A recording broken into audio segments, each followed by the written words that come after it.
Ayandaba, ayandaba, ayandaba, ayandaba. Ayandaba, ayandaba, ayandaba, ayandaba. Ayandaba, ayandaba, ayandaba, ayandaba. Ayandaba, ayandaba, ayandaba, ayandaba. Susu, baby, subramia. Baby, subramia. Suku, sunu, baby, subramia. Suku, sunu, baby, subramia. Suku, sunu, baby, subramia. Ejemo, anamana. Ejemeje, anamana. Wana mejemo, anamu. Para tuba jodiri tukuma tuku tuba jodiri ndemawo egumawego. Para tuba jodiri tukuma tuku tuba jodiri ndemawo egumawego. Obodo jisike nubo serona. Oyibo. It is everyone. Be free. Ayandaba, ayandaba, ayandaba, ayandaba. Ayandaba, ayandaba, ayandaba, ayandaba. Ayandaba, ayandaba, ayandaba, ayandaba. Ayandaba, ayandaba, ayandaba, ayandaba. Susu, baby, subramia. Suku, sunu, baby, subramia. Suku, sunu, baby, subramia. Suku, sunu, baby, subramia. Ladies and gentlemen, sometimes you just have to act like you are drunk, like you are crazy. Confuse your enemies. Confuse them. Oboda say yeah, we mo. Yeah, we mo. Oboda say yeah, we mo. No basa he ga ponto mo. Iye de gugeme. Okwitara kara mi nguru ma mi ga kwuru mu gwo ya baby mo. Abe Maria. Boy feeling. Ayandaba, ayandaba, ayandaba, ayandaba. Ayandaba, ayandaba, ayandaba, ayandaba. Asima ayandaba, ayandaba, ayandaba, ayandaba. Wanama ayandaba, ayandaba, ayandaba, ayandaba. Susu, baby, subramia. Suku, sunu, baby, subramia. Suku, sunu, baby, subramia. Suku, sunu, baby, subramia. Since I was born, but now I am getting youth. Hakuna motangu, hakuna kogabu.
I'm going to be president of this country, whether you like it or not, and I will preside over the affairs of this country, including presiding over you.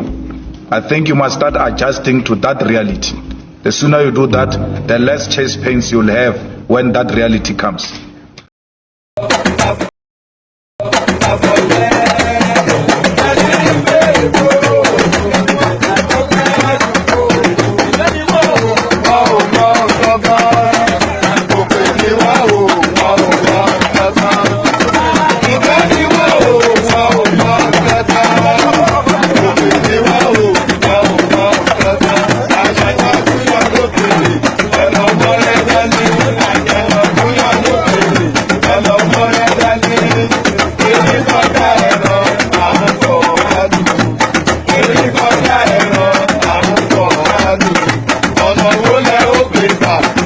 lẹ ó ti ṣe ọ̀nà wo lẹ ó fi gbà báwo lẹ ó ti ṣe ìkẹ́ni wá o wọ́n ò mọ ọkọ̀. Asante, awende o. Asante, awende o. Ife samu samu. Asante, awende o. Eke sali la samu samu. Asante, awende o. Ebe mi bana konyo samu. Asante, awende o. Eti jemi. Asante, awende o. Eti kakanyo samu samu. Asante, awende o. Asante,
And there it is right there, Osundi, OND. So there it is right there. Good day to you, everyone. Let me remove the buy the coffee thing. It's obscuring.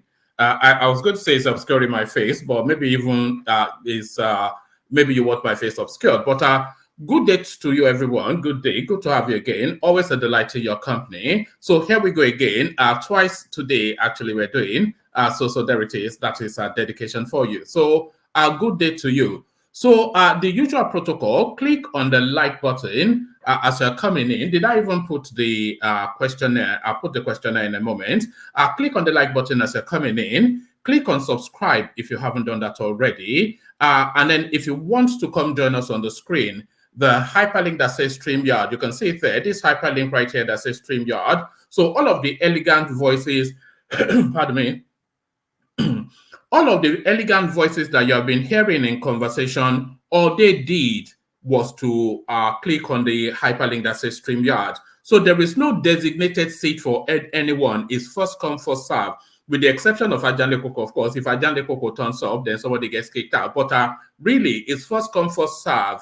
You know, so anybody that clicks on that hyperlink, and if you're a new voice especially, we'll hear from you immediately. So click on the hyperlink that says StreamYard. It's an open microphone session, as I said, the open microphone being that hyperlink that says StreamYard. So click on that if you want to come join us. Your invitation to buy your host cups of coffee, that is always ever present. It's 3 easy steps, and then you can just buy coffees to your heart's content. So it's not anything complicated or complex. So if you want to join the person who traditionally does that, then join him by clicking on that hyperlink that says StreamYard. So click on that. So click on like, click on subscribe. Oh, so somebody is telling me that the link to the studio is not showing. So let me make sure that it is showing. So click on like, click on subscribe, click on the hyperlink that says StreamYard, and let me just make sure that the link to the studio is showing. Let's do that. There's nothing like being prepared, is it? And this is nothing like being prepared. So the Boy Scouts code, always be prepared. You can tell I was never a member of the Boy Scout, but that's the hyperlink that says StreamYard right there. It should be the first thing in the comment section. So do all those. So the headlines we'll be contending with. So this comes as somewhat of a curiosity. And I wonder if this is the language of the administration to come. Allocate 90% of job opportunities to Yoruba people in Southwest, other Yoruba-speaking areas. Group pollster tells companies, agencies. So when I saw this headline, it immediately took my mind to Donald Trump, America First. So this is now a Yoruba First narrative. This is an extreme right wing, by the way. These are right wing elements. You know what right wings are, because a lot of you know, a lot of you live abroad. So these are right-wing elements. There's no, it's an ethnic supremacy language, isn't it? Allocate 90% of job opportunities to Yoruba people in Southwest Nigeria, other Yoruba-speaking areas. Group pollster tells companies, agencies. So there it is right there. So it looks as though the theme and template of Yoruba First seems to be what the presentation of the Tinubu administration has to offer. So Yoruba First, is that language really? Because that is not a traditional Nigerian language, by the way, but is that language now that we're going to have to contend with in the course of this new dispensation? So there it is. So there that is.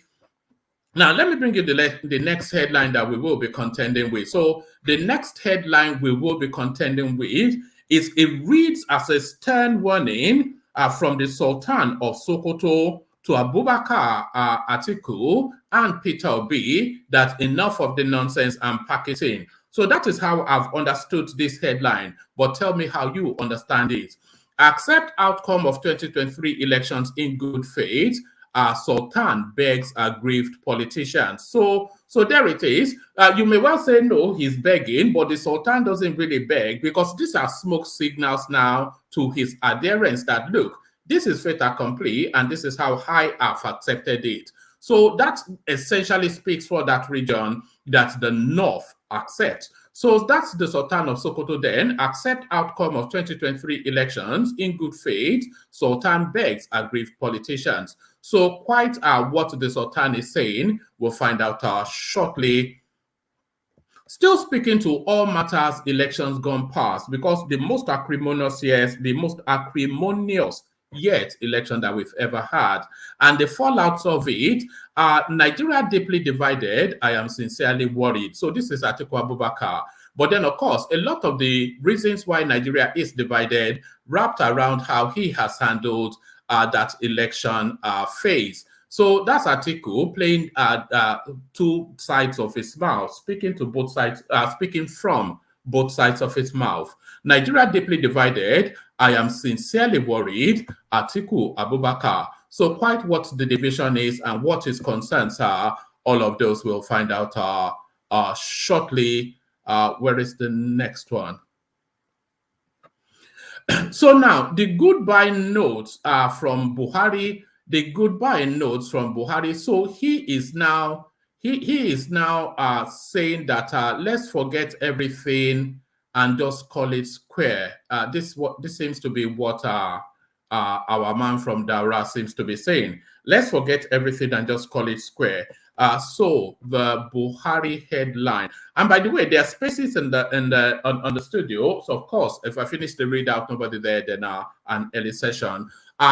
Nigerians that I hurt so much should pardon me. We are all humans. So this is Buhari, his goodbye letter to the Nigerian space. So the Nigerians that he has hurt so much should pardon him. We are all humans. So now, the brutality and the death, because it was a bloodbath for 8 years under this guy. So what about the ones that you have seen off the surface of this planet? You know, what about them? Should they forgive you from heaven is the question. So now this is it. Now, what are you making of this? Nigerians that I hurt so much should please pardon me. We are all humans. The northern guy, Malam Buhari. So that's Malam Buhari speaking there. What other headlines are we contending with? We got a couple more headlines, but the news cycle is a bit sparse. So if people do turn up, I'll be inviting them to bring forward what they have been saying in the news cycle for discussion. Even the people that send me items to discuss, they've not really been able to come up with that much. But what we have, we go with. Let me bring you the next... let me bring you the next headline that we will be contending with. So the next headline that we will be contending with. Here it is. Igbo group rejects Iwanyanwu as Ohaneze in the Igbo. So as early as yesterday, we made the announcement that Ohaneze had now appointed a new President General, who is, of course, Emmanuel Iwanyanwu, not proving to be a popular choice, and it looks as though people are rejecting him somewhat. So the rejection of Iwanyanwu, quite what underpins that, we'll find out shortly. And then we'll be doing a human interest story as well. And the human interest story will be this one. So this one is a bit funky. This one is a bit 18 plus. It's a bit adult content sort of pardon me. It's a bit adult content sort of human interest story. She wears trousers to bed, starves me of sex, man arrested for domestic violence. So what the expectations are within a marriage, and the fact that you are married to a woman, does that then mean that she should yield her body to you at will? So that conversations to be had as well. So plenty to go through. When is there never not plenty to go through? So lean back, kick back, take it easy, relax into it. Click on the like button, click on subscribe, the hyperlink that says StreamYard to come join me, and then of course your invitation to buy the coffee. So you know the routine. So do as you've been guided. Do as you have been guided. So let's take a micro musical intermission, and then when we get back, we go into the reading. To the care guides first. Only water, where they see my water.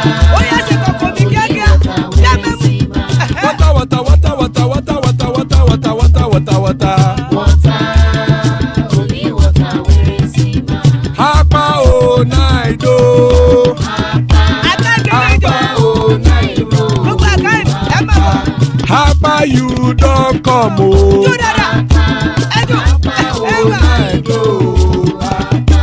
Hapa oh night oh.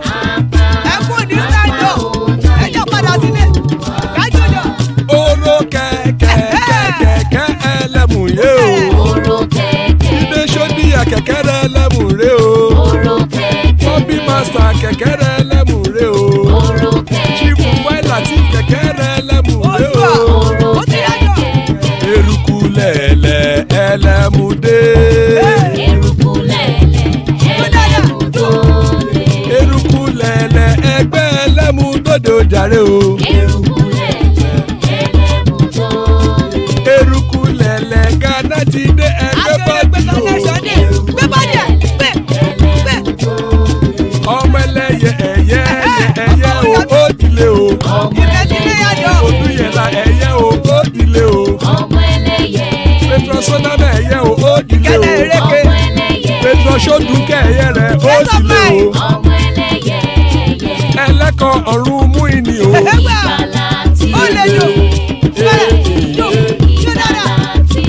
Àkùkọ ọ̀run mẹ́kọ̀.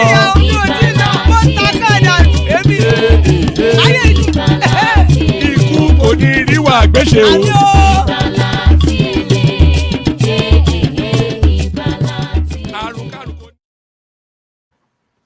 And there it is right there.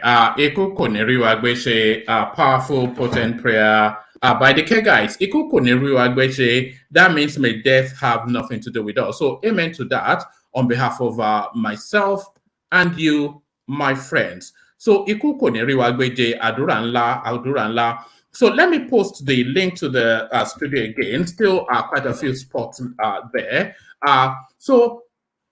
So now, Iku Koneri Wagbeche, as guys, I bring you this.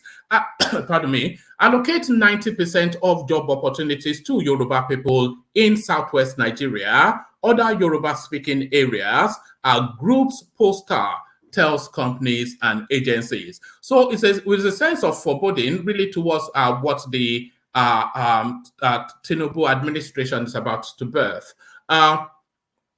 Some youths under the umbrella of Young Yoruba for Freedom, YYF, have urged every company, government agency, and business outlet in the entire Yoruba-speaking part of southern Nigeria to allocate 90% of their job opportunities to Yoruba people, according to a viral poster.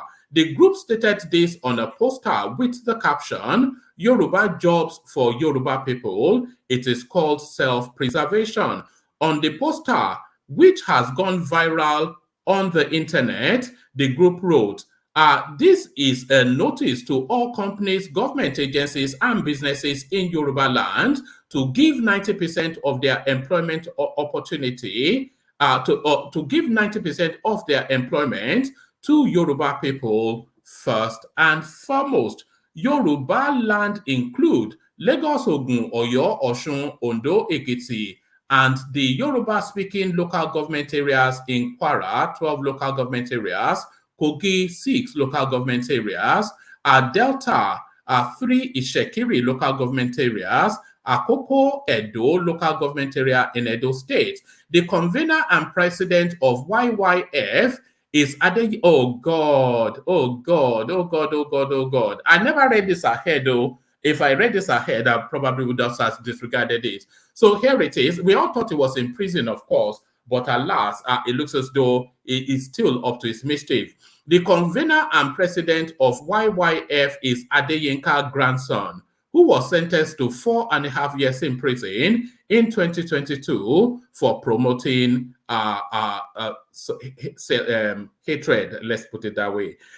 In August 2019, the UK-based grandson was arrested in London over his social media post targeted against some ethnic groups in Nigeria. Grandson gained prominence on social media for his attacks on Hausa Fulanis and Igbo people. Our grandson was, however, later released on bail on the condition that he would not make any comment or post to threaten or abuse any ethnic group in Nigeria. But in May 2020, grandson was charged with 6 counts of inciting hate.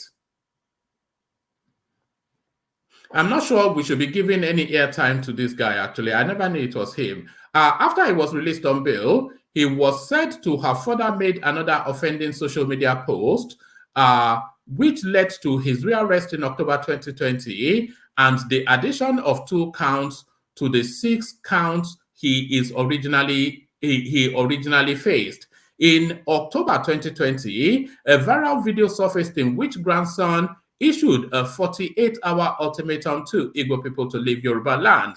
Grandson was later found guilty of inciting racial hatred and sentenced to 4.5 years in prison. So quite why Adeyinka grandson was sentenced, but Nnamdi Kanu walked the streets of London free. That's just a question for the British judicial system. However, the latest inciting order from grandson's group comes after reported ethnic profiling and attack on Igbo people in Lagos State during the 2023 general elections. Some Igbo people were threatened and prevented from voting in the 2023 general election in the state. So I never knew that it was an Adeyinka grandson storyline, but nevertheless, Adeyinka grandson or not, this is now something that is hanging out there. So this is something that is hanging out there, and something then we have to contend with.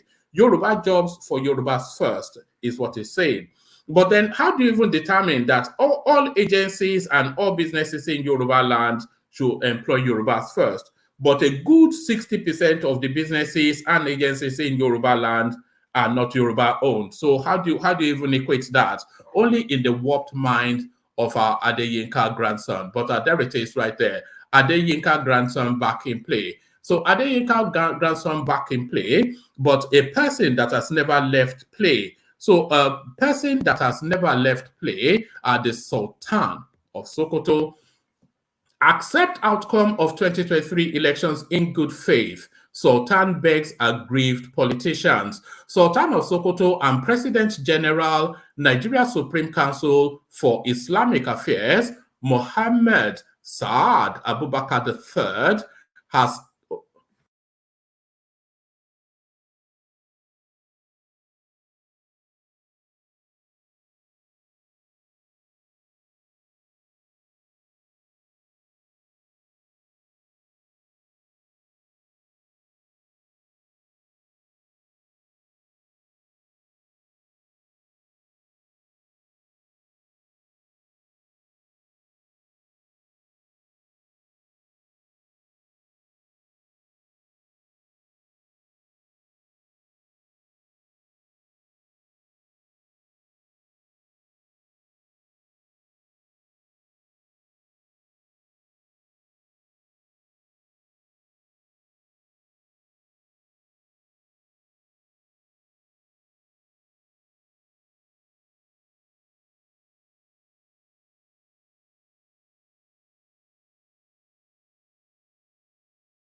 apologies. I'm never quite sure why that always happens, but it always does. It never happens anytime else except when I go online. I use this laptop for all manners of heavy duty work, but as soon as I start the streaming, this always happens. So apologies for that, but there it is. Always outnumbered, never outgunned, and never to be deterred. So let's get back to it. I think we were with the Sultan of Sokoto before we were rudely interrupted. Accept outcome of 2023 elections in good faith. Sultan of Sokoto begs aggrieved politicians. Sultan of Sokoto Sultan of Sokoto and President Sultan of okay, I got it, Alexander. Sultan of Sokoto and President General, Nigeria Supreme Council for Islamic Affairs, Mohammed Saad Abubakar III, has tasked politicians seeking redress in court to accept the outcome of the 2023 elections in good faith. Abubakar gave the advice at his Eid al-Fitr message to Nigerians on Friday in Sokoto. The election had come and gone.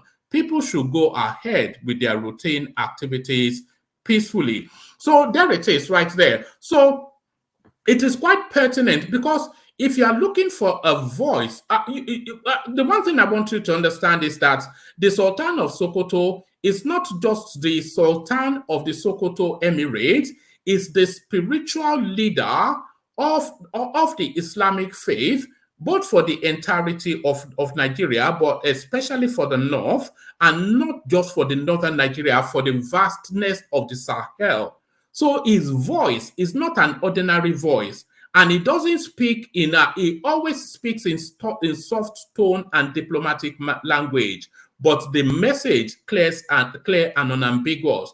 As far as the Sultan of Sokoto is concerned, the election is over and the results have come in. So this is what he is signaling to the space. So anybody that feels that they can superimpose on the pronouncements of the Sultan of Sokoto, you are welcome to try. Accept outcome of 2023 elections in good faith. Sultan of Sokoto begs aggrieved politicians. So that is to tell you that as far as he is concerned, the election has come and has gone. So the election has come and has gone. And really, one of the key people then that the Sultan will be pointing this commentary to would be, of course, the PDP flag bearer, Atiku Abubakar.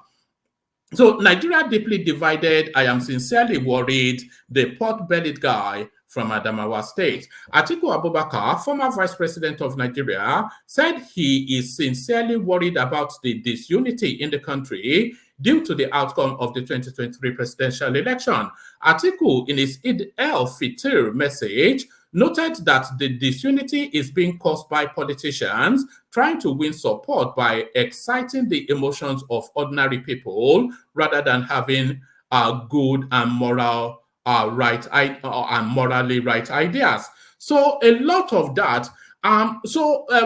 If you're talking about exciting the emotions of people, then there is only one space and only one thought that comes into your immediate thought. So there's only one space that you immediately think of. If you are thinking of somebody that is whipping up the frenzy, exciting the ordinary mind, and launching them at the political space, I'm not going to name any names, but I think we are all of the same thought as to who that space is. Atiku, in his Eid al-Fitr message, noted that the disunity is being caused by politicians trying to win support by exciting the emotions of ordinary people rather than having good or morally right ideas. Atiku, who was the presidential candidate of the PDP, however, urged Nigerians to pray to God to enlarge his mercies and blessings upon the country. The former vice president said, Nigeria needs peace and harmony, and we as citizens must ensure that we live our lives according to the pleasings of God. We must make justice and fairness the hallmark of our nation. Let's not pretend that all is well. Our country is deeply divided. The outcome of the 2023 presidential election has made this division worse. I am sincerely worried about this appalling reality. Nigeria is so important to us that we should not abandon its fate to the divisive and demagogic politicians. We are all stakeholders in a united Nigeria. We must be part of the efforts to achieve interfaith dialogue, to achieve peaceful coexistence, and a climate of love and religious tolerance. So to achieve interfaith dialogue, I think that is a language that runs contrary to this is a religious war, isn't it? Atiku also congratulated Muslims. He described it as a period that came with tough spiritual challenges that were designed to strengthen our Imam and Tawheed. So that's essentially it. I don't think there's much more. That's just a Ramadan message from Atiku Abubakar. But really inviting them that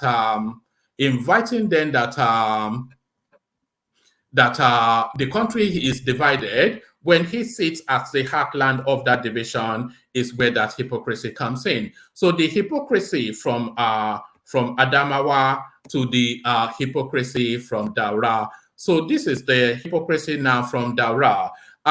Thanks for tolerating me. I can't wait to go home. Actually, let me give you from a different. Let me give you from a different space. Let me give you from this space. It's the same story but different headlines. So let me give it to you.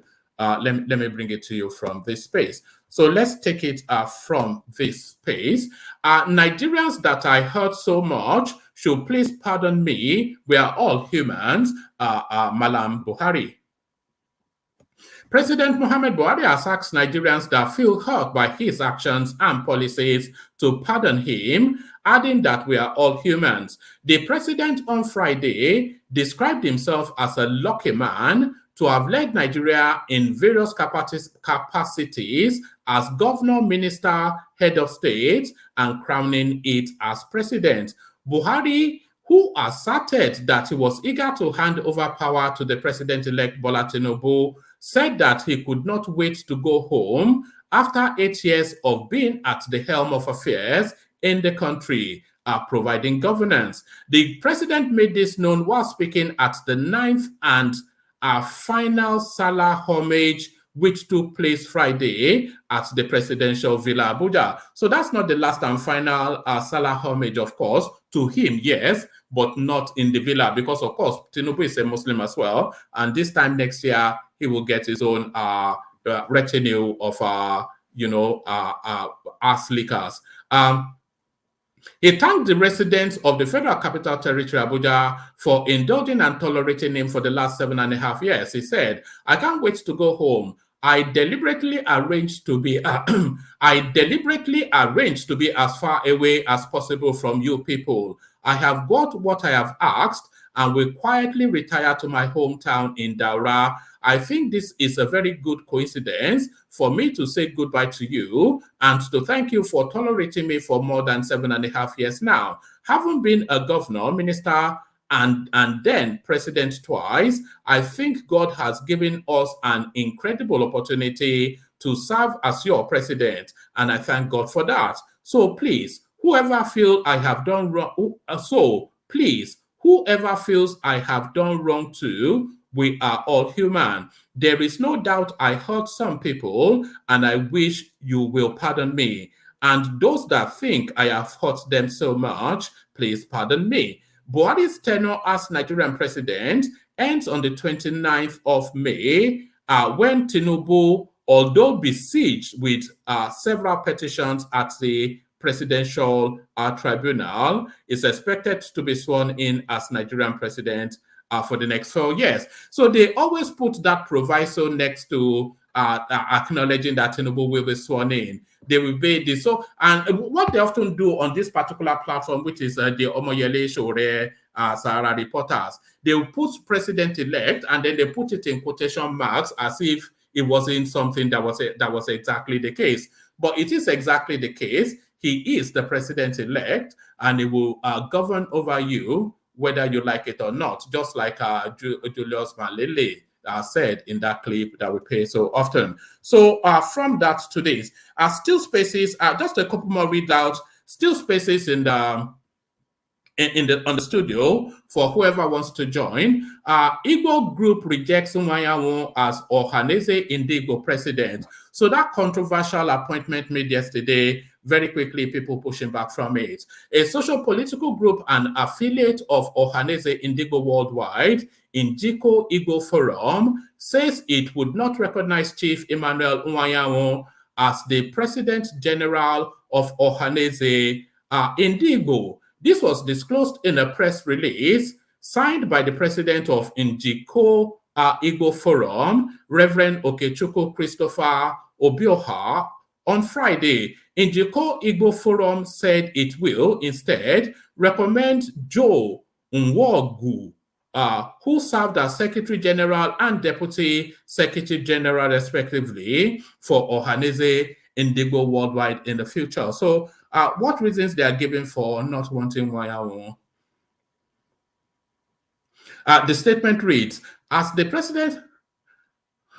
Okay, let's read this. The statement reads, as the President General of Ohaneze Indigo Worldwide is demised, and Imo is unarguably the state to still retain the President General, we strongly recommend Joe Nwogu, PhD, Cambridge, who was one of the contestants to that position, who so do recommend Joe Igogo, PhD, suitably qualified to take up the mantle of leadership, having served dutifully as Secretary General of Ohaneze Indigo Worldwide, and previously for several years being the Deputy Secretary General. If Chief Dr. Nwayawu wants to be called the President General, he is on his own and will not be recognized by us, I am sure, by other affiliate organizations of Ohaneze Indigo. So there it is right there, rough fight within that space. Yes, I was a bit surprised when they appointed Nwayawu anyway, because I did not actually see that. I thought it was too controversial a figure. That is what I thought. That is what I thought. Let me bring you this. APC spokesman denies saying APC members are aware that Tinubu will be removed before swearing in. The spokesperson of the All Progressive Congress in Ondo State, Steve Otaloro, has denied the claim that he said the President-elect Bola Tinubu will be removed by the court and will not be sworn in on May the 29th, 2023. According to Otaloro, the writer of the allegation tweeted his interview with Daily Independent published on Wednesday. Otaloro, in a statement released on Thursday, said the writer quoted him as saying that Tinubu would not be sworn in and that the APC were already aware. He called on the Department of State Services to fish out the writer for interrogation. The statement reads, "My attention has been drawn to a rumor making the rounds that in an interview with Daily Independent on Wednesday, that the president-elect Asiwaju Bola Tinubu would not be sworn in. The depth of this lie from the pit of hell, circulated by this hired purveyor of evil tidings, made me respond to avoid the unsuspecting public falling for this trick. My interview with this reputable national daily remains intact and available for all who may want to verify the claim of the political Marjorie, who used the platform of a noble profession to perpetrate his enterprise." So I'm not quite sure what's going on there. So some guy denying that he did not say Tinubu was not going to be sworn in. But he may not say that, but a lot of people are actually of that thought. A lot of people are actually of that hope rather than that thought. A lot of people are of the hope that Tinubu would not be sworn in. But Tinubu is going to be sworn in. To borrow Thomas's words, have no equivocation about that. So no equivocation about that. I'm looking for the link to the. I'm looking for the hyperlink to the. Yes. Let me take it from here. I'm looking for the hyperlink to the studio to repost it in the comment section. Still a couple of seats left. So let me bring you the final readout and then I come into the room. So this is a human interest storyline. Hopefully it's not too funky because I'm only going off the back of the headline. She wears trousers to bed, stabs me of sex, man arrested for domestic violence. An artisan, Michael Ogusu, who is currently being investigated by policemen attached to Ogoji Police Stadium, Ogun State Command, for domestic violence, has revealed that he beats his wife because she denies him of sex. According to the father of four, who was arrested on Thursday for beating his wife, Kafiat Salami, to stupor at their Escobar area in Ojigo, Ogun State residence, "My wife is always demanding money. She does not allow me to touch her. At night, she puts on trousers to prevent us from doing the do. Anytime she allows me to have her, immediately she wears trousers after one round. Calling on the government to come to her rescue, Kafiat Salami said, I am not happy with the domestic violence. Government should please come to my aid before he kills me." Recounting her ordeal at the hands of her husband, in the past 14 years, the victim, Kafiat, a native of Ibadan, said, "This is how he has been beating me for years. Even whilst I was pregnant with our first child, he beats me up. Today's incident happened around 11 a.m. I was watching close when my husband came back. He said he will beat me to death. Before I knew what was happening, he used wood and iron to hit me in my eye.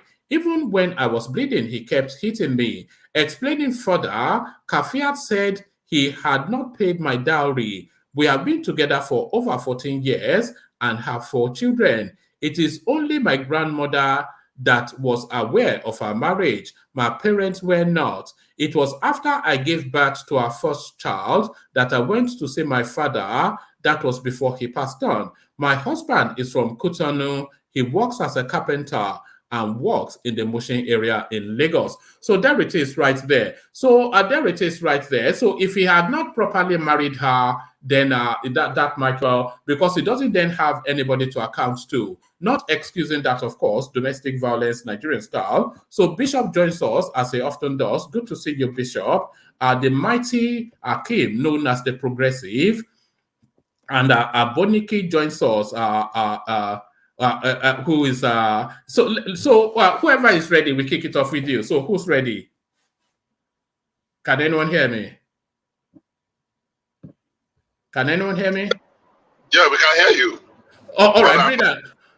No, I don't think I will be good because I'm on the road and I'm not sure. Well, we might give it a try, but the traffic, I mean, the network might not be excellent here, at least for now. So just go. You can get back to me later. Oh, all right. I'll see who else is there, and if no one else is there, then I will. Are you there, Kim? Yeah, one more can hear you. Oh, all right, brilliant. Good to have you. So it's been a while. Where have you been?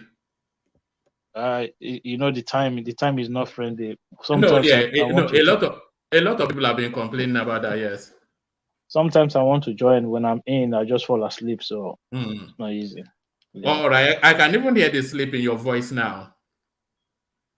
I'm good, man. I'm just relaxing. Oh, all right, brilliant. So let me kick it off with you then. The Sultan of Sokoto is suing for peace. Accept outcome of 2023 elections in good faith. Sultan begs aggrieved politicians. So is that then Sultan signaling then that he considers the elections completed and he would rather the noise is brought down? Yeah, I think first of all, good evening to yourself and everybody out there. It's been a while. Yeah, I listened to the readout from your side. You know, these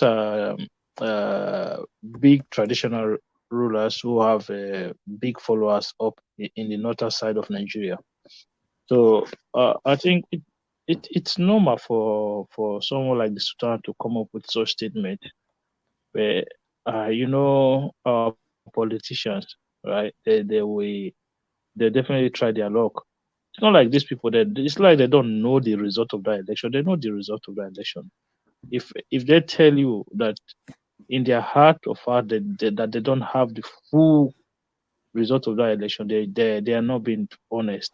So the Sultan coming out to say, listen, guys, accept the result and let's move on. It's a good development, but I personally wouldn't say accept the result. If you're not happy with the result, just follow the right process, which they are doing. That is their right. And at the end of the day, one man, we live in a democratic society, and I don't want to deprive anybody of their right. But as a traditional ruler who have big followers, for him, he wants to see a peaceful nation. He wants to see people coming together, and it is in the interest of the North, the South, and everybody that the country succeeds. So it's a very honorable word from the Sultan of Sokoto. All right. So I suspect that is signaling because I think people are tired of the you know, it's been almost 3 months now since this election and we still cannot seem to escape it. People are just tired of it, really. You know, just the noise. We need to be thinking and speaking of other things. Mama, what do you look? We said it time and time again on this platform before the election. Listen, when the result come out, hope you guys will accept it and move on. Oh yes, if it's free and fair, you know when the people come up with so if it's free and fair, it means if they win. That's what if it's free and fair means. If it's free and fair, everybody will accept it. It means if we win, we will accept it. If we don't win, we will not accept it. There was no way some certain element from some certain section of some party were going to accept Tinubu as a legitimate president. Look, it will never happen, one man. This election that we've just had now is going to run for the next 4 years. We are going to be running this election for the next 4 years. That's the truth. So there are some sections of the political corridors who do not want to legitimize the election or because it doesn't favor them. Okay, one man, look at it this way. You make all this complaint about the election, but you are saying they should give the result to a particular candidate. If you tell me that the election was fraudulent, if you tell me that INEC did not follow the right process, why are you asking for the mandate be given to somebody else?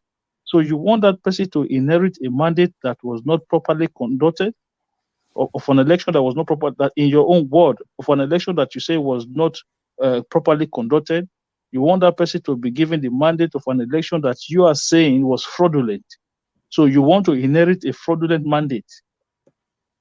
So it doesn't make sense, one man. I've looked at this whole thing back and forth several times.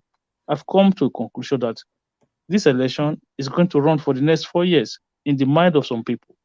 That is why you're seeing all this Guinea passport. Tinubu, look, the man is not well. Where is Tinubu? It's all sort of things coming out day after day after day. It's all a situation whereby they are trying to discredit the legitimacy of the election. And I've questioned a lot of people several times on different platforms to say, look, if this election is the worst, right? Compared to what? Compared to which year? They won't tell you. If you say something is worse, you have to compare it to something else. But if you cannot tell me, if you ask me, if you say, oh, this is the worst election we've ever, I say, okay, compared to which one? And then they will tell you they're supposed to transmit to IREV. If there's a technology, I say, no, you just told me it's the worst. Compared to which one? But they will never give you answers. And this is the problem. They'll tell you, oh, they won the election. How? Or did you not see what happened in Lagos? Lagos is not Nigeria. Lagos is just one state inside Nigeria.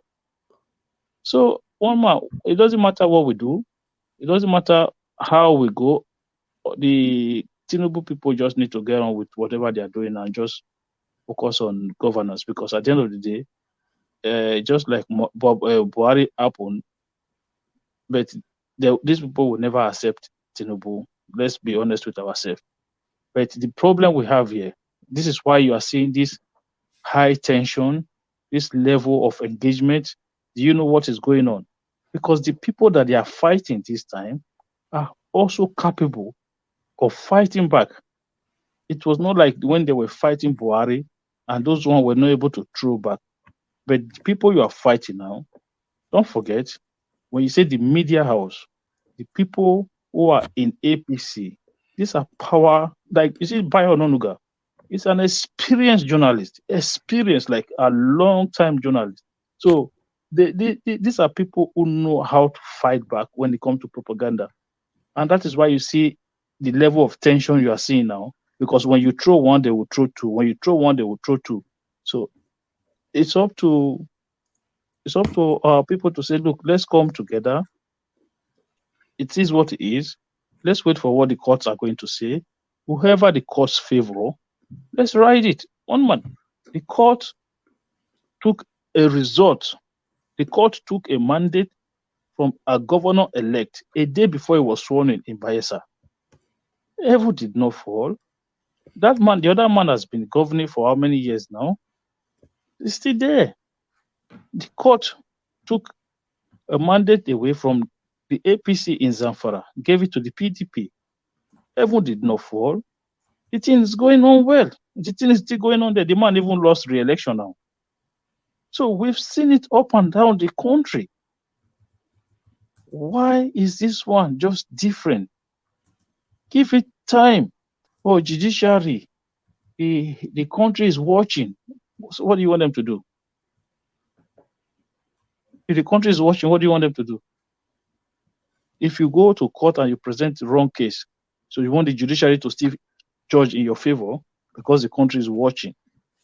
Come on, man. Let us just, lie low, go on with our business, and let politicians handle their business. At the end of the day, whatever the pronunciation of the court, we all move on. It's not a do or die affair. All right, brilliant. All right, brilliant. So the electoral officer, the resident commissioner for Adamawa State, he is on the run now. Yanusa, he goes into hiding as the police search for him. Are you of the view then that this is the one stain on the election that colors it bad? The goings on in Adamawa State. Is this the one stain that colors the election bad? No, it's not the one state that follows the election bad. I think this is one of the problems we have in Nigeria. They are looking for the wreck, right? So the police, you see, this is stupidness. I don't understand it. But when this man was calling the result in that election, was there not a policeman that was standing by him? I heard that was a commissioner of police in Adamawa. He should have been arrested on the spot. So why was that police officer not arrested as well? Why did they not arrest that police officer, whether it's the commissioner of police? Why was he not arrested? They say they are looking for the wreck. You start with your own person who commits that same crime as well, because he is an accused. He is part of that charade that happened there that day. So going after the wreck, yeah, fine. The man did a very poor job. Like, he committed a big crime there. How are you calling results without even having the result sheet on your hand? It doesn't make sense. That guy is so stupid, man. So there was a police officer there. What was he doing? Why is it that our law enforcers cannot enforce laws the way it should be? Why is it that police officers don't know their right from their left? Is it because they are so corrupt? You should know that what you are about to do was wrong, but you accompany the man to commit such heinous crime. That is stupid. Nigerian police force should first of all arrest that police officer and try him, so that wreck will understand the consequences of his action. He will know that what is coming his way, if they can arrest the police officer, he will know that he is nothing. But look at what they are doing. Oh, the man, they are looking for the man. Where did he go? Where is he hiding? For me, I think this is an excuse. Some people are now using that to compare Mahmoud Yakub. They say, oh, he learned from Mahmoud Yakub. So look, I told you, Mama, Mahmoud Yakub never done anything wrong in that election. The man, he just called results. That's all. All the result was collated from different wards to local government to state level, and the result was called at state level.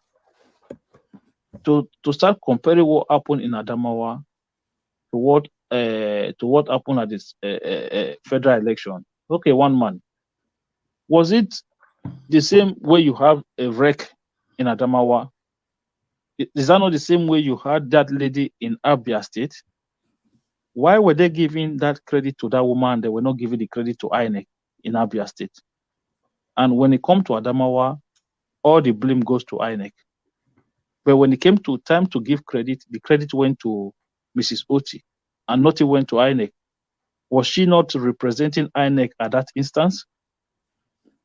When she did the right thing, she took all the glory. But when this man in Adamawa did the wrong thing, INEC took all the blame. How does that work? It doesn't make sense. You see, you can't account for rogue elements. So the guy was a rogue. The guy was a rogue element. Yeah. That was what I told someone last time, that INEC is an institution, right? A lot of the people that they use in elections are not even INEC staff. A lot of them are like NYSC corpers, right? A lot of them are university lecturers. These people, when they compromise, these are staff that INEC will bring in within a month or so, give them training. So this is how you operate this machine. This is how you operate this machine at different state level. So these people are easy to compromise. And when they compromise, you start shouting, INEC, INEC, INEC. Okay, if that is the case, let INEC have a full-time staff of maybe 100,000 staff and see if the country can afford to pay them every month. So for me, people who are coming up with different level of criticism of INEC It's just as a result of the pain they are still feeling from the loss in the general election. INEC hasn't done anything wrong. What happened in Adamawa is just an individual who was corrupt, who got compromised, and he tried to do what is wrong. So, is he an INEC? Was he working on behalf of INEC? Yes, but that has nothing to do with INEC as an institution. They've done everything they have to do. They stopped what the man was trying to do. They came back and did the right thing, and they did investigation and asked the police to investigate the man. What else do you want them to do? So for me, it is not a stain on INEC. It's a stain on that man himself and his family. And whatever happened to him, he deserved it. That's it. No, all right, brilliant. So when I came across this headline, I thought this was signs of things to come with the Tinubu administration. It says allocate 90% of job opportunities to Yoruba people in the Southwest, other Yoruba-speaking areas, group postal tells company agencies. So when I saw this, I thought this was now the right wing of the Yoruba space coming up now to seize hold of the Tinubu administration. But when we were reading it through, it was Adeyinka grandson, a name that I'm sure you are familiar with. But what are you making first of his assertion, then him coming back into play? And Adeyinka grandson, as you know, he was locked up for making inciting statements. Nnamdi Kanu said this was a Britain, as you know. Nnamdi Kanu said but he just walked the streets of London free. So Adeyinka grandson back in play, Hakeem. Yeah, to be honest with you, I don't know much about him. But I saw the poster. And it was a very a terrible thing to have come up with, right? Because it is Nigeria. The Constitution does not recognize people's tribe as in where you can live or who can give you a job. Let me put it that way. The Constitution gave everybody the same right to live, work, and settle anywhere in Nigeria. So if you come up with such idea in a country that is multi-ethnic and multicultural like ours, what you are essentially doing is dividing the country.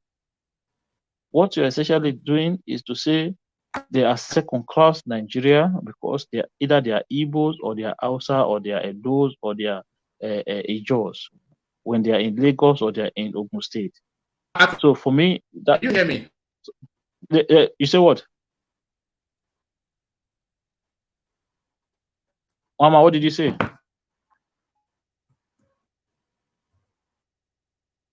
Mama, can you hear me? No, there's some static between. So I'm one end of yours. Yes. Yeah, I think the network is. I think there's. Yeah, I can hear you a little bit. I think it's breaking up.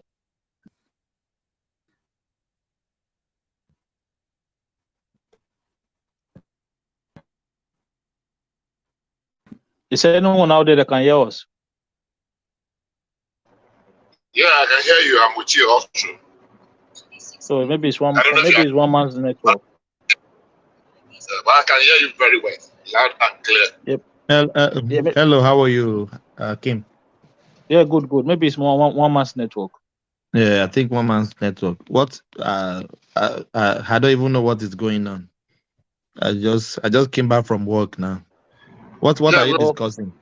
Having a conversation. Kim was actually when one man drifted off. Yeah, so basically, it was talking about that issue of the poster that they were circulating that was saying Yoruba job for Yoruba people. So basically, I was just trying to say, look, for me, it doesn't make sense. It's stupidness and it's childish. It should not be, things like that should not be going on in a country like ours. look, this election, I understand, has brought a lot of division among Nigerians, but we must look for a way to come back now. We are brothers. Look, forget about Nigeria. If you see a Ghanaian, you see a Senegalese, you see anybody that is African, these are your brothers.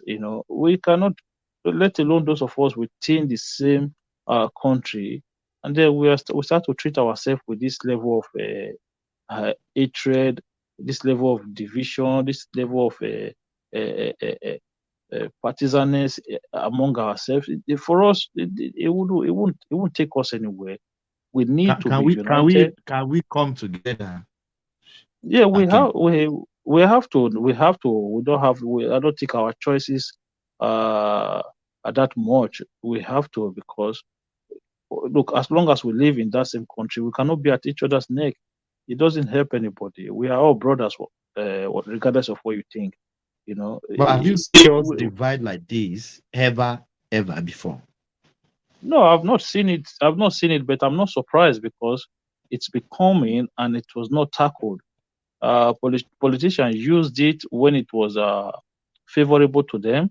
They took advantage of it, but they did not understand that the long-term damages that they are doing, it could lead to a situation whereby it will be unamendable, and that is where that is where you can see that we are slowly sliding toward now. We must look for a way to say no, this is enough.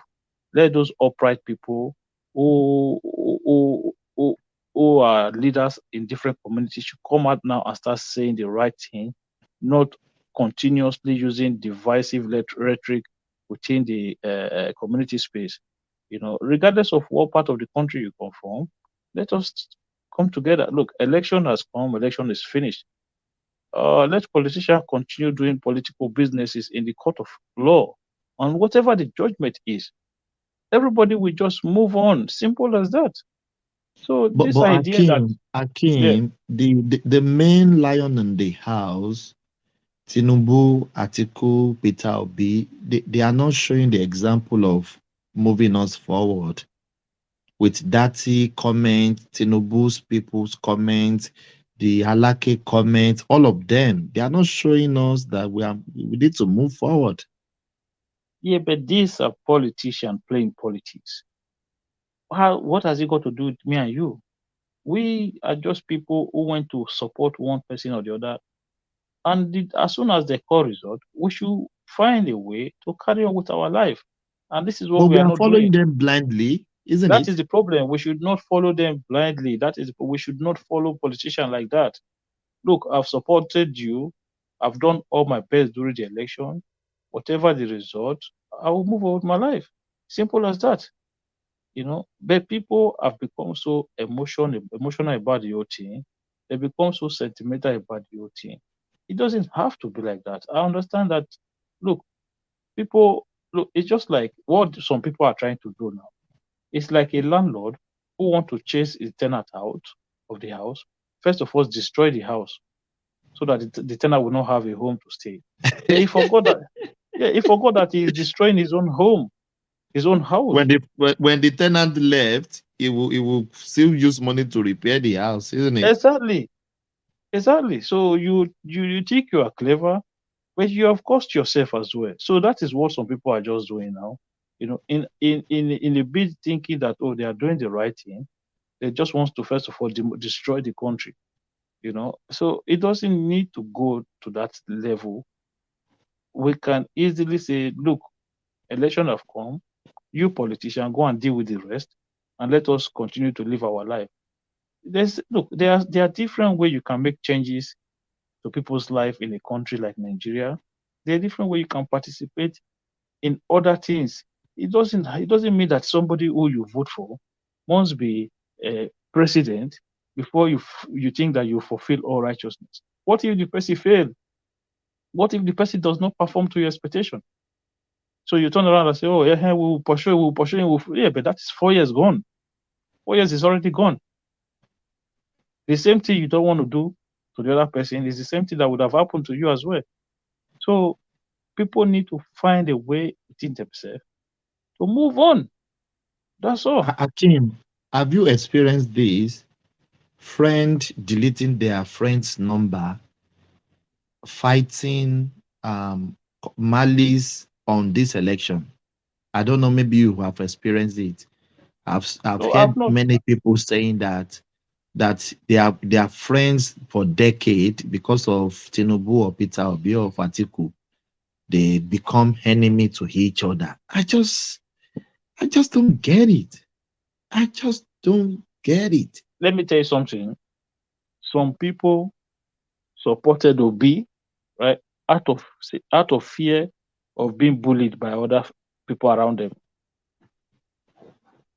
They just became obedient just because everybody else had, so people around them are obedient, and they feel like if they don't join the line, they will be bullied.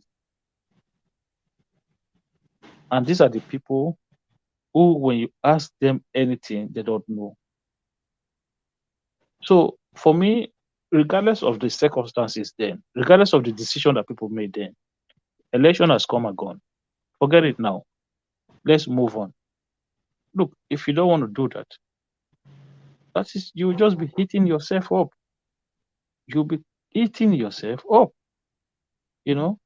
For me, I don't understand.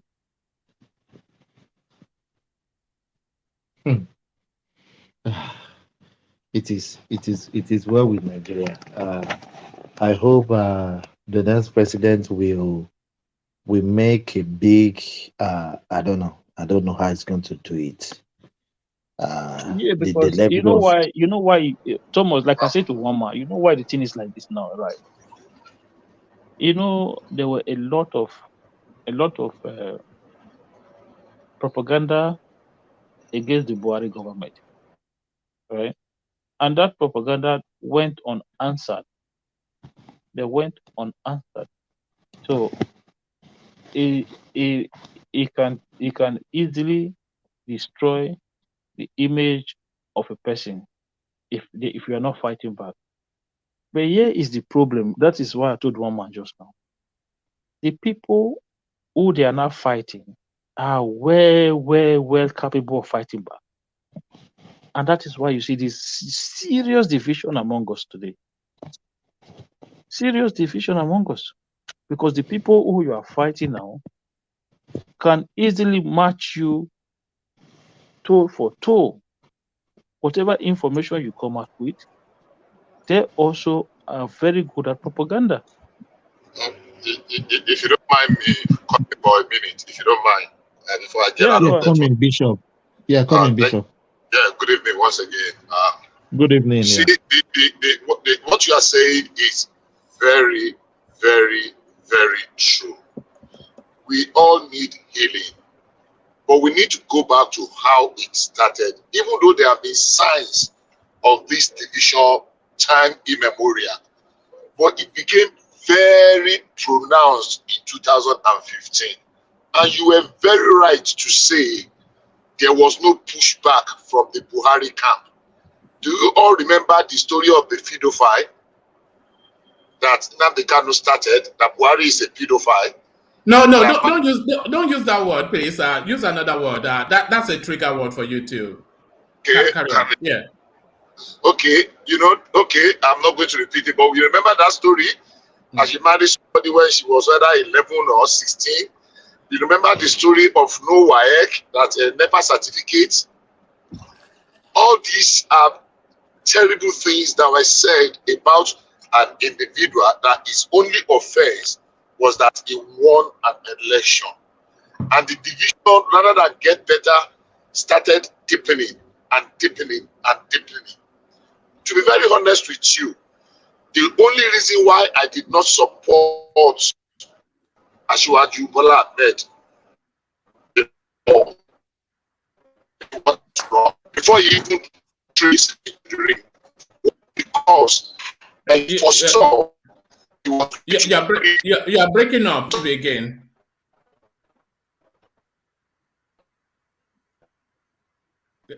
Are you there, Bishop?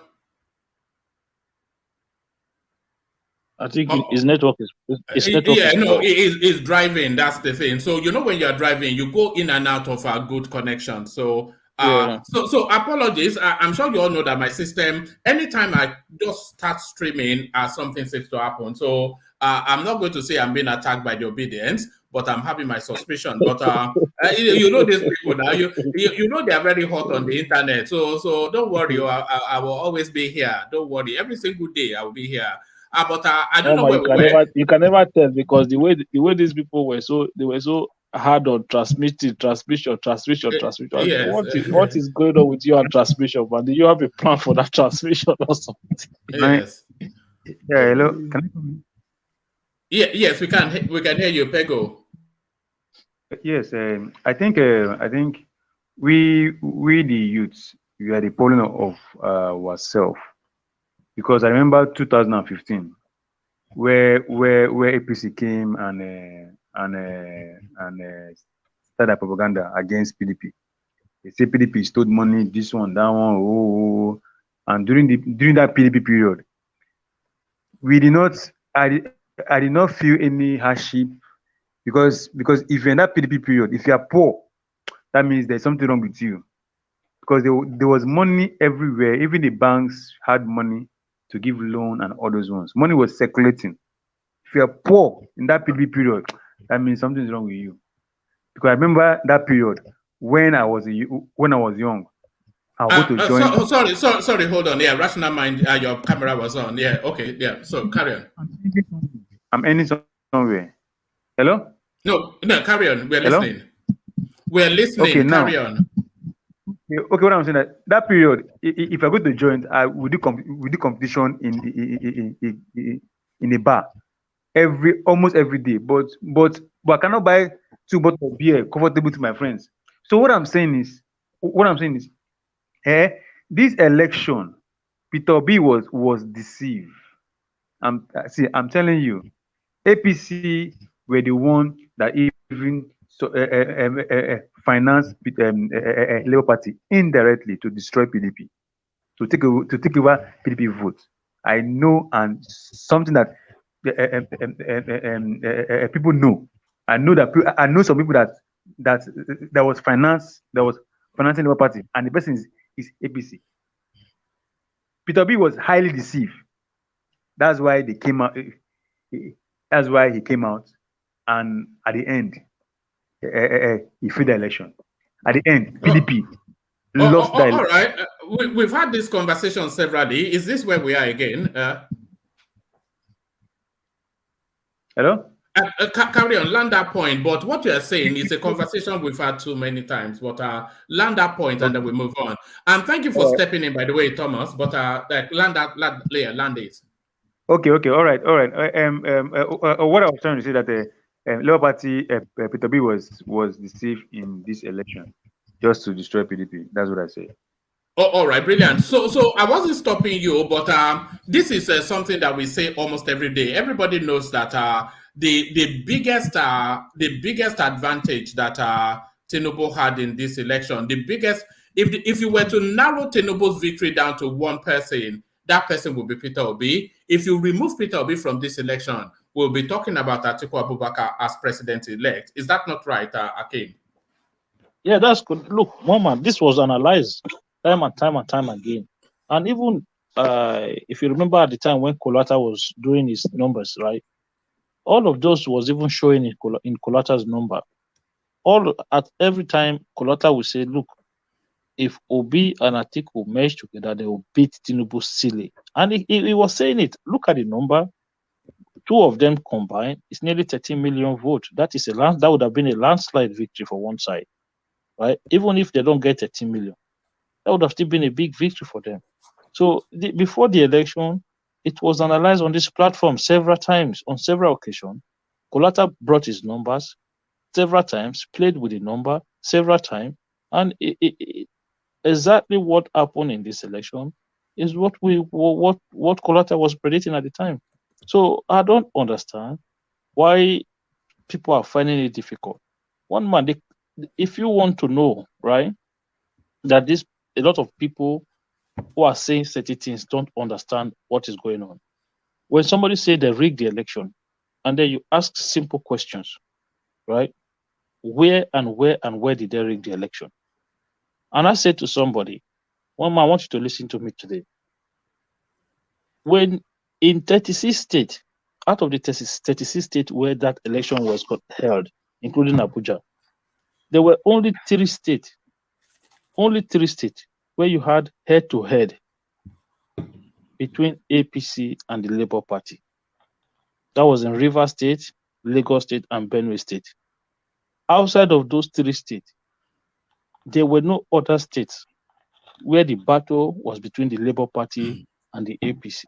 Everything else was predictable. If you go to the north, the battle was between PDP and APC. Labour Party was non-existent. If you come to the southwest, except Lagos, take Lagos out of it, the remaining 5 states, it was between PDP and APC. Then if you go to the southeast, there was not even a contest there. It was all Labour Party. South,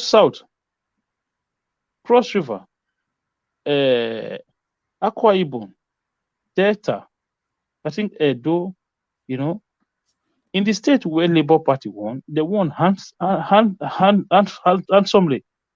It was not even a contest. And in state where other party won, there was a bit of contest there. So if you go to Kaduna, Kano, Katsina, Sokoto, PDP won, I think, 10 out of the 30 states in the Northeast and Northwest combined. How is APC rigging election against Labour Party in state where Labour Party was not existing? Because Tinubu actually won that election due to his performance in the North. He didn't win a lot of the state, but he did very well. Even in Kano, where Kwankwaso won, the man got over 500,000 votes. In Katsina, where he lost, he got over 300,000 votes. Same in Sokoto. He didn't win this state, I'm telling you one man. But he got huge number of votes from those states. How are you rigging an election that you are losing? So I don't know, one man. Look, people need to take emotion out of it and just realize that, look, the election was conducted. If you don't think it was free, look, the case is already in court. Let the court handle the situation. Thank you. All right, brilliant. So, Akim, Buhari, he writes his goodbye letter to the Nigerian state. So, for the benefit of, let me just steam through it again. Nigerians that I have hurt so much should please pardon me. We are all human, President Buhari. So it's not that long. So let me just speed through it. President Muhammadu Buhari has asked Nigerians that feel hurt by his actions and policies to pardon him, adding that we're all human. The president on Friday described himself as a lucky man to have led Nigeria in various capacities as governor, minister, head of state, and crowning it as president. Buhari asserted that he was eager to hand over power to the president-elect Bola Tinubu so that he could, said that he could not wait to go home after 8 years of being at the helm of affairs in the country, providing governance. The president made this known while speaking at the ninth and final Salah homage, which took place Friday at the presidential villa. He thanked the residents of the Federal Capital Territory, Abuja, for indulging and tolerating him for the last 7.5 years. He said, "I can't wait to go home. I deliberately arranged to be as far away as possible from you. I have got what I have asked for and will quietly retire to my home in Daura. I think it is a good coincidence for me to say goodbye to you and to thank you for tolerating me for more than 7.5 years now. Having been a governor, a minister, and the president twice, I think God has given us an incredible opportunity to serve as your president. I thank God for that. So please, whoever feels I have done wrong, whoever feels I have done wrong to them, we are all humans. There is no doubt I have hurt some people, and I wish you will pardon me. And those that think I have hurt them so much, please pardon me." Buhari's tenure as Nigeria's president ends on the 29th of May, when Tinubu, although besieged with several petitions at the presidential tribunal, is expected to be sworn in as Nigerian president for the next 4 years. So Buhari's goodbye note to the Nigerian state, Akim, please pardon me if I have erred you. So this is Buhari now inviting. So I was somewhat irritated by it. I have to confess, I was somewhat irritated by it because, of course, I was asking in the earlier session what the abiding memory is of the Buhari administration, how history will document him, and my memory of Buhari's administration will be bloodletting.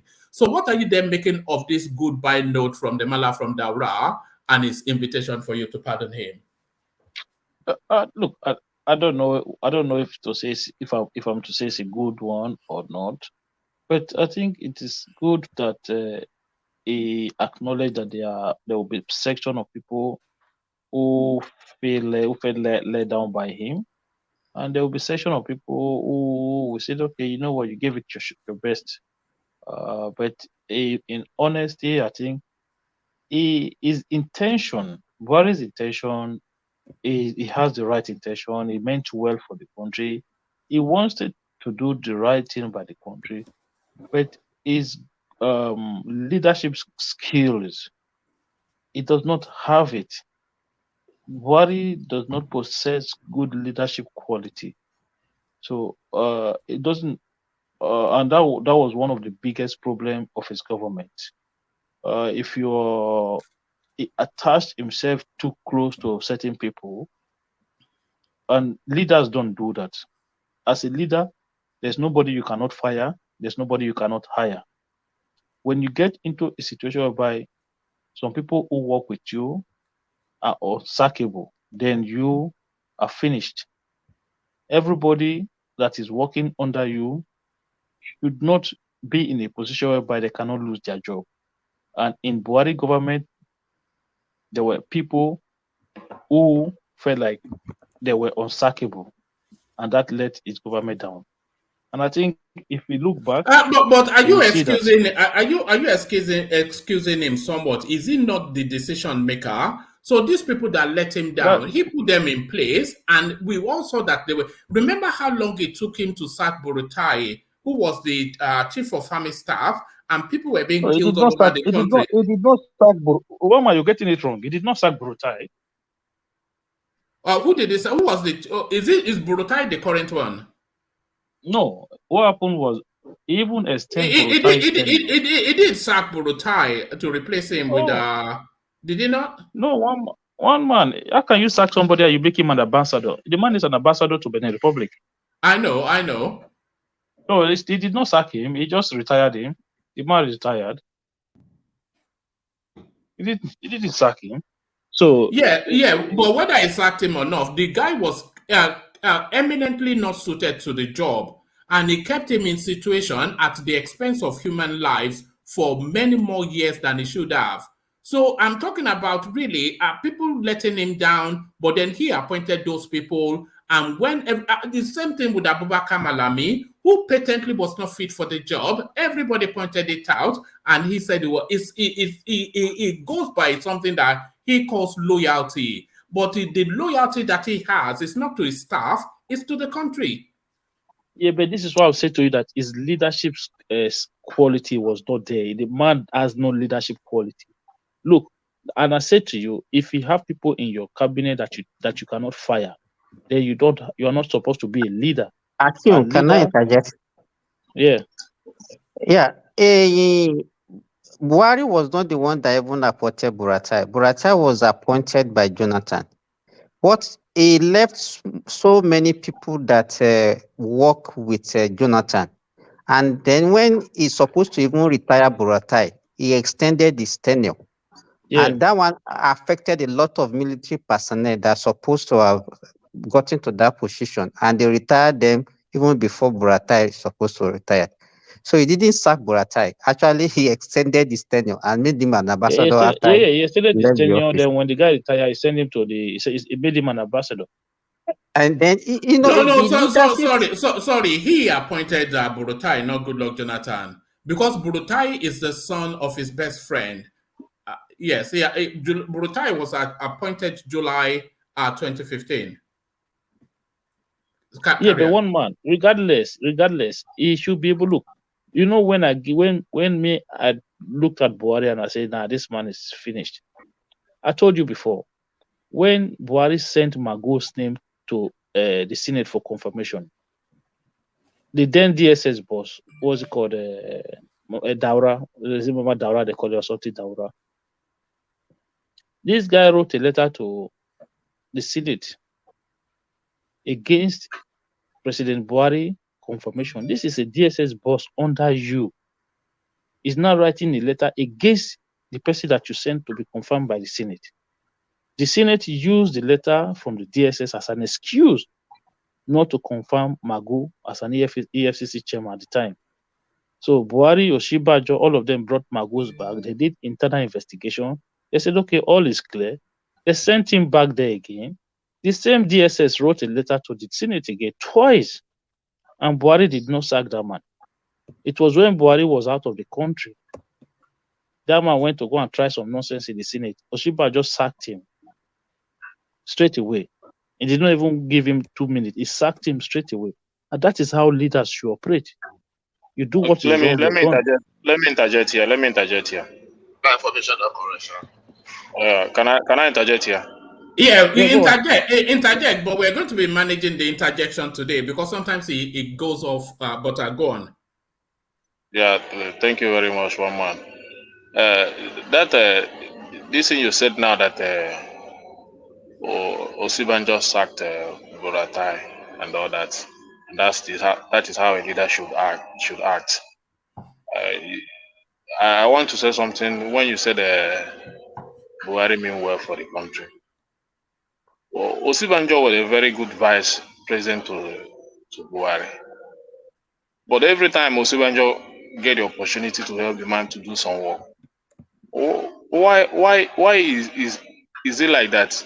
Buhari is not in support of Osibanjo helping him to do some things that will help the country.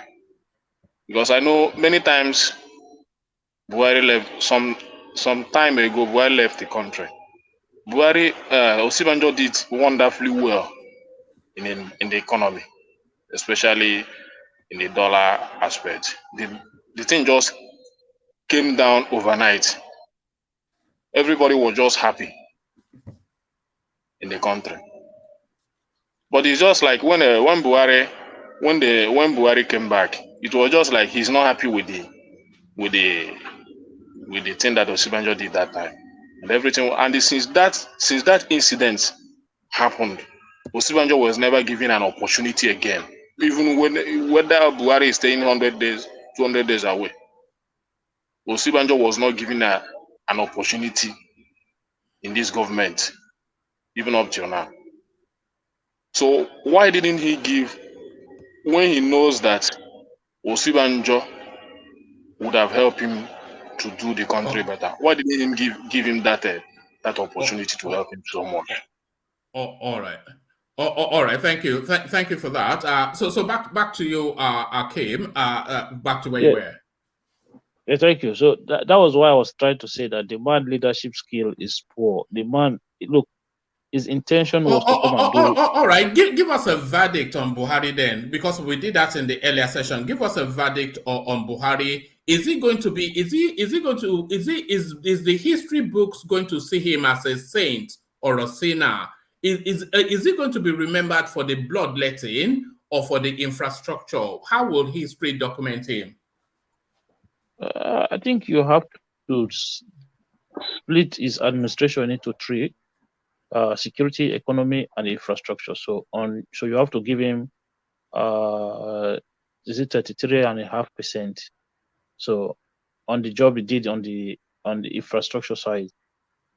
But on the issue of the economy and security, some part of the security, like the Boko Haram one, is done well. Like, Borno now is not what it used to be.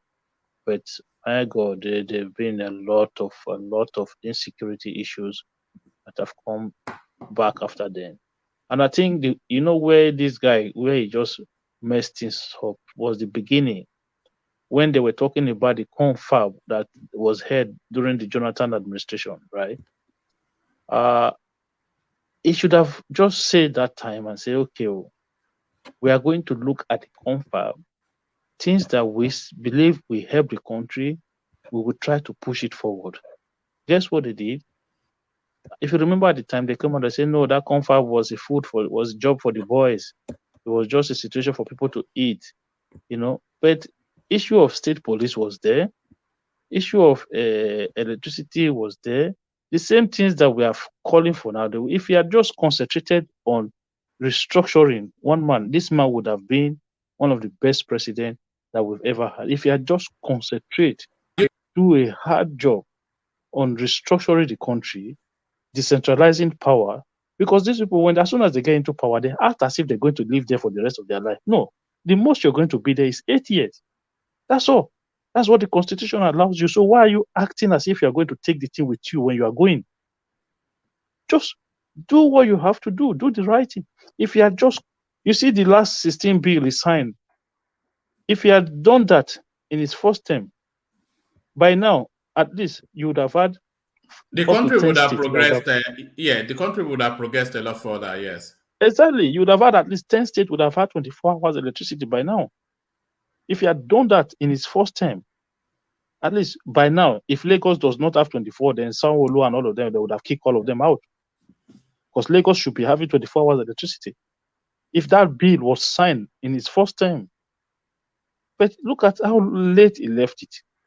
Why did he not concentrate on that work? Say, you know what? Forget everything. This country, we need to get it right. We need to start decentralizing power. We need to restructure the system. If he had just done that, one man, he would have been one of the best presidents that the country ever had. But they were just too stubborn when it comes to certain issues. It doesn't matter who formulates the policy. If it's a good one, take it and use it. Hold on, Des. I'm just waiting for Akim to land. Yeah, go on, Akim. Yeah, I'm good now. I'm good. That's my final submission. Oh, all right, brilliant. Thank you, Akim. So, Akim, let me go on from you and go to Aboniki, who joins us, I think, for the first time. So, Aboniki, are you there? Or Abonik? Unmute. You have to unmute yourself. Abonik. Are you there or not? All right. Let's go on then from you. Let's go to Bishop. Bishop, are you there? Yes, I believe I'm in a better place now. Hopefully so. All right, brilliant. So yeah, we were with you earlier on, but your connection was not especially linking up. But we were starting you off then with where we started the so. Yeah, actually, let me take you to where Akim ended off. Buhari writing this open letter to the Nigerian space that forgive and forget, but are we forgiving? Never mind forgetting. Forgive and forget from Buhari. So what are you then making then of his tenure? I think we did this in the earlier session, but the invitation to Buhari that if I've wronged you, then please pardon me. What does that mean?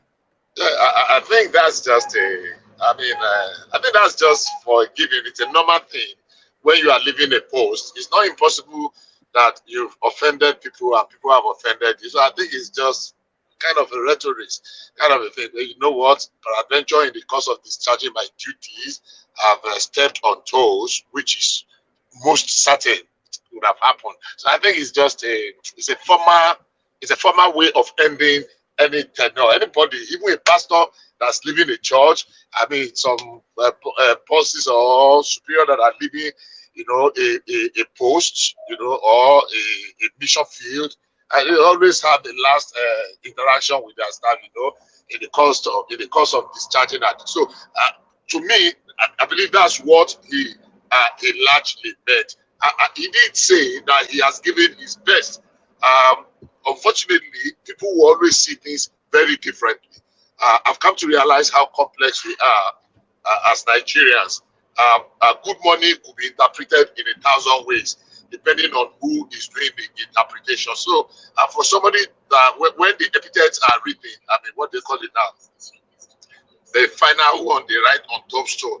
You know, people will see different things. I mean, the same thing in 1,001 different ways. I believe that it was just a formality, a way of passing the party shot that, well, the time is come to an end.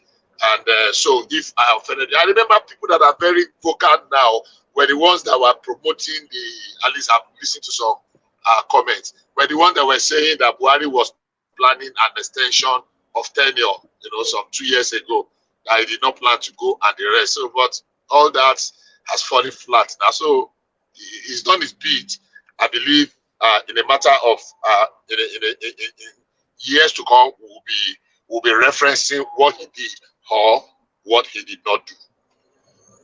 All right, let me take you to the Kogi State space. I'm not quite sure how much you know about that space, but there are elections coming up sometime soon. Yes, sometime soon. I'm not quite sure what the date is, but sometime this year there are elections coming. Dino Melaye, of course, the PDP ticket holder, and he is the only prominent name in that cycle of elections. So he probably in the primary position. But what this is telling us, let me just give you a quick feel. Kogi governorship election 2023, will Dino Melaye become the first Okun O-K-U-N man to occupy Okun man to occupy Lugard House? So it's a very complex, because that Kogi state is almost like a mini Nigeria, isn't it? You have the Igalas, you have the Ibiras, you have these Okun people, and in between them you have all manners of Yoruba inflections and even northern tones. So Dino Melaye now, coming from a parochial satellite little tribe amongst the multiplicity of that space, but he, the primary name, the most prominent name, he says, will Senator Melaye get the support of the Igala? So clearly the Igalas, the majority tribe in that space, and the arch enemy of his tribal mix. So the upcoming Kogi election, Dino Melaye in play. What are his chances, Bishop? Okay, one, the politics of Kogi is very unique and dynamic. What are the chances of Dino Melaye? Is not different from the chance of an Okuman before. First, let's divide it. There are 3 senatorial zones, and they are divided by ethnic, you know, the Okun and the Yoruba side. And in the Okun, I think we have 5 or 6 local government. That is, we have the Yagba East, Yagba West, we have the Mopamoro, we have the, what's the other 2 local government again? About 5 or 6. But the Igala side has 12 local governments. 12. Then the other side had about 6. Most times, the Igala and the Ibiras always go together. I don't know if there's a Kogi person here. So, if the candidate that APC is presenting, which obviously is from Igala side, unfortunately, because of this politics of it's our turn, it's not our turn, it would have been better we have a Kogi West person. That's from the candidate APC is presenting is the same ethnic stock as Yahaya Bello. I'm saying, but that's what I'm saying now. If we are to go by, say, okay, let's go by, let's give it to Okun side. That is the Kogi West. It would have been easier. So all they need to do is just get support from those other sides. But if 12 local governments at the beginning decide to go one direction in a 21 local government state, you can be sure that it's going to be dicey. It doesn't matter whether they have ruled for 17 years or 18 years since the creation of the state. It's not going to be like a stroll in the park for somebody from Kogi West, except all the candidates are from Kogi West and others now support them, the way it should ordinarily be. So for now, I think it's going to be a talk call for Dino Melaye. He can make all the noise. He has just 5 local governments that he can say he's sure he has these 5 local governments on lockdown. But what happens to the remaining 17 local governments? So Yeah, but so is the only star name in this electoral cycle though. He has well name you recognition. well Yes. you think is the star name, the guy that what's his name? APC is promoting, what's his name? Adudo or something. He was the former Auditor General of the local government, or the local government, and he has the backing of Yaya Bello. And Yaya Bello is coordinating the backing of all other contestants because he spoke to them to like have a consensus. So he was able to speak to about 4 of the contestants to step down for that guy, including the existing what do you call it, deputy governor, what's his name again, Onoja. So if Yaya Bello is rooting for him and is mobilizing that support for him, I think he's already scaled some of the hurdles already, even before the blast of the whistle. So for me, I think APC candidate is still very much in the race, as much or even much more than our friend Dino Melaye. Would you like to see Dino Melaye in Lugard House? No. No, just for the memes now and the jokes. You don't want to see the memes and the jokes? No, I think we've wasted so much time on such characters. I think we've wasted so much time. I think we should settle down for good governance. Yaya Bello was not my kind of person. I really did not see what he brought. But to now replace Yaya Bello with a Dino Melaye, goodness. What are we talking about? So for me, it's no. I mean, irrespective of if we have, I know a few Kogi persons, and I know that they have extremely very brilliant. It's just amazing how probably the worst among them have been the one that is ruling the best. But for Dino Melaye, come on, what are his antecedents? He was a comedian in the Federal House of Rep. When he got there by accident. He became a nuisance in the Senate. You know, I don't know. I don't know what it is, but definitely not. All right, let me take you to the headline of the Sultan of Sokoto, who I think this is more of an instruction than anything else. Accept outcome of 2023 elections in good faith. Sultan begs aggrieved politicians. So Sultan begs aggrieved politicians, but the one thing that I've always had the thought of with Sultan of Sokoto is that he doesn't speak too much, and often instances when he does speak, is coded messages to his adherents. So what I am reading into that is that Sultan of Sokoto is saying to the political space, especially to his northern adherents, that look, this election is over and let's just carry on. So what are you then making then of the Sultan of Sokoto's Ramadan message, asking everybody to go back home, that there's nothing to see here anymore? Well, the truth of the matter is that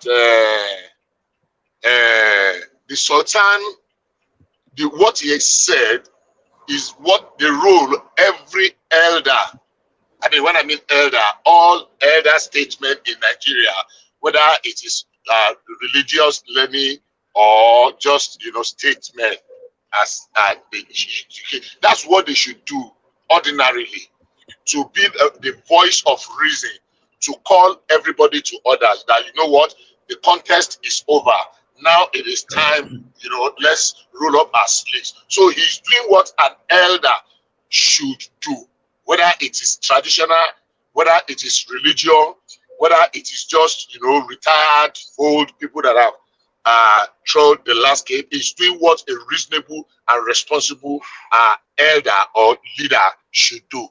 So for me, what is done is absolutely in order. But what if he does not approve of the elections and the outcome? He would not have made that statement. He would not have criticized it, but he would have just kept quiet. So is this not just something? I think he will still do it. Sometimes you do things, you cannot win all the time. I think if he's playing a leadership role that I believe he's playing, it doesn't matter whether he goes his way or not. I'm sure he will still have said, you know what, you fought a good fight. It's time to move on, rather than continue to heat up the polity. Now, we all know, we can all be sure that we know the beginning, but we won't know how it will end. Because somewhere along the line, things can just go south, if it is not properly handled. Because we keep hitting up with our body language, with our utterances, with our, innuendos, explanations, and the rest. And at some point, somebody should be able to call people to order and say, you know what, I think we should let go. So I don't think it's because he has a preference. He has always tried to manage not to show, even if he has a preference, he has always tried to stay neutral, at least. So I want to give it to him that it's not being bored by his choice. It's just a matter of that, you know what, the elections are over, let's move on. All right, let me show you this headline. I'm not sure you'll be able to see it seeing you're driving. It says, allocate 90% of job opportunities to Yoruba people in the Southwest, other Yoruba-speaking areas, group poster tells company agencies. So I'm only really bringing this because I suspect that what we're seeing is the birthing or the re-energizing of Yoruba extremism. So now that their man is in charge of the country, are we now seeing now the ugly face of Yoruba extremism? So as we were reading through this piece to establish what's being said, it looks as though it is actually Adeyinka grandson behind it. So what are you making of this headline? Is this signs of things to come? Absolutely not. I think it's just as nonsensical as you have described it earlier on. It's a far-right tendencies. We're not that way. Unfortunately, a few things that happened in this recent past during this election, especially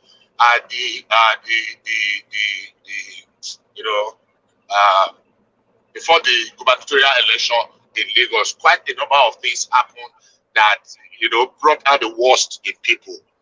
Sadly, so too. So, but this young man, I know him very well. He's not speaking for the Yorubas at all. You know Adeyinka grandson. Oh yeah, I know him. He has appeared on this platform before once upon a time. Not as really? a guest, so he just turned up out of the blues and tried to take over. Oh, really? We booted him out. I met a young man. One time I was outside of the country, and he was one of his adherents, and he was telling me that I began today. And I said, what the nonsense? And I told the guy outrightly, all these Yoruba nation something, they are just rabble rousers as far as I'm concerned. I don't believe in it.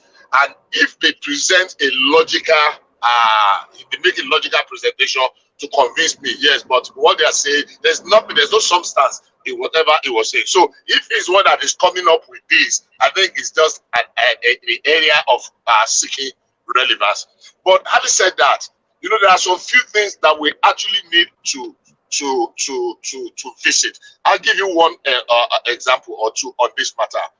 A few years ago, my daughter was going to sat for exam. He sat for JAM, and she did very well. And she wanted to study medicine. And she chose University of Port Harcourt. Of course, I was living in Port Harcourt, and I'm still living in Port Harcourt. And after the post-UME, I went there. I went to speak with one of the DVCs and the rest, and they did not pick her. And I went to ask, and I was bluntly told that my state is not a catchment area for University of Port Harcourt. I said, what do you mean? Or your state is not a catchment? They say, yes, it's not a catchment area. So they give preference to people. He mentioned the state, they were catchment area. But I said, University of Ibadan, what's the catchment area? It's national. University of Ife, what's the catchment? It's national. University of Lagos, what's the catchment? It's national. So University of Ibadan, everybody, they say it's on merit. You can make it to University of Ibadan, University of Ife, University of Lagos. But when my daughter wants to get to University of Port Harcourt, she couldn't get a space. Yeah, but University of Port Harcourt, is it a state university? It's a federal university. All right, okay. University of Port Harcourt is a federal university. But they said my daughter couldn't get in because University of Ibadan is not, or your state is not a catchment. Can I interject, Bishop? What you're talking about happens everywhere. It happened to me. When I was trying to enter school in Benin, because I was not from Edo, it happened to me. Even people, it happened, even the people that is from Southeast. If you want to get admission, maybe say Futo, and you're not from Imo State, and you're maybe from Anambra, They prefer people from No, Imo. no, It's Futo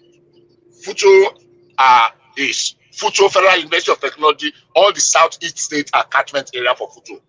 I got to know that. So use another example. But for Futo, all the southeast states are catchment area for no Futo. that's Let's leave the argument. I'm not saying it because I'm not trying to cast any aspersion. I'm just saying, some fundamentals of the issues. Like, I am not in support of what these guys are saying, but I'm saying sometimes these are the kind of things that gives, kind of right. Because I still remember very well. I'm not saying what somebody said to me. I'm saying my daughter. I went to see a DVC, University of Port Harcourt there. Are we seeing the birthing of Yoruba extremism? I don't want us to get to that level. I think Yorubas are very extremely accommodating, and I say that without any. Let me borrow your word and Thomas' word. Any fear of of contradiction or equivocation, I say. So I don't think so. I don't think we should allow it to get to that level. I think it is something that can be nipped in the bud. But are there semblance of it? Is there a fear that it could degenerate to that level? Perhaps. But I believe that the incoming administration will be able to do something about it so that we can silence this kind of voice that is saying whatever they are saying for whatever reason they are saying it. I know this is on the backdrop of the girl on the that was driving train. I believe it is. I've not read it, and I probably will not read it. But I want to believe that this agitation is on the back of that. That's something. So it's not. So sorry. What girl was driving a train? Bring us up to speed with that. This girl that was driving train in Lagos, and she posted some things. Unfortunately, she has posted some very nasty things about Sanwo-Olu. She's obedient. That's the fact on her handle. Hold on, because not everybody is. I don't know the story you're talking about. So was the girl driving? Hold on. Was the girl driving a train? Or was she riding on a train? She was the train driver. Train driver. She wrote that she studied mass communication and she was a train driver. She was employed. Obviously, she's from the southeast. She's driving train in Lagos. The Lagos State, the blue line. She's driving for the blue line. So when she posted it, some people said, well, they applied for that same job. They studied mechanical engineering. They did not pick them. On what basis was this individual chosen over there that went for the interview together? That's one. But the fact that she posted some nasty things about Tinubu, ABC, and Sanwo-Olu made some people to now come up with, hey, why was she given that? It's not that because she was more qualified than the other, because she read mass communication, and people that read mechanical engineering applied, and they were not, they were not given. So I'm just saying on the side that it is on the back of this, that this agitation of give Yoruba job, whatever, to people that are from the certain, it's on the back of that this argument is coming from. I'm just making a reference. I'm not all right. We'll be watching that space. We'll be watching that space because this language is a new language to the Nigerian space. Because it's not this language that we've heard from the Yoruba space traditionally, who a lot of people say they are embracing and welcoming. But this is not the language of embrace or welcome. And hold on. It's not the language of embrace and welcome. And if it's coming off the back of Tinubu now being president, then there's you can align the two and sort of say that the extremism in the Yoruba space is coming out because their man is now in situation. Woman. Yeah. Can I? Before the person I want to if you look at the antecedent of this guy. Woman, can I say something? Hold on. Coming after Simba. Simba, go on. This guy has been jailed for that kind of inciting racial hatred before. Yes. And I don't think his tweet, we should not be taking it seriously. He has been jailed for 54 months before because of this kind of racial hatred. So, so I don't think it's worth discussing. We cannot use his tweet to generalize what is actually happening in Yoruba space. I think that's what I want to say.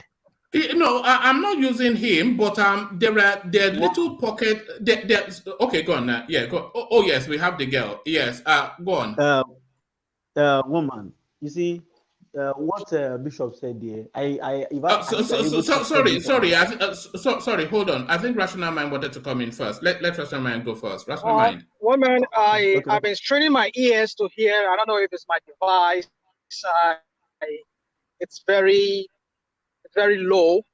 I can hardly even hear you guys. But then I think the last thing this guy was talking about, a certain girl from Southeast who work as a trained or whatever driver or whatever.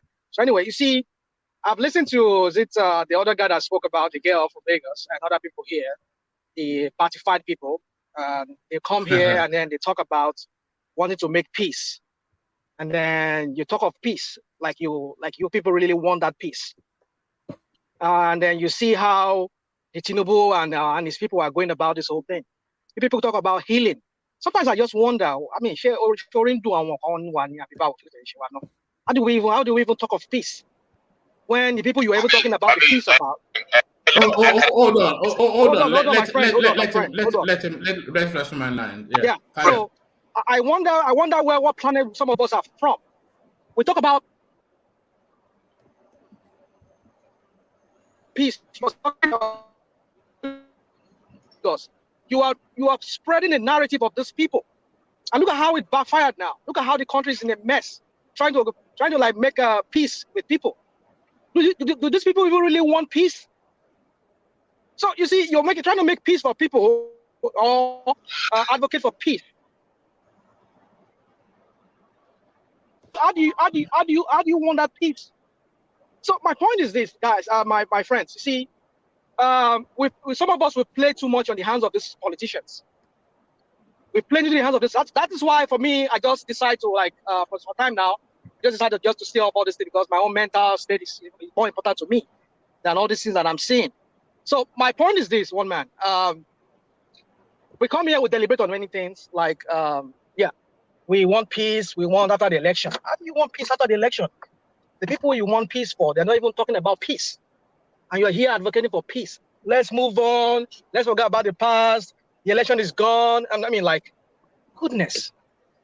So, like I said, I didn't know much about what you people are saying. But then from what the other guy said last about this girl that was driving train, and because you have a different political opinion, even though because I'm employed by Lagos, I'm a civil servant, then I can't have an opinion that is against the ruling elite or whoever gives me the if APC is the people in government, and so because they are in government, I cannot criticize them. Hold on, Rational Mind. Go on. What that's the girl on the screen, by the way. I'm not sure if you can see her. Okay. What people are saying is just from the Twitter, it says meet beautiful, focus-driven, and smart-looking Tonya Somaga, a Lagos Blue Line train driver, a graduate of Abia State University, and an indigene of Nnewi, Anambra State, Southeast Nigeria. So that's the girl there. But what a lot of people are saying is on her strap line on social media, she's raining all manners of abuse on Sanwo-Olu and Tinubu.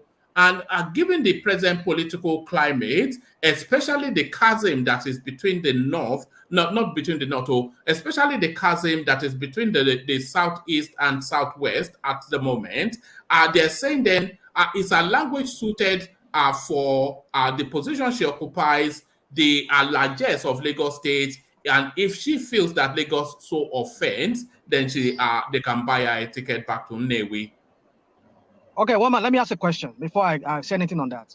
What was the abuse that you people said it was raining on Tinubu? What was it? I don't have it because I'm new to the story. It's whoever told us the news earlier, can you please tell us what was the abuse? Please, when we're talking about this abuse, can you say with facts? Not because you hear or they say. Because you say, I'm done with this. Them say. If there is a fact that you can bring it up, like you're bringing up a Twitter handle of this girl now, I don't know, whatever. So what did they say? She said that was against Tinubu? Did you say, Baba, you could have Baba Tinubu? What did he say? What did she say? Can I continue, Woman? Please. Yes. In the first instance, let me make this statement, and it's very important. It is rude, absolutely unacceptable for this gentleman to come and say Orin Dwawoko, referring to me. It wasn't referring to you. It wasn't it wasn't referring to you. It was referring to the conversation. I included myself. One man, try a question. I said, rational mind. Try a question, rational mind. He talk somehow to people. He does not even know the topic of conversation. He just started talking. All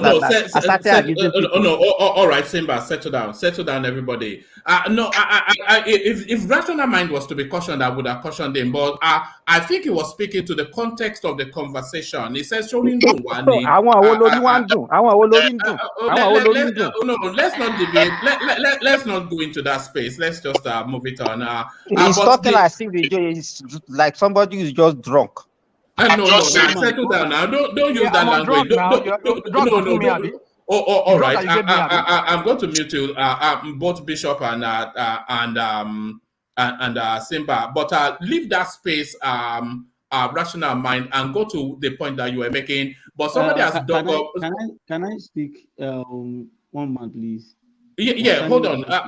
Let me just bring you the tweet from the girl. It says, if Lagos State can give this kind of toxic human being the job as sensitive as train driver, then something is seriously wrong somewhere. So this is the girl. It says, Tinubu, peace, same sentence. And then somebody said, what do you mean? And then she goes on to say, he'd never rest in peace. He's going to burn and scream and gnash his teeth in hell. So I think those are some of her commentaries, which somebody has gone to dig up. So rational mind, those are the sort of commentaries. Okay. Tinubu, of course, he birthed the train line, which is our employer. So essentially insulting our employer. So is it the light train she works for, or is it the federal government train? The blue line, the Lagos Light Rail. Yeah. Well, woman, that would be wrong. But then you see, in this time and age, I want to refrain from trying to stifle some people from saying certain things they don't want to say. You see, our leaders needs to start growing up and start accepting certain things, certain reality of the time that we live in. That people will never agree with you. As long as you have put yourself out there to be a public servant, people will insult you. People will say all kinds of things against you. As long as there's no threat to your life, that I'm going to kill you, I'm going to do this to you, as long as there's no something like that, well, I can understand. But if somebody say, about me, I won't. I don't care about that. As long as is this language appropriate for an employee of Lagos State? This is to Tinubu.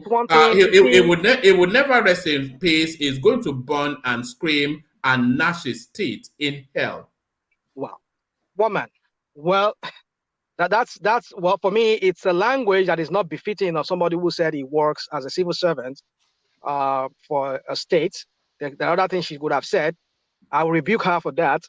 But however, one thing we should realize is that we're now living at a time where people are free. It's a freedom of speech. People can say anything they want to say, but well, maybe there's a freedom after that speech. Rationama, you know that it can be sacked for that. She can. As a civil servant, it should not be partisan. It's part of the civil service rule. Well, I don't know so you can. No, it's part of civil service rule. As a civil servant, it cannot be partisan. So for her it can be partisan. It can be partisan. She's partisan. Hold on. You cannot say she's partisan. Hold on. Simba, are civil servants allowed to vote? You are allowed to vote, but it cannot be partisan. No. Simba, where are you getting that, please? I don't understand what he's saying. What are you saying? You cannot be talking publicly about. All right, one voice. That work for how many years in the civil service? I have permanent secretaries, people that are permanent secretaries. You cannot be being partisan will put you in a very serious trouble because there will be conflict of interest. What are we saying here? Let's put in a perfect society. aside. Listen, my friend. In a perfect society, that's how it's supposed to be. But in the Nigeria craziness, we've not seen that in recent years. Don't spin this thing. Don't spin this thing. Hold on, Simba. I think you have issues with rational mind. I suspect. No. Let him give it to me. No problem. Let him land. He's not even landed this point. Then you can disagree with him fully. But let him land. Carry on, rational mind. So please, my friends, I'm not here to antagonize anybody, but my point is that we should see things. But I know we can't see things all together the same way. I realize that too. But sometimes I just don't want to sound like an hypocrite. If I come here to preach peace, and the people I'm preaching, trying to preach peace about, they're not willing to make peace, then that tells me there's something wrong. Maybe there's something wrong with me that is even trying to preach that peace in their behalf. So my point is this: when you talk about a recent memory that I know in that country, most civil servants, they are becoming partisan, especially in that Lagos. I mean, you saw when Tinubu was doing his rally. You know how many civil servants were asked to come to his rally? How many of them were threatened that if they ever come there, they're going to be sacked? Do you know how many of them? In local government, do you know how many of the local government civil servants that were asked to come to Tinubu's rally? I mean, what are you talking about? This is an example I'm just even reading a law that it says civil servants there should be a law like that. Can join political parties. I don't know where. Listen, Des, there should be a law that you should not be partisan. Partisan in the sense that you don't have, as a public servant, you don't have to come and like that girl now. The way he's saying it, for me, it seems like it's becoming extreme. But I mean, that's our view. But my point is this: that as a civil servant, you should not go to that extreme of you can show your political leaning, but not to the point of wishing somebody or wishing harm or wishing evil on somebody. So for me, you see, the Nigerian political space has become really toxic. The way Tinubu is going to manage this thing, I wonder how he's going to manage it. And the way he's going about it, those his men, the way they're handling it right now, it doesn't show to me that they are ready to make peace. They're not ready to make peace. So if they're ready to make it, you said they are not ready to make peace, but are other sides of the equation, are they ready to make peace? That's the point. So the whole space is not ready to make peace. It's not just the Tinubu space. Yeah, that's what I'm saying. That's what I'm saying. If they're not ready to make peace, don't stoke that fire. Don't reply them. That's what I would say. Now you look at it now. For the past some days now, I've been hearing about this whole thing about he has dual citizenship. What did they do? They went silent. They went mute. Everybody has been talking. Blah, blah, blah. All I was hearing is, oh, we are making plans for the inauguration. That is how they're supposed to have been doing it. Don't respond to them. If they have any beef with you, go to the court. Are you even saying? If you don't, you see, if they don't reply them, when they see that ambassador I mean, they will keep quiet at some point. But then if you are giving to them the way they're giving it to you, then it shows that they are acting more like now that they're a loser in this election. They should act like a champion, like the winner of the election. Keep quiet. Let them say whatever they want to say. Just keep quiet. When you keep quiet, you make them look ridiculous. But because the way they are going about it doesn't show that they are ready to lead. And if they're going to lead, and let me say one thing, real quick, because I know there are people waiting. I'm looking at something going on. If Tinubu gets in there, it better not try to silence opposition. Because I see that's his regular trademark. Hold on. Are you talking about silent or counter? And I'm only asking that because Buhari kept quiet all the way through the criticism of his administration, and a lot of people felt that his administration was somewhat undermined by the criticism. A lot of it, the Janjaweeds, just all manners of names, or you mocked up photographs of this guy dead, all of those sort of things that just overwhelmed the news space. There was even a period that the governance could not get through the noise to let the people know what they were doing. So are you saying that Tinubu should hold peace and allow that to repeat with under his administration. Okay, one man. You see, I know you people were in the middle of something before I came in. You see, for me, when I say keep quiet, I'm not saying total, deafening quiet. I mean silence. Now, if they speak to issues, oh, Tinubu, his health is this, is going to die. Let your spokesman come. Well, the president-elect is hale and hearty, is here. This is his itinerary, and just keep quiet. Don't give it to them insult for insult. Just address the issue. That shows your maturity. Oh, he has Guinean citizenship. From what we our recollection of what we have gathered, he's a Nigerian. He does not have Guinean passport. This is who he is. Leave it at that. Let them go and do whatever. So, he has a Guinean. What about Obi? Obi too. He does not have any way. I mean, those kind of things. You see, they need to start. You see, the problem with Buhari that you're giving me as an example is that he kept mum. He kept mum for a long time. Address the issue. Oh, he's from South Sudan. No, he's not from Sudan. He's alive. Buhari. They just kept quiet. There's a difference when you get absolute quietness than when you address issues. Address it in a way that doesn't, it doesn't inflame the other people. You made them look ridiculous. So that's just the point I'm trying to make. You see, one man. You see, for me, I just get tired of talking about politics sometimes because Nigerian politics is so toxic. My goodness, I don't even know where to start from. I was even expecting us to be talking about issues. Then I understand, one man. You have to talk about what is in the news, the latest things in the news, like you're talking about. I'm desperate to escape the politics, but the politics is not letting the issues come through. That is the problem with Nigeria. That's why we never move forward. I mean, we're talking about what is happening in Sudan. How that is, if you listen to what Professor Akinyemi said this morning, I mean, this is what we should be talking about. We did that in the earlier session. I played it. I listened to it. Yes. I listened to it when I was at work.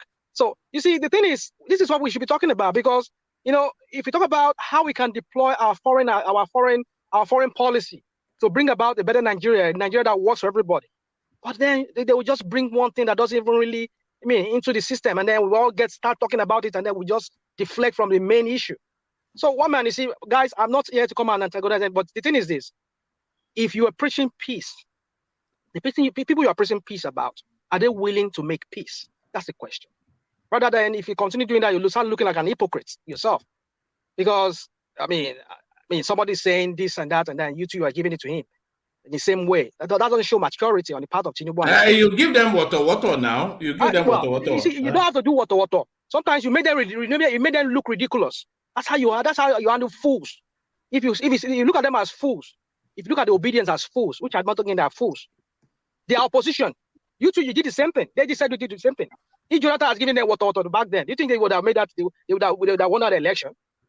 Or if Jonathan had making so worse for them? So you see, it's the same thing you are doing for other people. That's what they're doing to you. They say whatever you sow, that's what you reap. Tinubu is reaping what he himself sowed in 2014, 2015. So he should take it the way Jonathan took it. Jonathan did not go the same way they went. The way they rubbish Jonathan. Jonathan men, they never even did the same thing. It's the same thing that these obedient people are giving to them, water.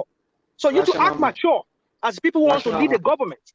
Other people want to lead a sectional government or maybe a sectional or a religious government. That's my point. They should start acting as a leader and stop this issue of also giving it back to them water. That's just what I'm trying to say. One man, thank you. Oh, all right. I think Patrick wanted to come in, but his system is not letting him. Can you hear me now? We can barely make you out, but carry on. You see, this is what we hear. This is what we hear sometimes when we hear you, Rational Mind. Carry on, Patrick. Rational Mind.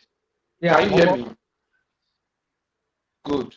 You see, I like the way you have spoken, but this argument is not from Tinubu. It's just from people. People are saying, why are they giving jobs to these people when Lagos people have not gotten jobs? I think the state should also be applying federal characters too.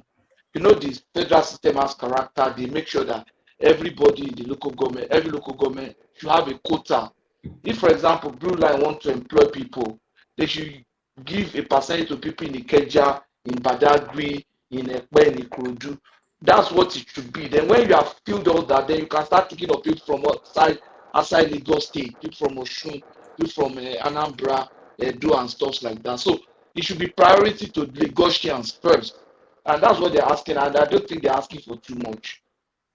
So you align with this headline, Patrick. You align with the Adeyinka grandson headline. No,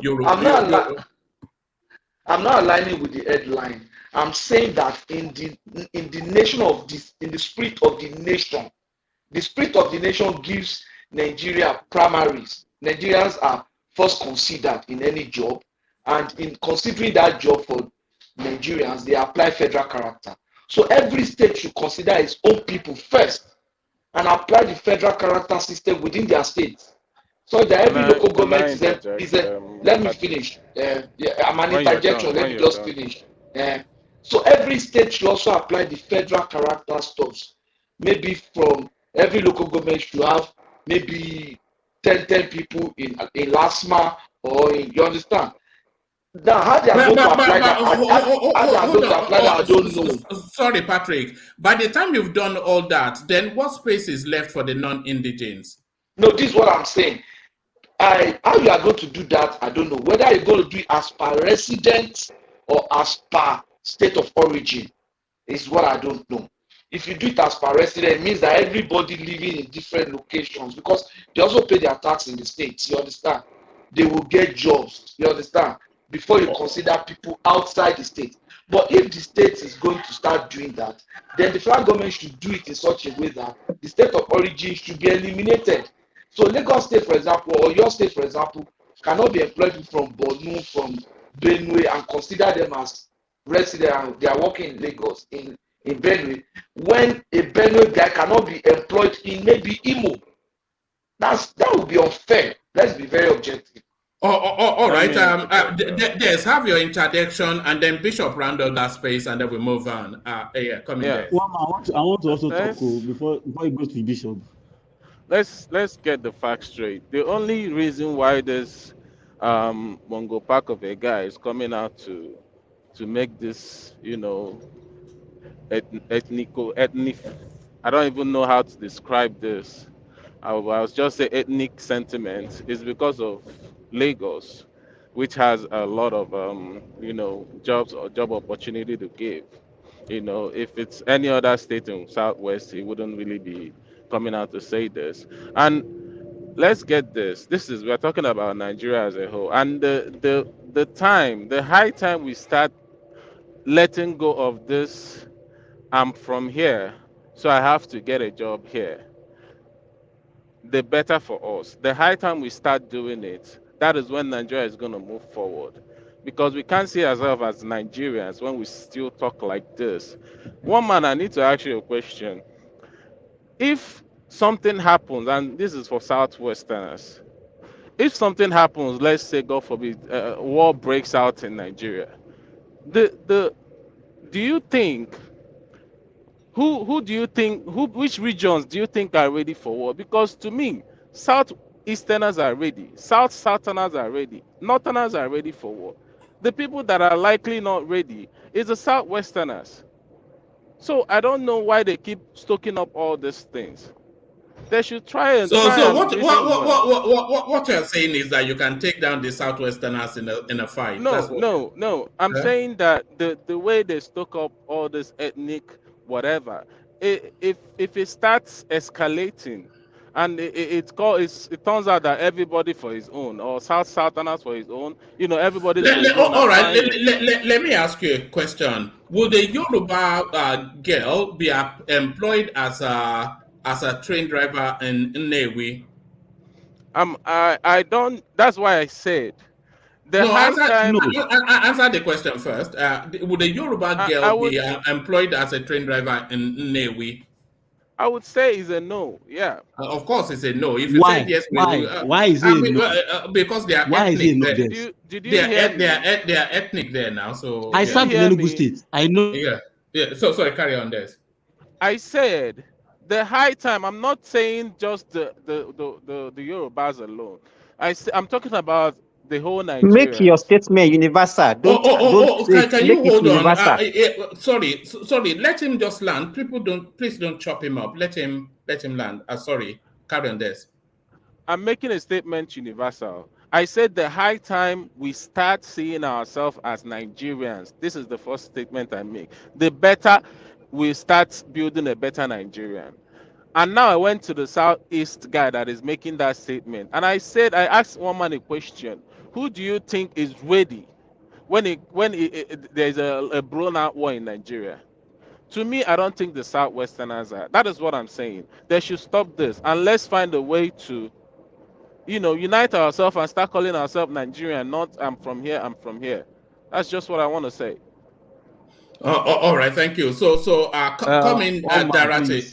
Yeah, short intervention from you, and then round of the space, Bishop, and then One we man, move can you on. answer that question first? One Do man, you you think know, do you think the Southwesterners I think the Southwesterners, they have a strength that's beyond the realms of your perception. Yeah. he doesn't understand that, sir. Oh man. The answer is You that know, nobody's Very ready funny. for war. The answer is nobody is ready for war. If you think a particular part of the country is prepared and ready for war, it's a lie. By the time war comes, he's a big lie. everybody will shake. All right. So, all right. Sorry, have your intervention, Darate, and then we move it on. Yes. Patrick, your connection is very poor, but yeah, Karen, Darate. It's a pity that we are talking about this tonight. You see, I've not been saying this on this platform. There's one assignment God has given to me, and that assignment is just to make sure that I try as much as possible to work to see how we can unify ourselves no matter what. You see, this particular issue that came up, this Omega issue, I think I shared it on my wall where I was talking about at least she got a job. I didn't even know deep down that she had this outburst. You see, freedom of information that was signed by Jonathan then, APC also used some of the opportunity. But, at the point, things have to tone down. You see, now somebody is living in Lagos and he's having this kind of mindset. And of course, that shows the maturity that we are talking about, that Rational Money was talking about. Probably they even saw her and they still gave her the job. And I like how Des responded to that question you asked him, one man, that can that girl, if she's from Southwest, can she get a job in Inewi? I served in Enugu State. I served in Enugu State. I was a presiding officer also in 2011 Jonathan election. So I understand the intrigues of this country to some extent. At least I traversed the whole of the southern scape of this country. You see, there are some things that we need to know. Our obedient brothers and all probably people from the north, southeast, they need to tone down some of their rhetorics. You see, the Yorubas are the most cosmopolitan in the world, in the country, and they are a peace factor. But I can tell you, let's not push these guys to the war. Adeyika's grandson is to the extreme. Let me be careful. Let me be frank with you. I do not support that position. But if you go on to different platforms. I was on Arise today. I saw 278 comments. All the comments were all negatives. You were counting. Were you counting it? The comments? Yeah, I opened it one after the other, and I said it. Why is it that people from a particular section of this country are the one castigating so person? I was on Innocent because I like Innocent vehicle. Innocent vehicle launched compressed natural gas and liquefied natural gas engine cars yesterday. I was proud of this guy. But go onto that platform and go and see what his people were talking about. But I know Chukuma was a very smart guy. A very smart guy. He rose with everybody. He doesn't want anybody to use negative energy to destroy his plan. They were saying that the government did not support this guy. Jonathan started the support. So Jonathan was the one that helped him to also get his license, everything that he needed, and he got that place commission in 2011, 2010 or 2011. Do you know that last year, Bank of Industry gave him $10.5 million to start 3 new line, brand new lines for his car manufacturing company. Are you, This are you same talking about No, no, hold on. No, no, there's let no, me please, land. don't do that, please. This same innocent that we're talking about sold vehicles to Federal Airport Authority. The same CNG engines, compressed natural gas engine and liquefied natural gas engine that he just made yesterday that all of us were happy about was a project of the federal government that is to bring down the money used in buying fuel, that is diesel and petrol. All right, where are you is much taking us? cheaper. Where are you taking us to? Take us there Where quickly. am I taking you to is that the people from the eastern part of the country are not doing enough. You need to see the negativity.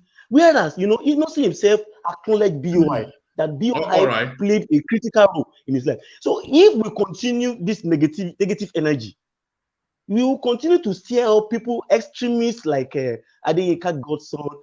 I'm also living in the diaspora. I relate with all of my brothers from every part of the country, and we roll well. And I have them also in Nigeria that are friends. But by the time we continue to, on the altar of politics, we continue to reawaken this extremist spirit in the people that are even normal before. It will not go down. That's why, because in Lagos, nobody is talking about this kind of things before. They give jobs to everybody. So far, you are competent and you are fine. They give work to you. But with the way things are going, all right, bring it home. Yeah, it's an interjection. So bring it home. I want Bishop to round up that space and then we move on. Bring it home. So what I'm saying is that let the obedience space also. No, I think we're done with that space. The fact that freedom of speech is good. I think we need to be sincere and truthful to ourselves. Let's call a spade a spade. Let everybody allow the country to run its normal course. I mean, when it comes to the course of law, the matter is in court. If you have any bad mind against anybody, don't bring it to the court and be causing trouble all around the space. It's not good. All right. Sorry, just for the purposes of the conversation, when people are interjecting, just make it a condensed little insertion into the conversation, just so that we manage the time. Yes, you wanted to come in, Ekene. Yeah. My interjection was to make sure we make this country work. What this guy posted here, I saw it a few days ago, and there was a comment made by Sheilo that this is not the reason why he supported Tinubu. And when I saw that comment, I was very proud of him for making such comment. So that is enough for me to say that we should grow as citizens of this country. And we are not helping Tinubu when we are making him a southwestern president, because the man has already a president-elect. So when we are beginning to, normally every hand will be pointing at him from the southwest, because it's like the southwest now have the power of the country now. So everybody's looking on how maybe the southwest will carry other part of the country along. And that is how I'm seeing it. So if it were to be Obi today, the advice I will be giving him, to make sure that he includes every other part of the country, not just because he's maybe he won as an Igbo president, then he should just focus on the Igbo side. So and the same thing now, Tinubu has won. I expect every other, the southwest, to also maybe giving him such tool that he should make every other part of the country to be included in his government. So to make everything to be balanced. So that's my contribution. Let us not just, the southwest has the power now. So everything now goes to the southwest. So if there is any other region that Tinubu is going to take the advice, it's from the South people. So that's my contribution. All right, brilliant. Bring that space home, Bishop, and then we move the conversation on. Bishop, back to you. Bishop, have we lost you? You don't lose me, even though you shut me down unfairly. But that's fair. That's no. I didn't shut you down. Just to address that, it's when too many voices are cascading over each other. That's when I mute people. You shut me down for rational mind, but that's fine. Let me say what I want to say. Oh, all right, Just carry on. permit me. I want to start from one of the last sentences the last speaker said. The Northerners are ready for war. The Southerners, the Southwest, South, and Southeast are ready for war. The Southwest is not because they are cowards. That's a popular saying. It's always been there. It's the general mindset. It's unfortunate a statement to make. It's sad. It's regrettable. I won't say more than that. I won't dignify that Yorubas are coward. Everybody is ready for war, but they are not. Rational Mind did say when he interjected me, and I want you to go and listen to it if I lied. What it says was direct about people not having heard. Said it in Yoruba. It was clear. It was straightforward. I had it. And I was waiting because I wanted to respond. I thought he was going to retract that he was misquoted, but he doubled down on it. I don't think that statement befits a platform like this. I won't go out of my way to insult people or denigrate them. I made an inference. You asked me a question. The first thing I said was to condemn Adeyinka grandson that included. The first thing I did, I was making a reference to that. Look, this is how I used an example of myself. I used to have a colleague that was from Rivers. The wife is a Yoruba woman, sorry. They did not take her in civil service in Rivers State. In Lagos today, there are hundreds of level 17 officers in civil service, especially in teaching profession. There are principals and vice principals in Lagos State civil service that are from the southeast. You won't get a teaching appointment except as a PTA teacher in Port Harcourt, in Anambra, in Imo, in Abia. I am saying it. These are facts. Abia State sacked civil servants because they were from Imo State. All states can rule. If there are places or states that are so accommodating, it is the Southwest states. I know principals in Oyo State that are Igbos of secondary school, state government secondary schools. I know them in their dozens. So you cannot be taking and we do not want to give. You will not get employment in Abia State civil service, in Imo State civil service, in Anambra State civil service as a Yoruba person, even if you are married to an Igbo person. You won't. Cross state. There was a judge, there was a judge that was married to a Cross River person because she was from River State. There was a vacancy for a chief judge. They did not take her. Because of what? Is it the same people that did not give what's her name? Ojuku's wife tickets to run a whole CC Honor's daughter that she's not from there. The magnanimity, the way Southwest accepts everybody, and we have treated them, is beginning to turn to insult on us. For somebody to come on a global platform and say Yoruba are cowards because everybody is ready for war.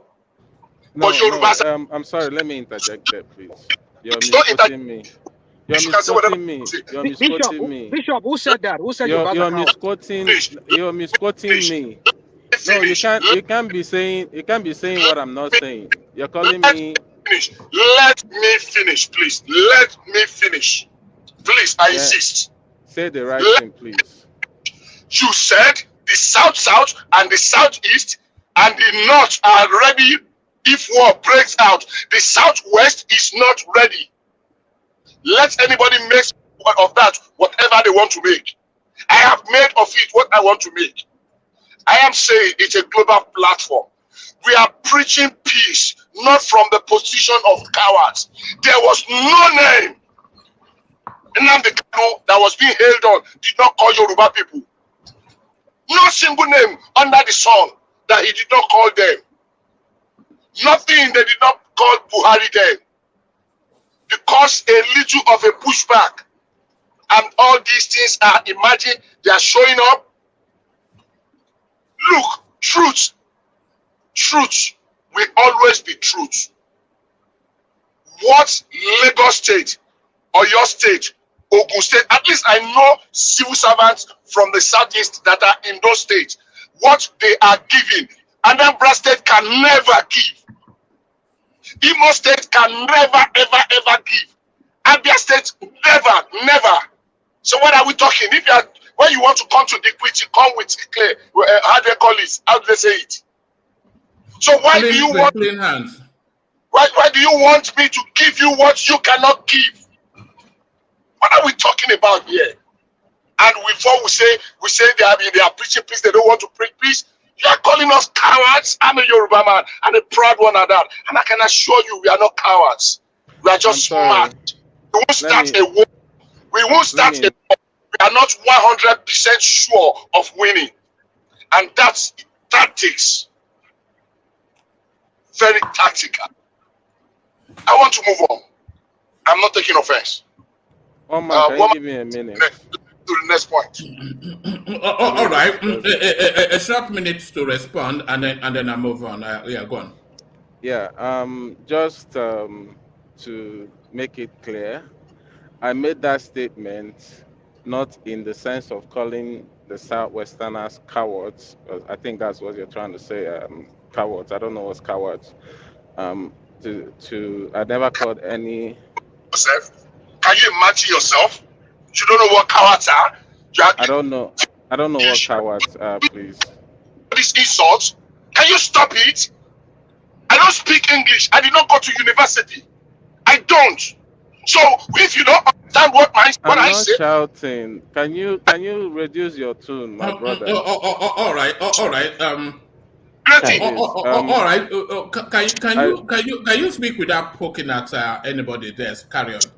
Sandy, what the hell do you mean? Oh my God.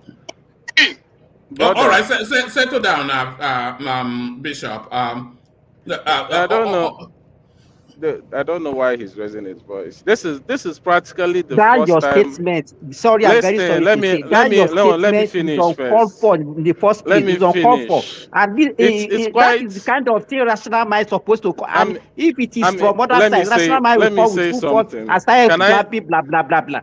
Your statement is uncalled for. The one thing that we require from you is an apology. You should not. There's no way you can defend yourself. There's I'm no not way. trying to defend It's an uncalled for statement. You should not be saying that kind of statement on a global. Don't say you apologize. That is what we need. I'm not. Let me speak. One man haven't told me to apologize. You don't have a right to do that. But let me say this. This is the first time one man can testify. I poked a little bit at the Southwesterners, and I kind of laughed myself to see the reaction. To see the reaction of everybody. Everybody is quite angry. And I'm here taking a lot of, some sort of jab at the Southeasterners every single day. I take it and I don't complain. I take it and I don't complain. But anyway, my statement was that I said I don't know what is. Sorry, Bishop. I didn't go to. I don't finish. I didn't go to the degree you went to. I don't know what coward is. So if you can tell me the meaning, then I would understand. This. All right. This is going nowhere. Just close that statement. Just Close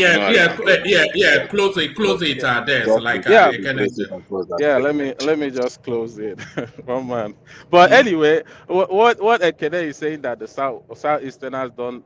My mom's vice proprietor is a Yoruba, so I don't know where he's getting that. You can never see any Yoruba being employed or whatever. I don't know where he's getting it, but I just don't know, one man. But anyway, let's continue, please. All right, brilliant. Let's continue. So there it is. A little skirmish in between the session. So a little skirmish. So let me actually bring a light-hearted, probably not so light-hearted storyline to the conversation, just to break off the tension somewhat. So we're talking about Are we talking about? Actually, let me not preempt it. Let me just bring it. So this I read it out. Pardon me. She wears trousers to bed, starves me of sex. Man arrested for domestic violence. So this one. An artisan, Michael Agosu, who is currently being investigated by policemen attached to Ogoji Police Station, Ogun State Command for domestic violence, has revealed that he beats his wife because she denies him sex. According to the father of four, who was arrested on Thursday for beating his wife, Kafayat Salami, to a stupor at the Escobar area of XYZ Ogun State. My wife is always demanding money. She does not allow me to touch her. At night, she puts on trousers to prevent us from having a conjugal or something. Anytime she allows me to have her, immediately she wears trousers after one round. Calling on the government to come to our rescue, Kafayat Salami said, I am not happy with the domestic violence. Government should, please, come to my aid before he kills me. Recounting her ordeal at the hands of her husband, in the past 14 years, the victim, Kafayat, a native of Ibadan, said, this is how he has been beating me for years. Even whilst I was pregnant with our first child, he beats me up. Today's incident happened around 11 a.m. I was washing clothes when my husband came back and he said he would beat me to death. Before I knew what was happening, he used wood and iron to hit me in the eye. Even when I was bleeding, he kept hitting me. Explaining further, Kafayat said he had not paid my dowry. We have been together for over 14 years and have 4 children. It is only my grandmother that was aware of the marriage. My parents were not. It was after I gave birth to our first child, I went to see my father, and that was before he passed on. My husband is from Cotonou. He works as a carpenter and works in the Mushin area of Lagos. So that is the story then of that usually so maybe you come in on this rational mind because I think you always have an insight to that sort of a storyline. But that is the storyline of the average. I don't want to be discriminatory, but that usually happens in the lower rungs of society. But a lot of things open up in that space. The domestic violence that is the portion is just the normal practice. Just give your wife a slapper. That still seems to go on one. But the greater thing is that wife entitled to deny the man his conjugal rights, even though she is the wife? So all of that, rational mind. Rational mind? Can anyone still hear me? Hello? Oh, don't tell me I'm gone again. No, we can hear you. We can hear you. All right. Okay, I think it's maybe rational mind that we have lost. So who wants to take that on? That's somewhat a deviation. Is the moral maze that is the Nigerian space and what marriage constitutes? Because the sense of entitlement to your wife's body just for reasons of being married to her. So to that space, anybody with thoughts on that, or do you want us to go back to the politics? I'm gonna leave this matter. May they go settle them for their house. Make them go settle. All right, let's go back to politics. I think there is a lot of abuse that is going on, especially in that Kida. I mean, as you said, that in the lower Kida of strata of social strata, and though the women, they always play the victim role because the men, they don't know how to. The only thing that a man knows how to do is physical abuse. But if you look at the story that you read, you discover that the man was also claiming that because it's a very funny story because women, they like using that thing to actually push their point. and they know that when a man is actually asking for that thing, they want to deny the man, and at that point anything can happen. So there is a lot. Women are very good in emotional abuse, which most people will not notice. But when it comes to physical abuse, I can hear you. Walmart, can you hear me?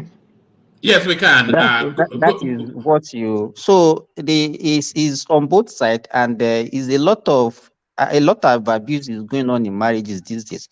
And if you look at it, is actually this lady is not legally married to this man, and she also confessed that she has been married for 14 years, and the parents they did not approve of this marriage. So it's something that is very messy. And but though nobody should preach any form of abuse, and it's something that we have to actually condemn in our society. Should a woman be? Is a woman allowed to deny the man his conjugal rights? No, that's what I'm saying. It's very common among women. Whenever they want to ask for something, or if man is offended them, they use it as a weapon to actually deny the man, and they know that whenever they deny the man, a man can do anything at that stage to actually make them happy, or to push to get whatever they want to get from the So man. if a woman deny you sex, you will not, you lose your. See, all these things are issue to be tackled personally. How can you say that a woman deny you sex because of that?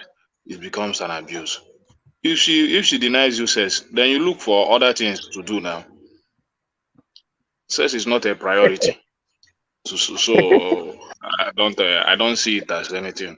If a woman denies you say, if I've ever wondered if you were a Yoruba man, now I know you are not a Yoruba man. It's important to know. Another thing to do. Go and do another thing. Like what? Like what? Don't worry now. Tomorrow morning you look for work now. You get the Vaseline now.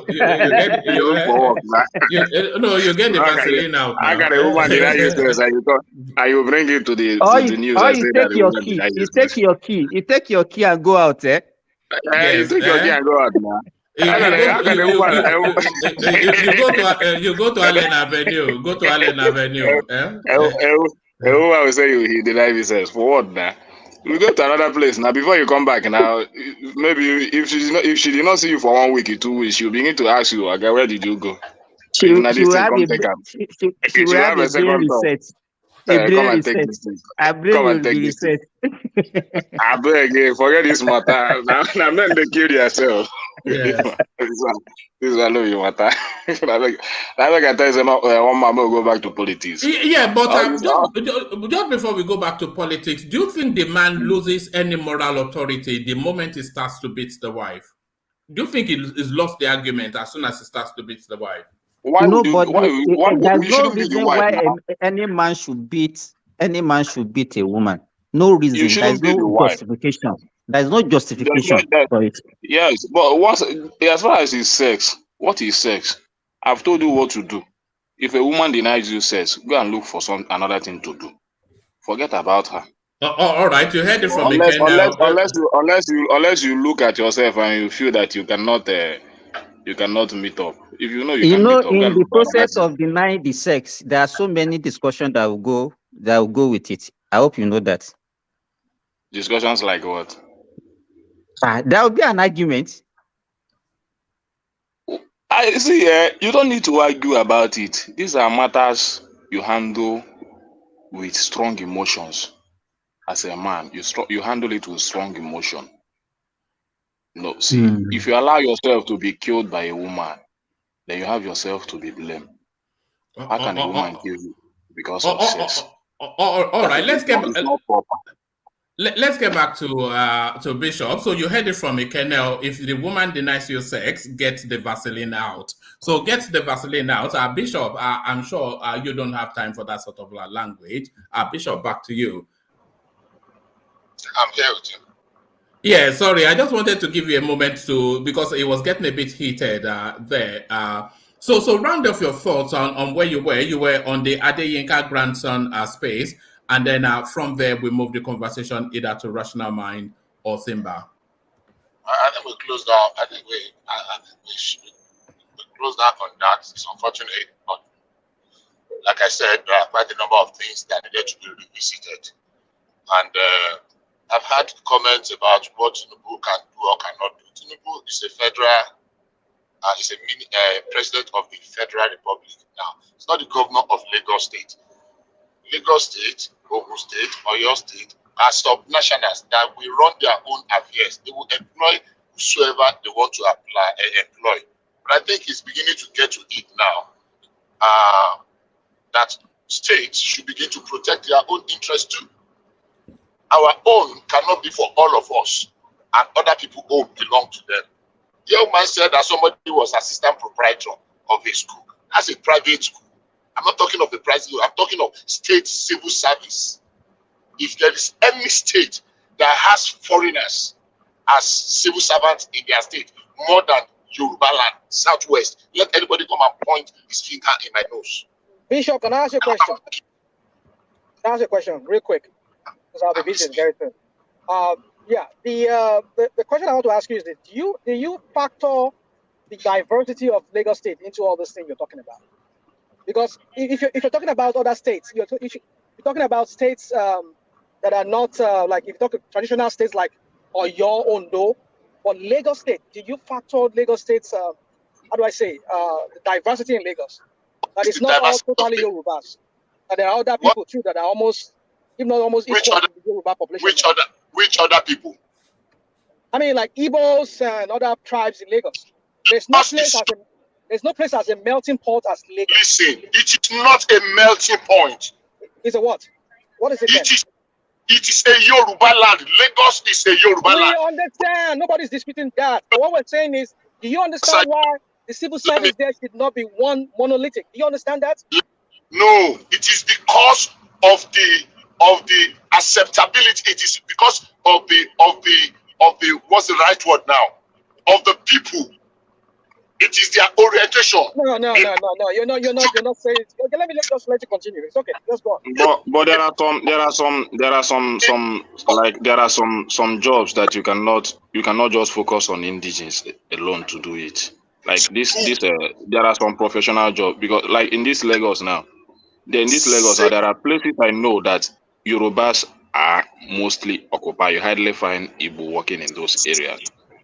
I know many of those sectors very well in this Lagos.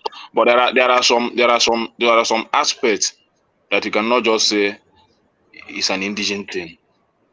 They are meant for professionals. Like all these train service and everything. I don't think you would just say it's a Lagos thing. So somebody that read mass communication is a professional to drive train. Maybe they have.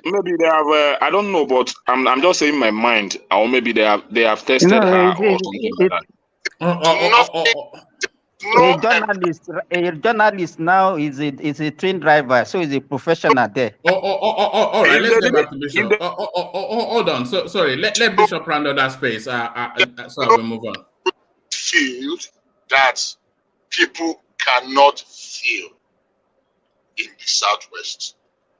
But it is the nature, the culture to give everybody. Unfortunately, what they are given in the Southwest, others are not given. I have lived, it's getting to 30 years this year, that I have lived in the Southeast and South-South.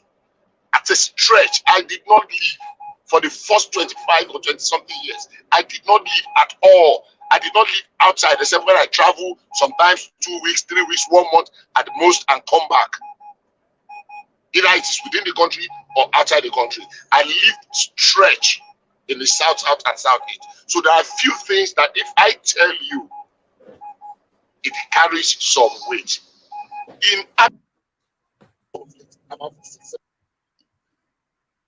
All right. I think we've lost you, Bishop. I think we've lost Bishop. So let's take the conversation we have lost Bishop. Let's take the conversation and head it in the direction of Rational Mind. Rational Mind, are you ready? Hello, is everybody hearing me? One man, continue. Just go to the other person. I would join you later. All right, Bishop, you've dipped out quite heavily, but bring it home and then we'll move on. I don't know where I cut off, but what I'm saying is that Abia State and Imo State, they had a conflict that they had to sack several civil servants that were in Imo State because they were Abia indigene. I am saying Lagos is more accommodating. It is not because there are no people that can fill those posts. So we should not be poking it. We should not be rubbing it in when discussions like this come. We should not. We need to be sensitive to some things. It is not until we say it that we know it's there. But we are trying to manage that space. But at the slightest provocation, at the slightest opportunity, we want to throw it as if we don't have answers. We have answers. We're just being courteous. It's just a matter of courtesy. We have answers. We can throw back. We can push back.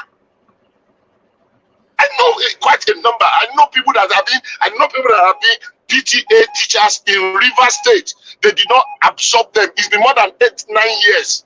If I have more than 10 years now. They've been PTA teachers in secondary school that I know, state-owned secondary school. They did not absorb them. So if you say you have somebody that is a assistant proprietor or proprietor, that's a secondary. Somebody has a proprietorship in government secondary school. It is either you are a principal or a vice principal, or you are a teacher, head of department. And you are between level 14 and level 17. How many non-indigenes are in Abia State Civil Service that are level 17 officers that are non-indigenes? How many are in Imo State? How many are in Anambra State? These are facts. Are you saying that I know Yoruba people that want job there? Come on. Thank you. All right. All right. Thank you, Bishop. Well presented. So that's Bishop, of course, very passionate in his contribution. So thank you, Bishop. So let's go on from Bishop to Simba. So Simba, you're up next. Simba, let me take you to this space then. The cautionary note from the Sultan of Sokoto imploring that everybody just accept that this electoral cycle has come and gone. So a lot of people have said that, but these words coming from the Sultan of Sokoto is quite instructive because he's not one to casually speak, and when he does speak, he carries a lot of weight. So what are you then making then of the Sultan of Sokoto, who I am insisting is sending dog whistles to his adherents and his base in the north? Accept outcome of 2023 elections in good faith. Sultan of Sokoto begs aggrieved politicians. So what does that mean, and what are we reading into that? Simba. Okay, thank you, Woman. No, it's still boiled down to what we discussed earlier on today when we are talking about the problem that they have in Sudan now. The way we are going, and the way we are pushing from the opposition are taking this matter of the last election is becoming too much. And maybe that is why Buhari made that statement, and this statement is also coming from Sultan. If we don't manage this space very well, all of us will live to regret it. And you know, I mentioned it earlier during our discussion earlier on for the first section. I said that the civilians are actually the problem that normally they are the one that normally cause problem in their country. The civilians are the one that cause the problem of the military, and the military that are causing problem in Sudan now. And you can see we are also moving in that direction in that country. And you look at what some people are doing. We went to the military base asking military to come and take over. If the military took over this country, we will all suffer for it. And now, you know, you hear some people preaching that okay, we should not be responding to whatever hate speech some people are brandishing around. We have to talk on both sides. Everybody should actually calm down and let us face the election has completed. We are waiting for inauguration. Next 4 years, we have the opportunity of changing the government.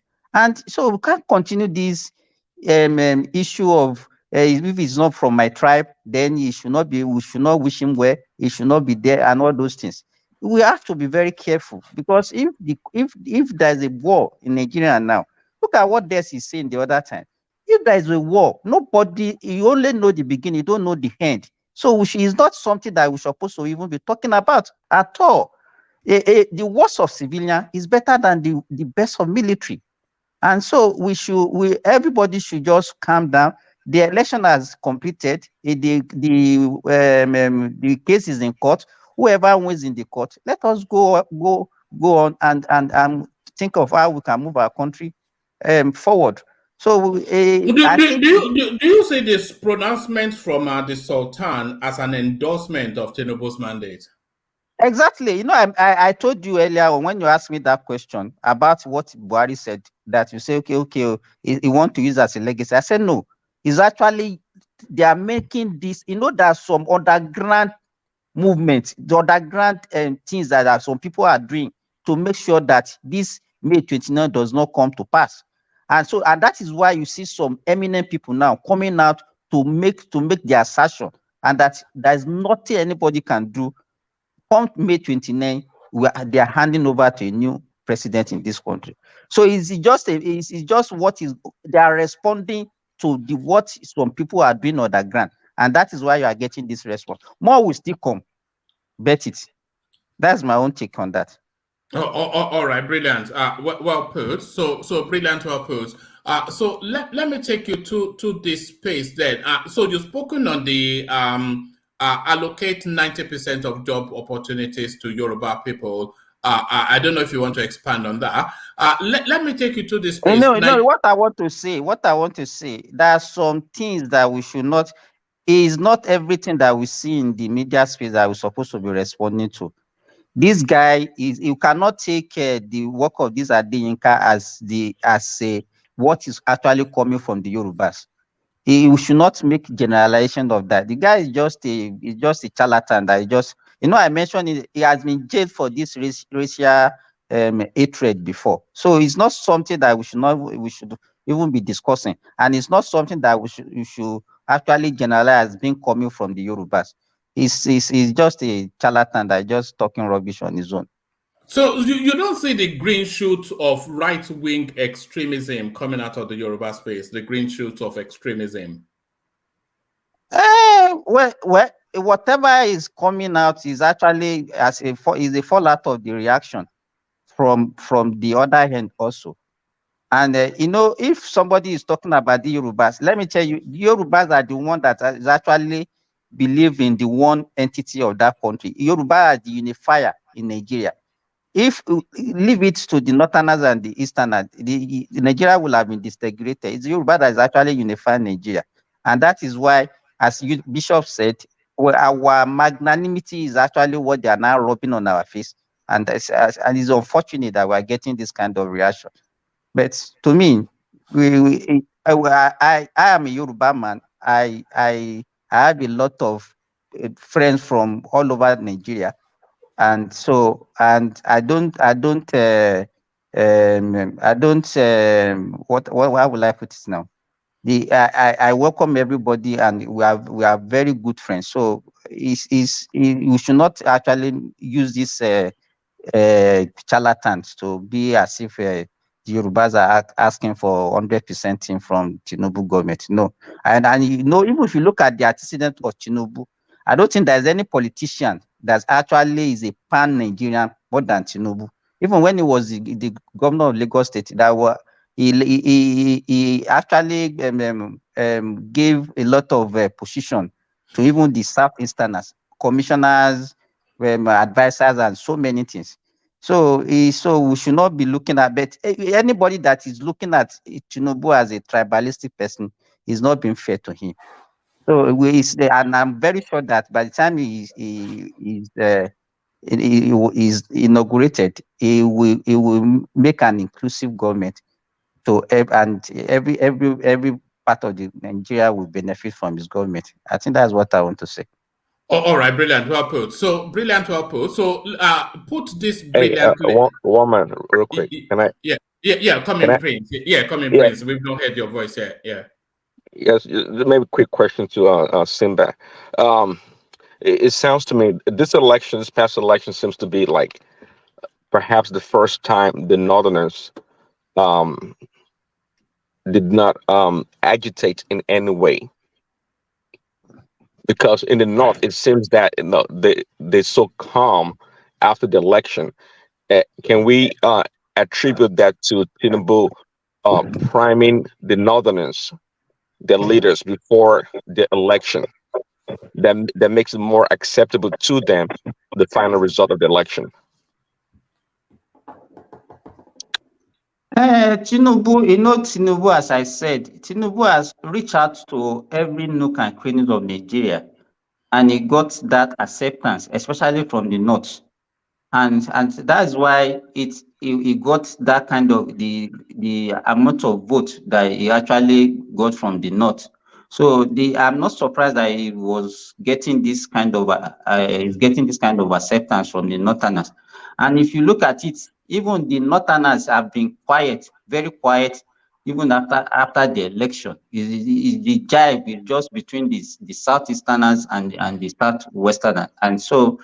To me, it's not a surprise that they are not saying anything against his election, and to me, it's a good thing that is happening, because they are now like the northerners now. They are like a buffer in Nigerian space now. So I think is a good thing. All right, brilliant. Well, man, can I say something real quick? Sorry. Yeah, come in. Now, let us look at this thing, this whole thing that is playing out.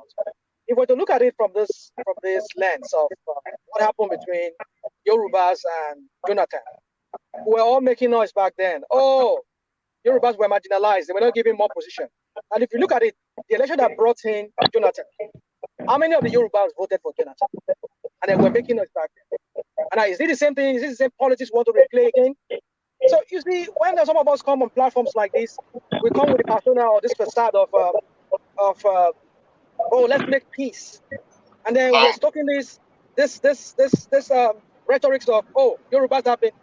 Lagos is not, even though it's in Yoruba land, it's more for that's it. Every country has that diverse. That's one city that is very diverse. A bit like New York. Yeah, like New York. So if Lagos is like that to every Nigerian, then we should recognize it that for that fact. We should not expect a pure one monolithic people reigning supreme in that area. Don't get me wrong, I'm not saying that the other tribes should come and dominate over the Yorubas. Well, that is true, rational mind. But please, let me, I've not landed, please. Yeah, let him land, yeah. So the point is we should be able to allow for that diversity to play out. If you tell me something like Ondo State where I'm from, I would say no. Tell me a place like your state, I would say no. Because those are more traditional Yoruba states. Lagos is not traditional Yoruba. So what you're suggesting, rational mind, is that Lagos should be ring fenced as a special case and essentially a mini Nigeria. Exactly. So that's what I'm trying to say. So we should recognize that diversity and allow other people to have their role to play. If you tell me like places like River State that should also be like Lagos State and it's not playing that role, then it tells me a lot that there's something wrong with but rational mind, the indigenous people of Lagos have taken a contrary view, especially in the course of this election, insisting and asserting that Lagos is Yoruba land and the Yorubas must have preeminence. You see, one man, indigenous people of Lagos State, then somebody from Lagos State, and we're grilling him here some few months ago that he's not from Lagos State. His mom is an Igbo person. He doesn't speak Yoruba. You see, let us not stop. You see, one man. I don't want us to start sounding like an hypocrite when we say certain things. People of Lagos State. Who are the people of Lagos? Is someone from Lagos? But who made the statement that? Who made a statement that? So that's the point. Lagos State is not the Yoruba land. Who made that statement? No, we've done that already severally. But let me throw this super chat at you from Kulata Rational Mind. It says Southwest states voted for Jonathan in 2011, or should being the exception.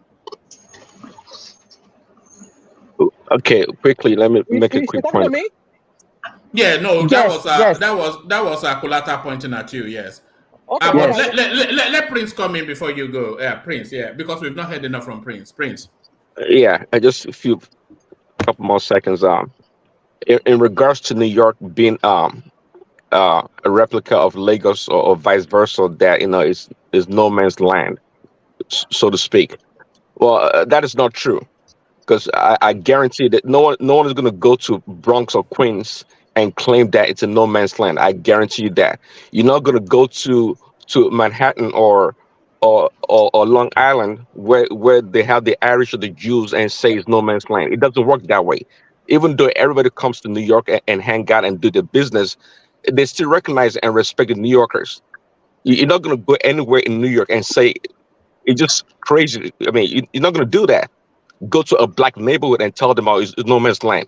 That the indigenous people are not from here or whatever. It doesn't work that way. But at the same time, I think Rashomon is like double speak. Is duplicity when it comes to Lagos. To him, I don't think he fully accept that Lagos is a Yoruba land. Okay, because it's quick. It's quick I to. never said that. I never said that. Well, you don't have to say Rashomon. You don't have to say it. There's insinuation everywhere. This is what we do a lot here. We just Well, there's infer. insinuation everywhere. But Who is insinuating? There you go. You're insinuating. That's what you're saying. I never insinuated anything.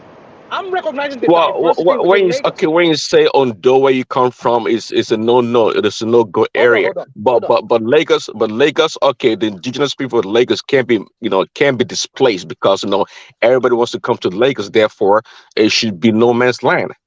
But Prince, can you see why Rational Mind said that? Lagos State had the status of being the capital of Nigeria for decades and decades. And by virtue of it being the capital, it invited the whole of Nigeria to come and live and transact there. And so then that then transmuted Lagos into a special case. Was that what you were saying, Rational Mind? Rational Mind. That's what I'm saying, exactly. Yeah. Are you there? Can you hear me? Yes, we can. Carry on. So that's what I'm saying.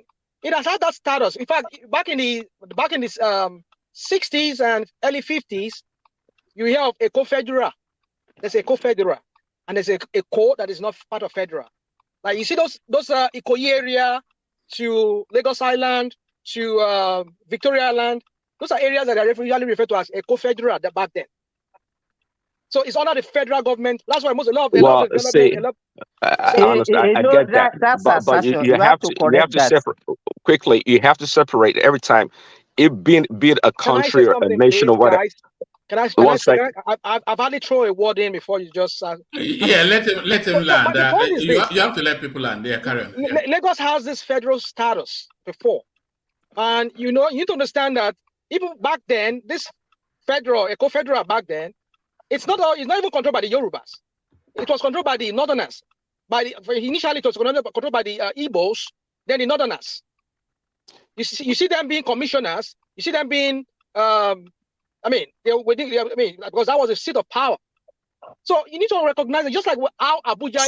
Sorry, Rasnama, we don't understand what you are talking about. Which one is it? Let him learn. I did say to let him learn. Don't get me wrong. Yeah. Abuja still has the indigenous people, like the Gbagis. They are still there. They own Lagos. They own Abuja. You can't just tell them that, but at least they still have their ancestral land there to this very day. You can't just go there because they're selling their land, means that it's no man's land. No, it's because it's a federal capital territory. So my point is this: that we should recognize the Lagos for what it is. Don't get me wrong. I'm not saying maybe you guys, some of you guys here don't know my view on being a Yoruba supremacist. I am, but I'm balanced when I need to show that balance. So my point is this: that for the fact that Lagos is that one city in every country that is a melting pot, that has a huge diverse population, we should recognize it as such.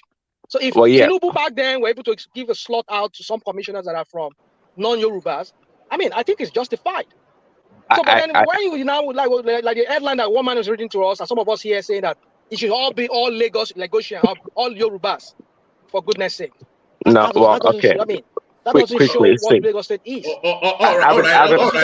You cannot just have one people ruling over, taking over all the old slots. All right, that's my own view. That's my own view. I'm not imposing on anybody. That's how I see it. All right, if you want to make peace, if Tinubu wants to make peace, you want to show yourself as a leader, like he said he should not give all the old slots to all the slots to Yorubas. All right, let Prince come back at what you. That's I all. don't. That's just all I have to say. I don't think you can hear us. Let Prince come back at what you said. Rational mind. Prince. Okay. Yeah. Yeah, I was going to Roman, are you say. still there? I mean, I haven't gone to No, school. we are still here, but I don't think you can hear us. Yeah, Prince. So I haven't gone to primary school, secondary school in Lagos, right? And I Hello? can Am I the only one here? You are not. no, but you know, back in the 80s or late 80s, 90s, right? Going to school in Lagos. Of course, I didn't have the stats back then, but I can almost guarantee you that perhaps 40% of my classmates were from Southeast, the Igbos. Of course, we were all friends. We didn't make any distinction about the ethnicity. But personally, growing up in Lagos, right, I can't even see Lagos without the Igbos or the Akwa Ibom people or the Hausa people. To me, that is Lagos. I can't even imagine. I can't envision Lagos being all Yoruba people living there because I never grew up in that kind of a Lagos. I never did. But to the point about trying to establish the people that Lagos belong to, we have to be careful to be able to separate the two. The way how the federal government or the government sees Lagos and the people, the indigenous people, should be different. Just like the way you see a country, the way the government of a country manages the nation and the people can be separated. The indigenous people of Lagos probably don't want to be, marginalized, thinking that, hey, Lagos is a no man's land.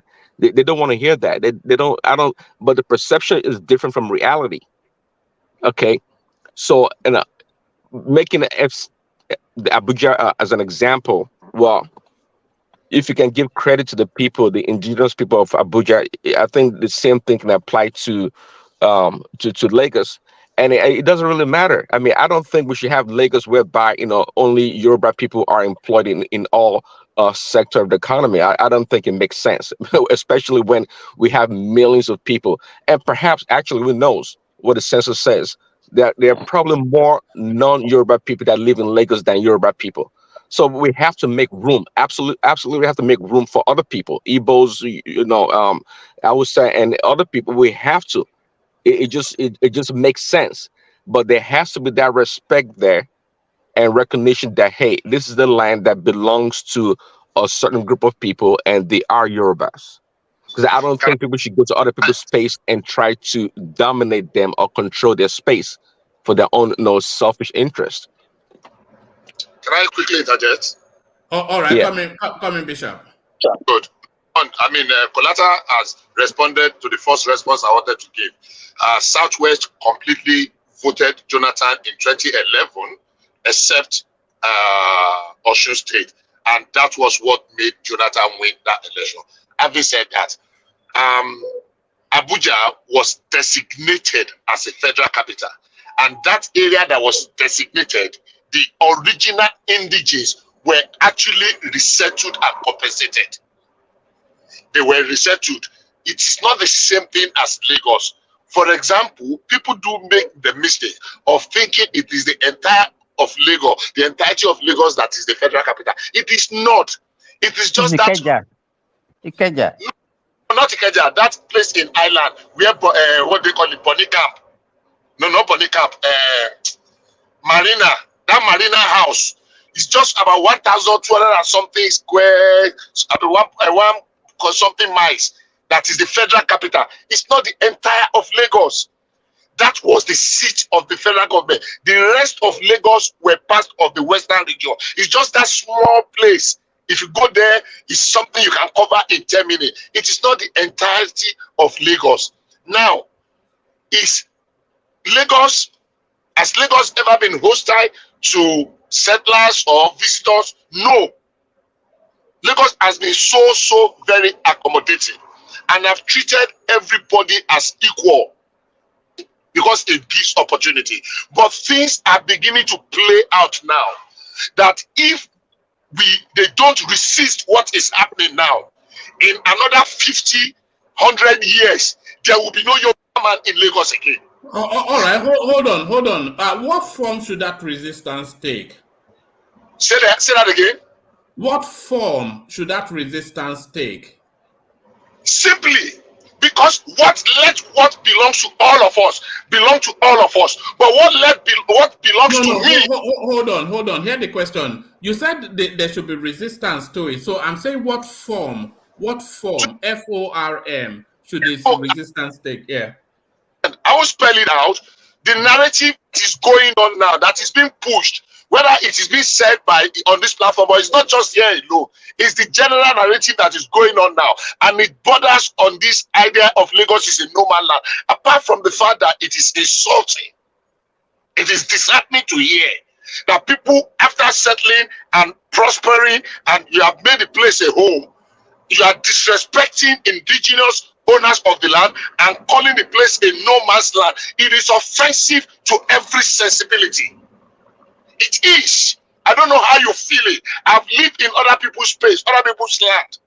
I don't insult their sensibilities. That people work. I've had some very commending things from people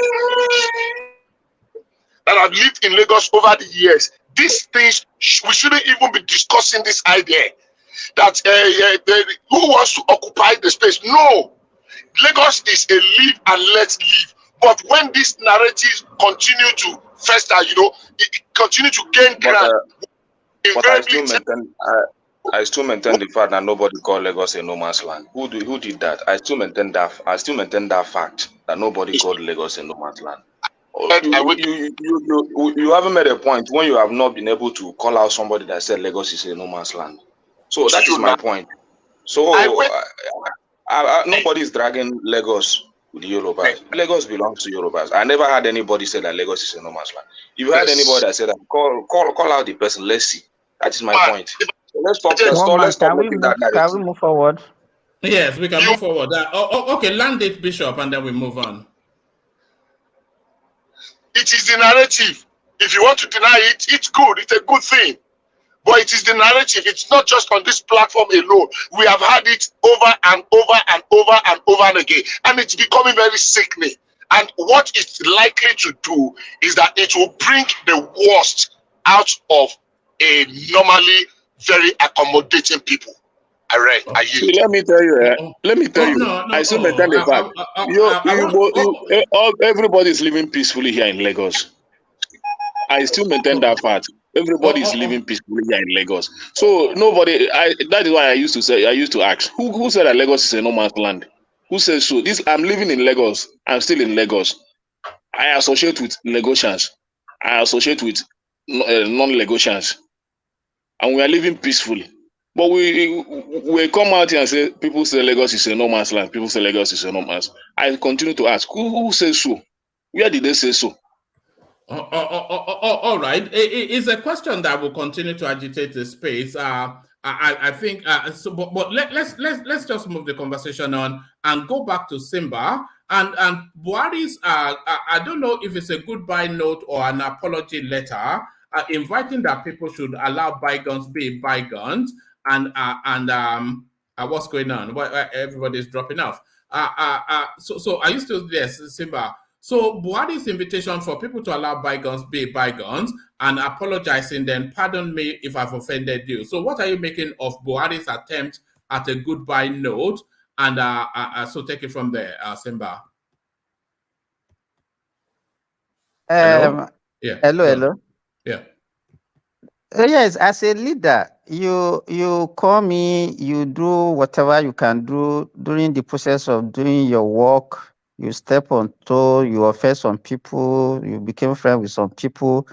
So, and if you are going, you have to at least, it's just like a valedictory speech that you are giving to. So you apologize to people you have offended, and so I think it's a good thing for him to do that. So it's a normal thing for anybody that have served in a public capacity for him to say that whenever you are leaving the office. But can you see how people might be somewhat offended by that statement, irritated even, after all that went down under his administration? Well, You are right by saying that there are some people, it's not everybody that will be dissatisfied with the Buhari administration. Some people, no matter what we can see, some people will still believe that he has done very well, while some other people will still castigate him for not performing very well. So for him to say that, you have to balance it on both sides. All right. But just in terms of the bloodletting, though, that went down under this administration, can you see why some people will find it very difficult to forgive him? Yes, there is a lot of killings that took place during his 8 years of administration, and there is no reason why anybody should we can justify for that amount of killing. But at the same time, if he might have his own reason. If you ask him, maybe his handicap, he has so many reasons why he allows such a thing. Earlier on when Azan was speaking, and he talked about the military personnel, that we don't have enough military, and then because of the Boko Haram, most of our military men have been deployed to side. So facing the other issues that are coming up, like Fulani Asme banditry, it's very, very difficult for him to have people to actually take care of those that side of the problem. So to me, well, he has done what you could do. The next thing for us is to face the next government, and hopefully the next government will perform better than Buhari. That is what I can say. Buhari is done already. All right. Whatever we say, whether we want to kill him or not, it has not corrected the problem that has happened before. All right. Let me take you to this space. This is actually, where is it? Yeah, let me take you to this space, because this is something that a lot of people may agree with, but do you? Let me put it on the screen so you can see it. This is something that I have also wondered about. That this is coming from a candidate from the north. INEC can't be independent when the president appoints its chairman. So this is a guy called Sani, but not Shehu Sani, the presidential candidate of the Action Democratic Party in the just concluded election. Yabagi Yusuf Sani has said that the Independent National Electoral Commission, INEC, can never succeed in conducting a credible election when the appointment of its chairman is vested in the president of the nation. So yes, do you agree with this? Because there's an inherent contradiction you know that when Tinubu takes charge of the country, Mahmoud Yakubu will step down and then he will appoint the next INEC chairman. So how can the INEC chairman that he appoints then tell him he has not won an election? So this headline then, INEC cannot be independent when the president appoints his chairman. Do you concur, Simba? To some extent, yes, I agree. But because if you remember, during Jonathan regime, Jonathan was the one that actually appointed the INEC chairman that actually conducted the 2015 election, and an opposition party still won. I think what they are talking about is actually, when this man started his shenanigans, the INEC chairman cannot actually punish or pronounce anything on this man, because it was actually the president that elected him.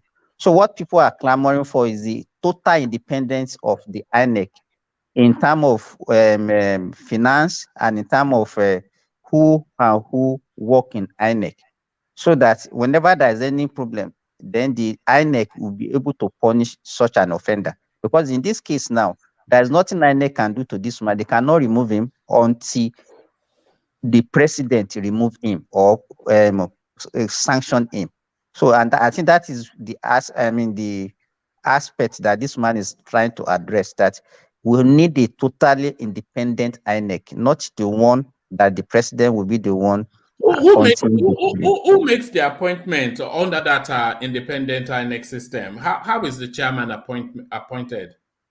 Is the president that will choose the person and send the name to the National Assembly for ratification. Yes, but And under a system that would guarantee that INEC is independent, how would the chairman be appointed? Ordinarily, it's supposed to be is National Judicial Council that's supposed to be appointing the people. So it's National Judicial Council. So they will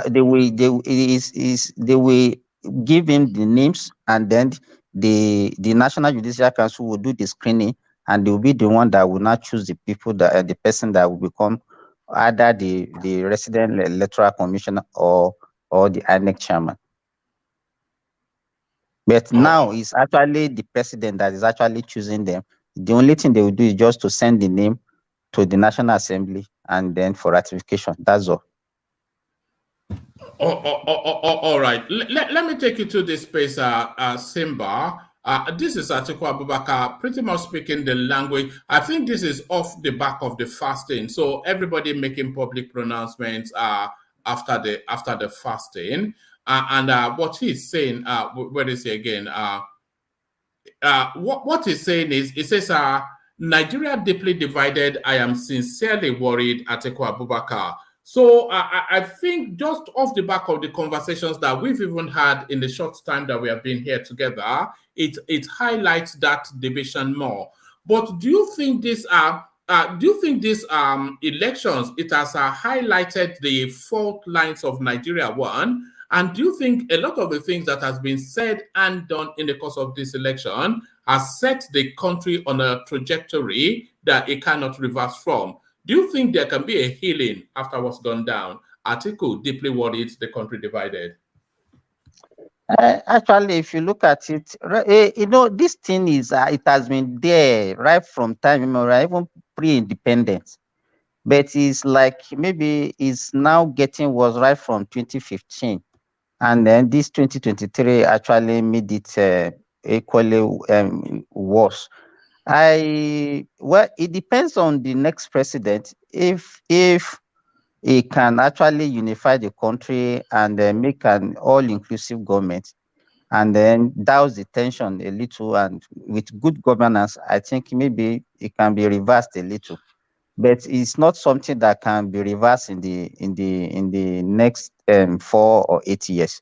It's something that the healing has to take place over a long period of time, because the problem has been there right from time immemorial. All right, but you don't think it's beyond redemption where we find ourselves? Well, we pray. That's all I think it will be better. Especially the division between the Southwest and the Southeast. There's a wide gap that's just opened up in the course of this election that I cannot see. It will take a long time for it to recalibrate, I suspect, or maybe I'm too pessimistic.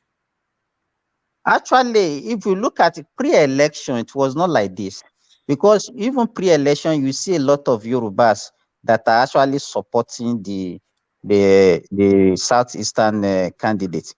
But what actually it was actually post-election, and the rhetorics and is a form of reaction that we are getting because of what our brothers are the kind of story and propaganda that they are churning out, that we are getting. I think if in the next election, maybe after Tinubu's tenure, if the candidate is not actually between the two sides, you see that maybe you will not see this kind of hostility between the two, the southeasterner and the southwesterner. It's because of the candidacy, the two candidacy from both sides. I think that is what is actually responsible for this. If the candidates are not from both sides, you can even see the two of them coming together to actually, support any candidate of their choice on the next election. But if you have a candidate from both sides, one from the southeast and southwest, this kind of thing, I think it will continue. We cannot. It's not something that we can stop. All right, brilliant. So this was a story we discussed yesterday, but it looks as though positions may be changing. Igbo group rejects Iwanyanwu as Ohaneze Indigbo president. So we were somewhat surprised that such a divisive figure would be made the president of Ohaneze, but it doesn't look as though there's universality on that decision. So one of the leading Igbo groups then, in Juko Igbo Forum, is coming out then to reject and repudiate and say that he is not the person of choice. So do you think then that Nwanyanwu would best serve because it's the equivalent, of course, of Adebanjo in the Southeast, but do you think is the best person to champion the cause of the Southeast and realign them with the Nigerian narrative? Nwanyanwu, a controversial, newly appointed Ohaneze president. Yes, I'm not surprised that some people are rejecting his appointment, because if you look at the person of Nwanyanwu, is not a unifier.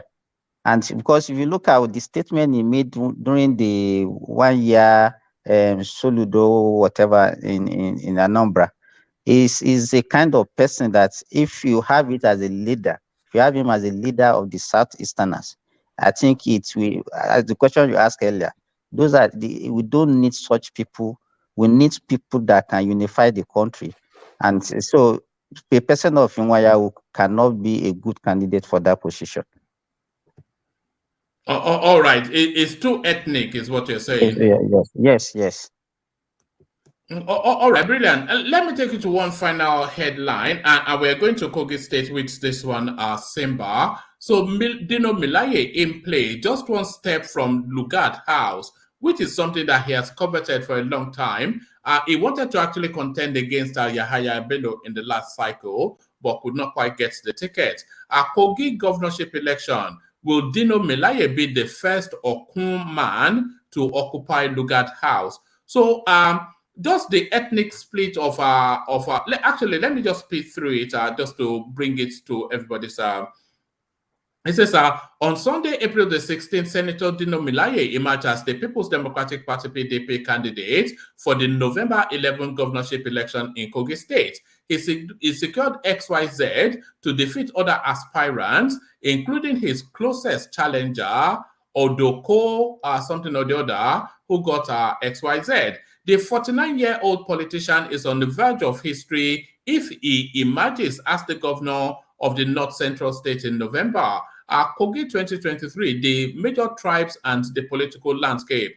Kogi, a state founded in 1991, consists of many tribes. Still, the dominant ones are the Igalas in the east, Ibira in the central, and the Okun in the west. Whilst the Igala and the Ibiras have presided over the state over the years, the Okun are yet to get the same opportunity. Senator Milaye now carries the hope of the Yoruba-speaking tribe to occupy the coveted position of Kogi State Chief Executive. The PDP governorship candidate's main challenger is Usman Ahmed Ododo of the APC. Interestingly, Ododo, a former Auditor General of local government in Kogi State, is from Ibira tribe. Just like the incumbent governor, Yahaya Bello, Senator Smart Adeyemi, an aspirant for the APC governorship primary election, claimed on Channels Television that Ododo is a cousin to the governor, an allegation that the Bello camp has not refuted. Will Dino Milaye get the support of Igala? While there are suggestions that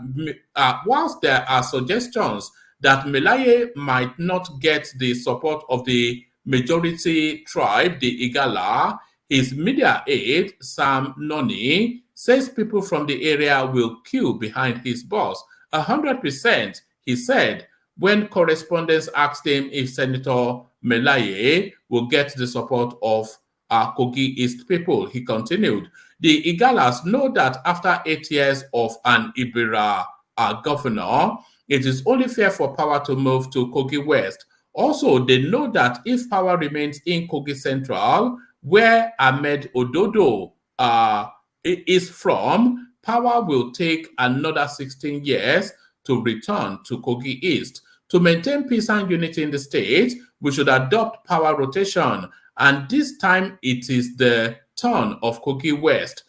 Theophilus, something or the other, a PDP chieftain in Kogi State, agrees with Noni and dismisses suggestions that the party's delegates erred in electing Milaye as their flag bearer. His words, I don't think the PDP committed a political blunder by giving their tickets to Senator Dino Milaye. Senator Milaye competed for the ticket and won squarely through a transparent process, and no aspirant who participated has challenged the outcome. Okuns are part and parcel of Kogi State and deserve to fly the flag of the PDP. It is interesting to note that they have always supported candidates from the Igala extraction. I do not see any reason for the Igalas. I do not see any reason why the Igalas would not support them to produce a governor for the first time since the creation of the state. For equity and fairness,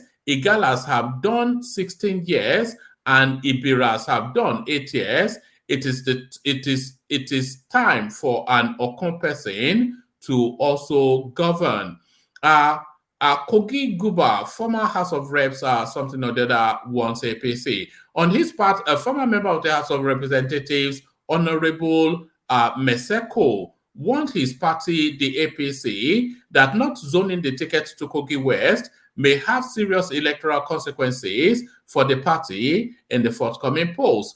We all know what fairness and justice connotes in a given environment. Kogi West people have been craving for their turn to drive the seat of power in Kogi and will stop at nothing to fight for it, he told correspondents. On whether the people of Kogi West would block vote to, on whether the people of Kogi West will give block votes to Senator Milaye, since he's from the area, Honorable Mesako said, more than 2 governorship aspirants from different political parties are running for the top position from Kogi West. We will sit down and agree on the best lot.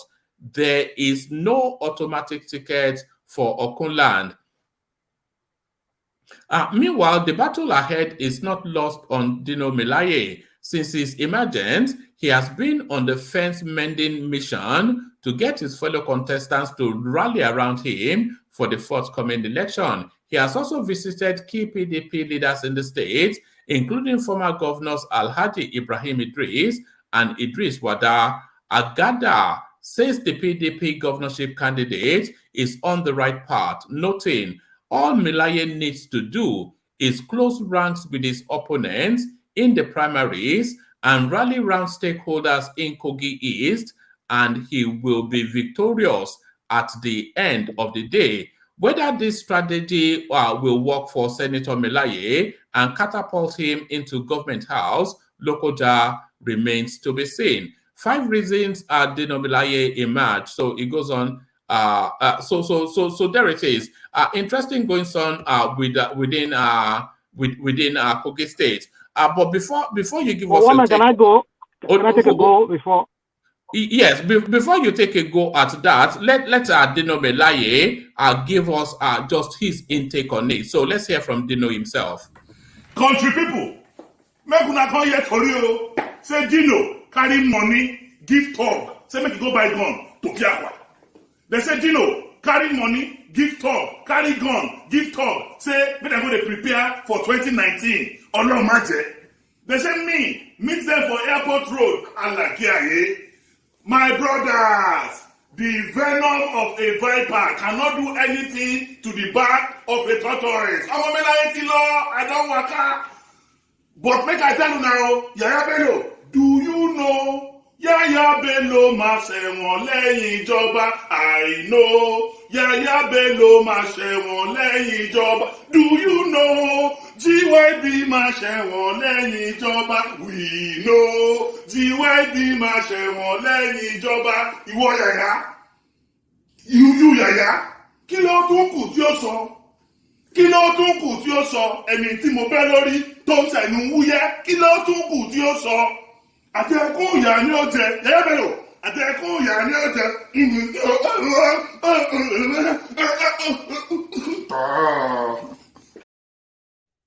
So there it is, the campaign slogan of Dino Melaye, come in rational mind.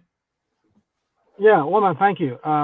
Yeah, thank you, everybody. I'm sorry, guys. I just have to take a go because I will be busy soon again. Yeah. So anyway, for me, you see, the other time here we spoke about, I think so about like 2 weeks ago when you asked me the question about Atiku not supporting what's his name, this guy, Melaye, and I don't know if he won that ticket without the help of Atiku, because I think the news that we were hearing then that you presented to us that very day was that Atiku, the usual, what we know some of these Fulani people to be backstabbers.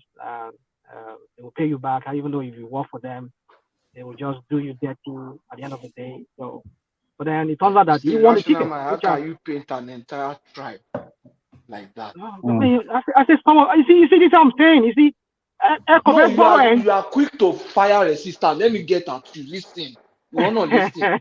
You just told us now that you know Fulani people, we know them. I said some. You see? I said some. Oh my goodness! Always watch your language. Can we just let Rational Mind finish, please? You guys are just. We don't allow him to finish that crap. He's wrong. No, I said some. Some about it. Would you people say some? You have to listen. Listen. He said some. Listen first. Even the language some. If I say some, Igbo people are frustrated. Then you're right. Yes, it is you're wrong right. to do that. No, it is not. I don't have an evidence. I don't have an evidence. When you generalize, that is when you're wrong. All right, okay. Patrick, let him just land, and then you can come. You just make some statements. I'm telling you. All right, back to you, Patrick. When I said some, I don't know what it is about. I don't know what it is about your rational mind. As soon as you say hello, people want to launch at you. I don't know. I don't know what I do. Carry on. Patrick, let me quickly address you on that real quick. When I said some, I didn't say the Fulanese. I mean, when I said D, then that's a more definite article that I'm using to qualify the whole of the old stock, the old clan. I'm saying some. Some of these are Fulanese. So, but there, I watch my word when I said that. So, but I don't know how you're reading more meaning. You see, we do a lot of things here. We insinuate, which I sometimes I won't say I don't do that too. But I've often tried to refrain myself, to hold myself back from insinuating. I insinuated because there's some Fulani people. What I simply said is that maybe they do that because they are Fulani. If you put no, I said some. No, I use the indefinite article. Hold on. Oh, yeah, guys, we're deviating from the talking point now. But we have it's sensitive. I'm sensitive now. That's why I said some. Hold on. Patrick. We have to discuss. This is sensitive. All right. All right. Fulani, that's what I'm telling you. Okay. So just reword it, Rational Mind, and carry on. Reword it. I don't know how to reward it now. I mean, woman. I mean, I don't know why. What man has this soft spot for Rational Mind? Because often when we're trying to listen to somebody's commentary, then we deviate into some. I'm not going to say it's a minor thing, but then we go into that for about 20 minutes, and then we lose track of. Just give me 2 minutes to correct it. This is what I'm saying. When you say some, wait, let me give me 2 minutes. When I say some Yoruba people are like this, even though some are like that, what I'm impliedly saying is that those people are like that because they are Yoruba. No, some human beings are backstabbers. You see, we need to stop this insinuation. No, that's where people will read it. That's what I'm telling you. That's how you're reading it. But then you ask me, can I say something now? It's okay. Okay. It's okay. So I use the indefinite article. Fulani people are like that. No. Rational Mind, leave that and go to the Yaya Bello commentary. Yeah. So now, I mean, he got the ticket. I was thinking that the way by what we know this guy to be as a clown of his own in his own way. I mean, he just played one of his clownish ways that he talks and he acts online. And that's why some people wonder if this guy is capable. He has what it takes to be a governor, to lead the state. But after I start back, I think I listened to Ogbeni the other day when he was talking about he has sponsored so many bills, and I think I fact checked it a little bit, and I found out that it seems he did sponsor a lot of bills. It seems to be one of those serious senator, even though we know some of the bills he sponsored were not something.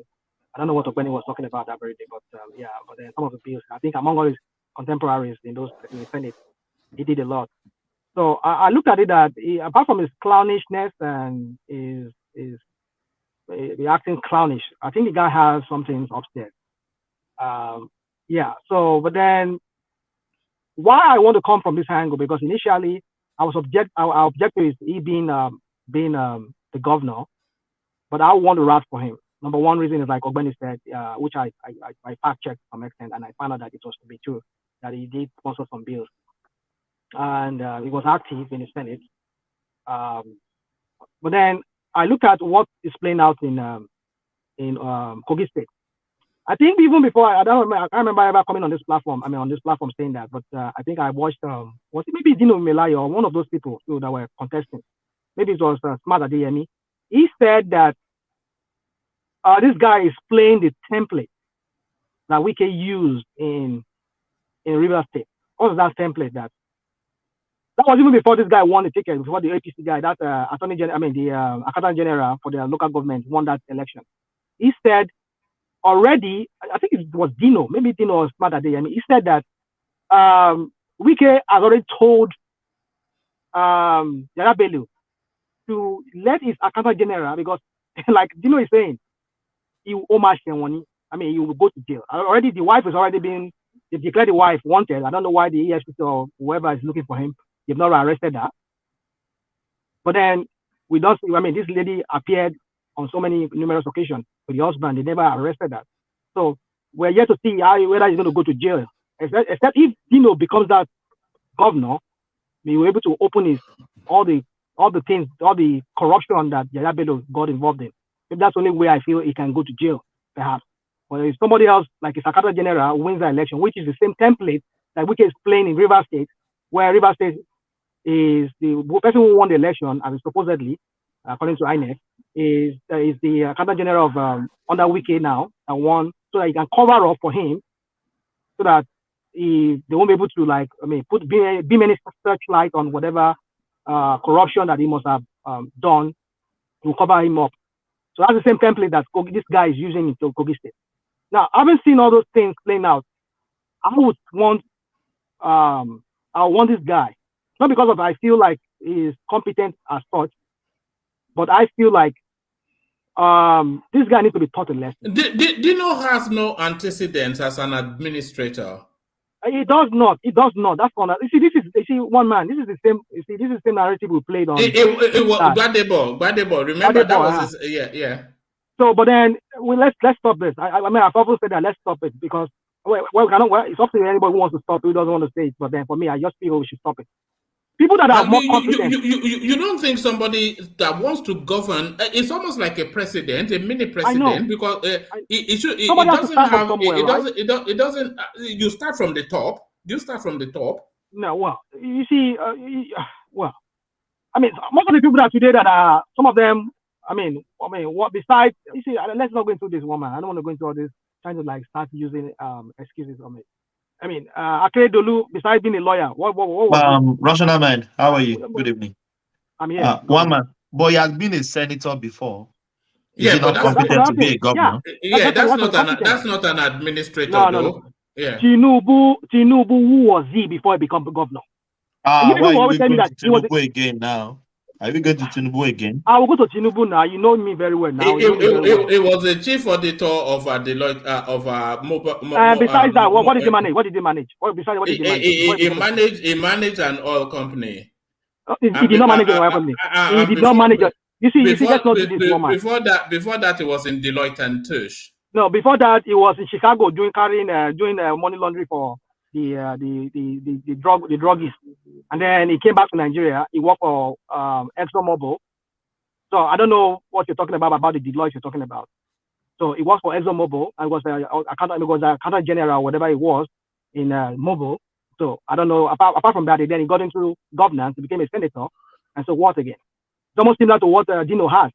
So what are we talking about? You see, let's I mean, all these people that even those other people that we thought that they've had experience, like look at Buhari, that we thought was a military head of state before. Look at what he did. Look at how woefully he performed. So it's time we need to start looking at people, even not that they have that leadership quality. We should allow them if they have leadership quality. But does he have leadership qualities? You mean Dino? Yes. Dino does. He does. In some way, he has his own he commands his own leadership in some ways. I would say that he does. But let's forget this. I know he's a clown, but that's why I said to you that he's a clown. He's a clown of some sort. He does. He does. He has some. Yeah, you might say he's a clown of some sort. But I know. Campaign ground. That's politics for you. I mean, Did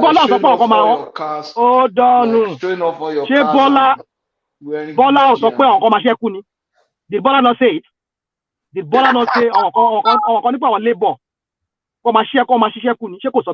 Is that not being clown? I mean, what are we talking about? So my point is this. You see, the only angle I'm coming from here is this. Why I think Dino should be the governor is that, number one, is the atrocities of this guy in Kogi State. A young man as Yaya, and he's doing all these things.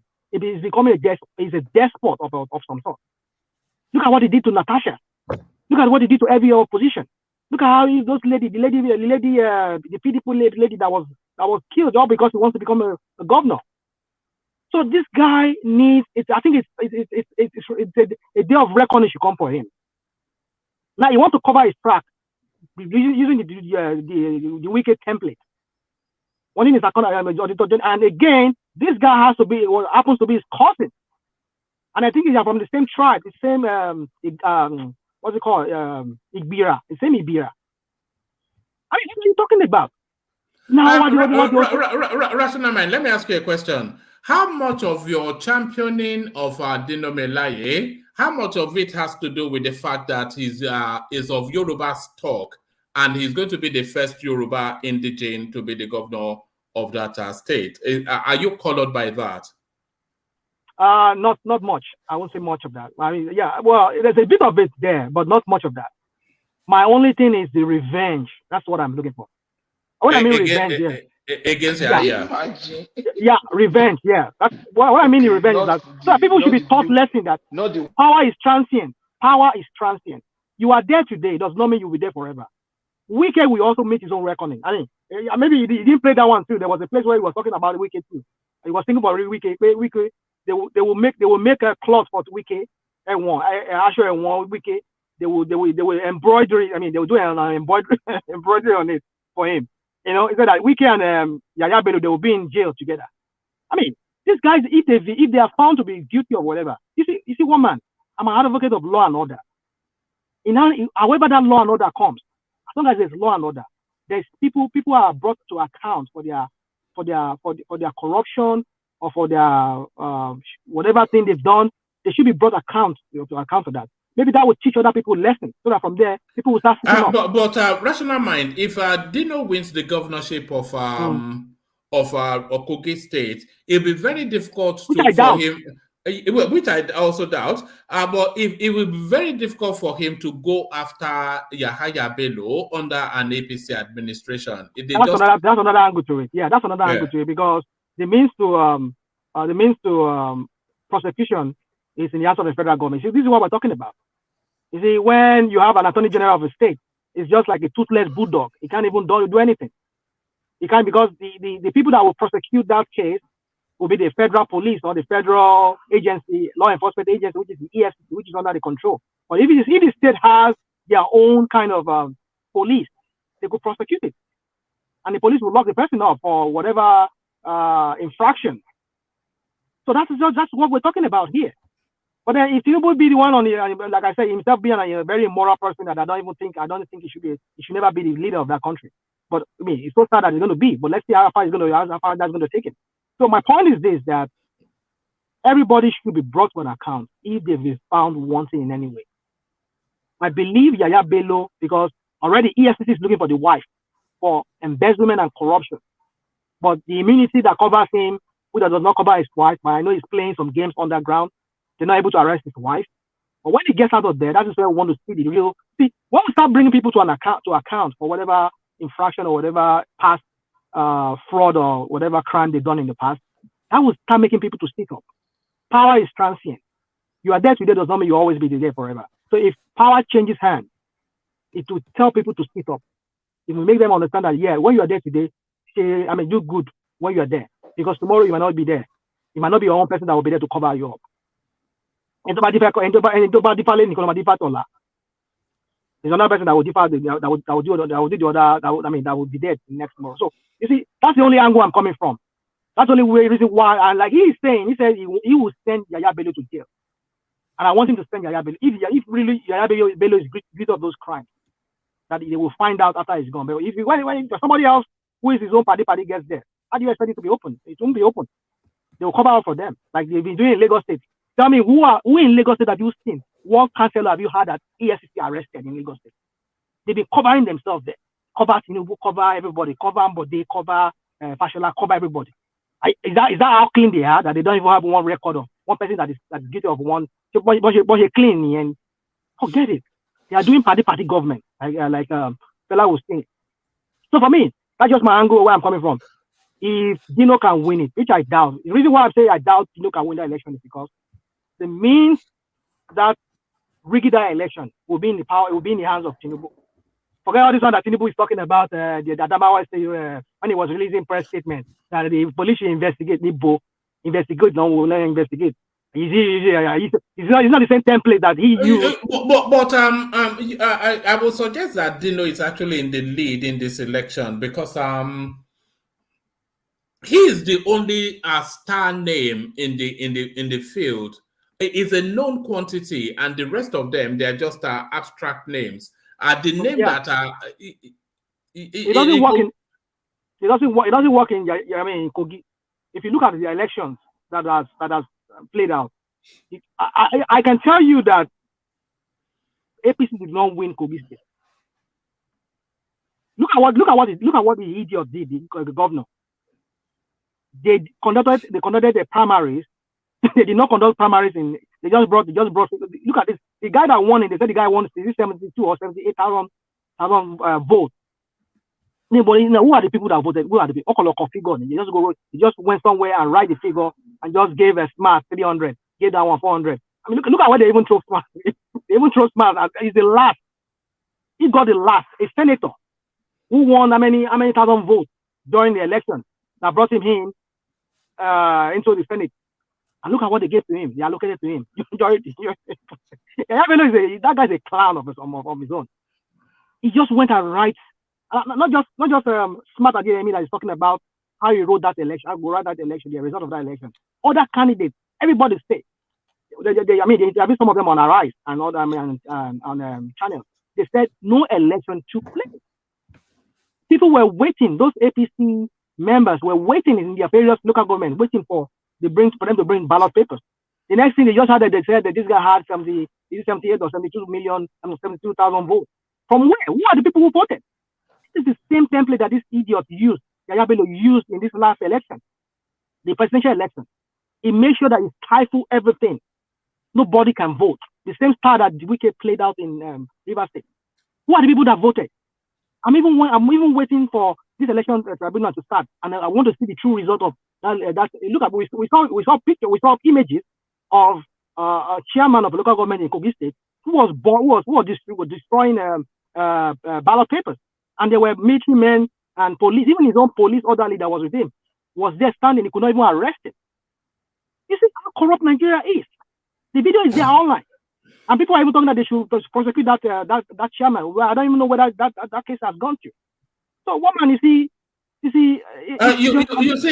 rational mind, I feel your pain. You want to see the glimmer of hope for the Nigerian state that law and order will be maintained and things will be done properly. But I think it will always remain in the realms of hope. I don't think Nigeria is the way it is. I agree with you. It's a long way to where you want us to be. Totally, I agree with you. Because people that you want to say, people that you're talking about, you're telling them about law. When you this morning, you played a video of a woman, a pastoress or whatever I call her for herself, at the naming ceremony, and he was giving a baby, he was giving a baby a pen to go and steal, to be a pen robber. Praying for that baby that you will go there and you will become a pen robber. Hey, it's better than being an armed robber now. My goodness. You just imagine, an average Nigerian has a criminal mind. So what do you expect? I'll come here and I just only make it so that my voice will go into record that there's not everybody's lawless. I'm not a lawless person, because I live in a country whereby there's law and order to some extent. That is why things work here. But when you live in a society whereby there's no law and order, that is when you get the kind of mess, the kind of crap that we see in that country called Nigeria. Nothing works. So my point is this, that Yaya Bello should, if he's found wanting, if it's proven that he really is guilty. But I know he's trying to cover his tracks. That is why the likes of Smart Adeyemi, I know, we know that one is another. Let me not call him names. Another person that will cover up for him. But I don't know. I know he knows he wants. Is that a weakest template he wants to use, because he doesn't trust Smart Adeyemi. But I don't expect Smart Adeyemi to open his carcass, or to dig his ass for him. Whatever shenanigans he must have done there while in office. But he wanted another person. But again, it happens to be his own another Igbira like himself. Did they say only Igbira people should be becoming the governor of that state? So that's why I would say, okay, let Dino win the election. But I doubt it, because with Tinubu there, forget it. He will not win it, because Tinubu will use federal might, will use all the old police and all that things just to win the election for them. That's how I see it. Tinubu owes Dino one, not Dino. No, hold on. Tinubu owes Yahaya Bello one anyway. Exactly. Because Yahaya Bello moved heaven and earth to the Bangkok state for him. So and then Tinubu asked us to settle with Dino too. When they say Omar Remy, he said if he handles Remy, he would he would put something inside her belly for her. Have you forgotten? He said that now. What's his name said that? Dino said that now. Am I making this up? Was that not during this House of Reps period? That was at the House of Reps. I don't know. One of those times when he was in the House, when he was in the Senate, or maybe House of Reps, he said to Omar because so when you as the husband of that kind of a woman, you hear that kind of thing, and now you're now in the position of leadership, and you now see that person striving to become somebody, and it's even against your own party. Why wouldn't he crush him? He will crush him, use federal might, use the police and all the military, and go and rig the election for Yaya Bello and his Akada general. Let him get it in there, so that like you said, he owe him one too, because you scratch my back and scratch your back, So that's why I doubt if there's will ever become that governor. But who knows? Let's see how it plays out. But the chances of Dino is a lot to do with the ethnic divide within the space, because Yahaya Bello is Ibira, and then the guy Odobo that is coming Ododo. I do beg your pardon, but the Ododo that is coming in, he's Ibira too. So we are having so we're having essentially the sort of Fulani to succeed Fulani that we nearly had with Atiku Abubakar. So the largest ethnic stock within Kogi State are the Igalas. So they but his deputy, sorry to interrupt you. But I heard the deputy that this guy wants to take, is an Igala guy. Yes, but that's smart politics now. So he's an Okuman, and he takes an Igala deputy to fight the Ibiras. So that's clever, isn't it? Yeah, it is clever. So the only thing that will work against him is that's what this guy has been doing. What's his name? The governor of the state, Bello. Yeah. Bello has always used the military, the law enforcement agency to rig that election. He would deploy them. They would prevent people from voting. They would threaten people. It will create some kind of situation whereby people will be afraid of coming out. When you start hearing gun here and then everyone will nobody wants to come out and vote. And then they will start printing and start stopping ballots, and then they just declare one person as winner. Like the same template he used even during his for the primaries. He intimidated everybody. He tell everybody within his cabinet all of them to step down for his anointed person. Only Smart Adeyemi, even Smart Adeyemi said he got they were telling him to also step down. Say we need both. Me, I will step down for what? I will not step down. I'm a senator of the Federal Republic of Nigeria. And then look at what they did. Look at where they put him. They put him last. He's a service senator. Not even his own open land. He could not even garner more than 1,000 votes from there. Look at it. That's to tell you they allocated. You see, this is who this guy is. He's not a Democrat.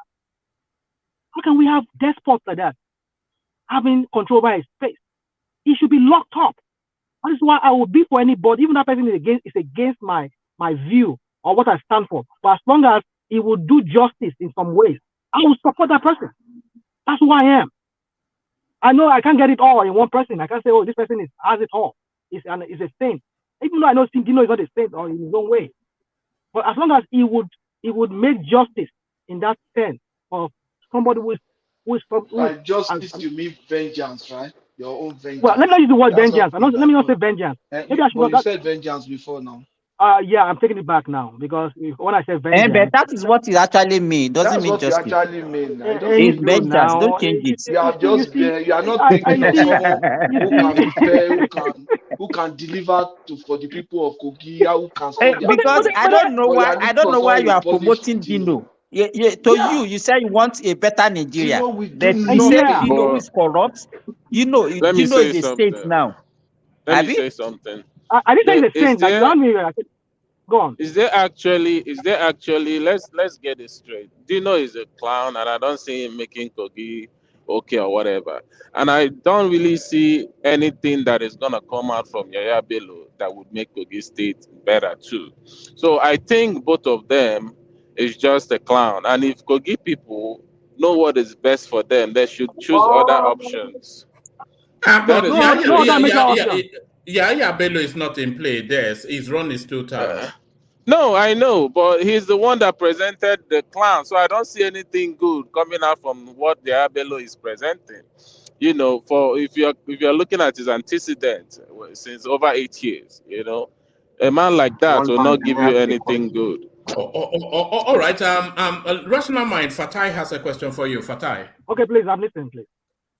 Babak Balagba. Malta. Is it Malta? No, Cyprus. Cyprus, okay. Rational mind. Hey, rational mind. Which one? I don't understand again. Which one is Dino? What is the expression? Dino is a leader. Tinubu is not a leader. Speaking. Like I said, it's not. I didn't misspeak, and it's not. I didn't misspoke or misspeak. It's in its own way, it's a leader in its own right. You know what it takes to win a ticket. A lot is involved. It's the same politician that you say you talk about Tinubu. Oh, Tinubu is this. He made people. He did. That is part of politicking. He was creating it. He was making his own dynasty of some ways. By making people, he created Fashola, he made this person. He was building his network. That's how you build network. No. And for him to clinch that ticket. Go on. No, rational mind. What I'm asking is this. I heard you said Dino has leadership quality, but Tinubu does not have leadership quality. No, I've never said Tinubu never had leadership quality. I never said that. For you to win, maybe to achieve kind of feat, the kind of feat that Tinubu achieved, even in this election, whereby he was able to rig himself in or whatever, that is in some ways that is leadership. That is leadership. A lot is involved in that. To coordinate people to do this kind of hatchet job for you, whereby they will just go and just rig the old election. It requires a lot of coordination and control and all of that. That's leadership for you in some ways. Yeah, I never said that. But I'm not saying that. I'm looking from the angle of his corruption. You were making the point that that Tinubu, he didn't go, he didn't work in Deloitte, he didn't do this. It was money laundering. He was doing this, and then you landed on. It doesn't have leadership quality, and then you said Dino has leadership quality. You said that. I was thrown off. Let me rephrase. What am I listening to? You know, in the throes of everybody doesn't understand the rational but himself. Yeah, It's yeah, only himself that understands himself. Believe me, because you will talk and everybody will say what you say, and then you say, okay, it's not like that. Hold on. Maybe you should speak to yourself and listen to yourself first before you talk out. Okay, hold on. What I'm saying is this, in the context of what we're talking about, because somebody was saying that, Tinubu, because in previous discussion we've had, where we say Tinubu, we're talking about this guy, this Chinedu guy. They said Chinedu was doesn't have leadership quality, and I was now saying, what did Tinubu have before he became a governor? What leadership? Where did he even work? So we should know. You this leadership. I don't know what we're talking about. Leadership. That's what I'm talking about. I'm not saying. Okay. Anyway, there is a qualification there, so I'm happy a little bit. Actually, I messaged one man. I said, one man. Somebody shot me through my soul now. What am I listening to? No. Tinubu is a leader. He's a leader of his own. I mean, he's a leader. I would say he's a leader. I'll give it to him. He's not one of those greatest criminally minded leader in Nigeria. Yeah, he is. One man, rational mind. I don't want to take you. I don't want to take you on this morning. I don't have energy to take you on. Let me push rational mind. Rational mind. Sorry, you said they rigged the election. Which state do they rig? Can you please tell us the state they rigged? You see, Thomas. Let's not do this. I don't want to do this. I don't want to do this today because when you ask me for evidence, my brother, we can't just talk waiting. What I don't even know how to No. Hold on. Can you specify where they rig? That you know, brother. Rational mind is just making. Is just rational mind is joking. The point I want I'm not joking. If I talk, no problem. Fatai, if I say they rigged the election, Yeah, they rigged it. Okay. I didn't believe to this very day. No, you see. When you say you have some evidence. But one point I want to make is that I was listening to Dino Melai and I was laughing. So he was making the point about fairness and equity that some part of Kogi, I think is good point. Like the side that he came from, right, has not been governor or whatever it is. Then the tribe, they want to go back to back, and I'm like, isn't it the same Dino Melai that supported Atiku, who wants to go back to back after Buhari? Now, all of a sudden, he opens the dictionary and he finds, isn't it what Wiki was fighting all of them about? Isn't the same Dino Melai that it doesn't matter whatever happens to Nigeria, it has to be Atiku after Buhari. It has to be for 8 years of Fulani after 8 years of Fulani. And Nigeria is even a bigger, more complex, more diverse. Now he's complaining now. He wants equity and fairness. That's another angle to it. You are totally right, and I support you on what you just said. But Patai, if you look at the primary, the same primary that National Mind was condemning Yaya Bello for, the primary of PDP was also the other contestants were also complaining of rigging, that that Dino used federal might to also got the mandate. Federal might. So, what is the federal might now? You're not doing federal might. They complain. So if you are complaining about the primaries of APC, the other people on the other side also complain. Dude, hold on. I didn't complain. No. Go and ask Matt Adeyemi. Go and ask the other candidates that were complaining. Hey, go and ask the other candidates in PDP also. So don't say go and ask. Go and ask. My friend. He was interviewed on Arise because other candidates also complained. So it's the same thing. It's the same thing. So don't be partial. We do this. What about? Like one man will always say on this platform. What about? I'm not here for what about. I'm here for somebody that will bring justice. However that person comes. That's why I used to Dino that will bring justice. Hold on now. I've often used that word, which I learned from one movie that I learned. It said you always have to do some small evil to achieve some good. Sometimes for you to achieve good in life, sometimes you have to do evil. Even if it be that Dino will be that evil that will come and do that good. Why not? Why not? If Tinubu will be that evil that will bring about that good, why not? If Obi will be that evil, if he eventually will claim that, why not? You see, people like Kowore, like I used to say, I use that word for Showore. Look, Showore, people like your type, you will never smell that place if you don't do that evil. Meaning that if you don't align with these so-called people that are evil, align with them, keep your record clean, align with them. I mean, learn from them. Act like say you are, befriend them. When you get there, you can now do the good you want to do. Because without that, Nigerians are not ready. The psyche of the Nigerians, an average Nigerian, is criminal-minded. They've so much bastardized our people that they can't even think straight anymore. Is that kind of people that you're going to be preaching morality to? Oh, don't sell your vote. Come on, do this. Vote for me. They will never do that. Or you're not ready to play that game. If you're not ready to play that, get out of the way. People that want to play that game, like people like Obi will go to churches, like people have accusing him. He will say, take back your country, church. He will use that opportunity. Why not? If Tinubu can be doing that, be gathering how many what's it called, marabouts, and all of them paying their money to go and be praying for him. Why not? He will be going to Saudi and then he will be taking pictures of him in Saudi. That is, he's playing the religious card there. Oh, look at me, I'm in Saudi. I'm in Kaaba. I'm in front of it. I'm doing Hajj. I'm doing Umrah. That is an insidious. It's not allowed as a Muslim. Why not? Why not Obi? If Obi go to church and says, "Church, vote for me," or don't vote for the other people. How can you equate that one? How can you equate that one with rational mind? Here we go. So why for somebody to go to Saudi Arabia, he should go. Obi should go to Jerusalem. Nobody will complain. You are comparing things that are not the same. Rational mind. Why are you spinning things? No, but rational mind. Rational mind is Obi. Rational mind. No, rational mind. You're wrong because Obi has never even made that statement you just made. So I don't know. No. Don't get me wrong. I'm just saying that he went to church, and if he says that to them, that church, take back your country. Like some people say, he said, why not? If he said that, why not?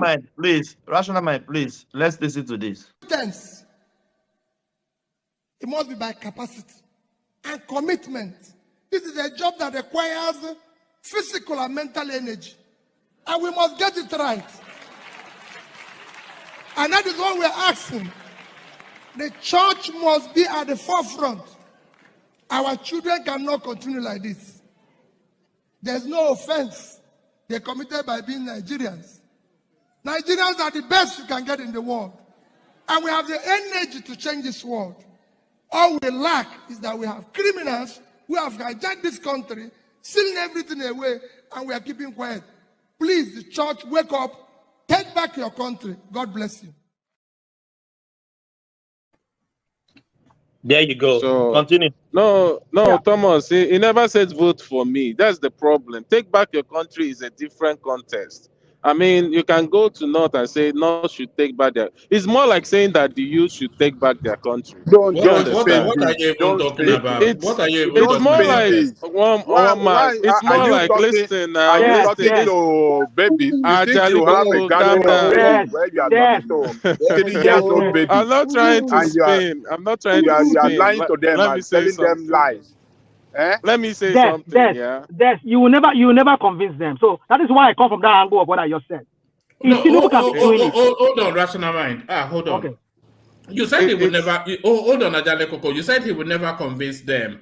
What was your understanding of what Obi was saying? One man. I'm in line with what Jess is about to tell you. In the context, like I've commented. We can go back on several videos we've done on your platform here.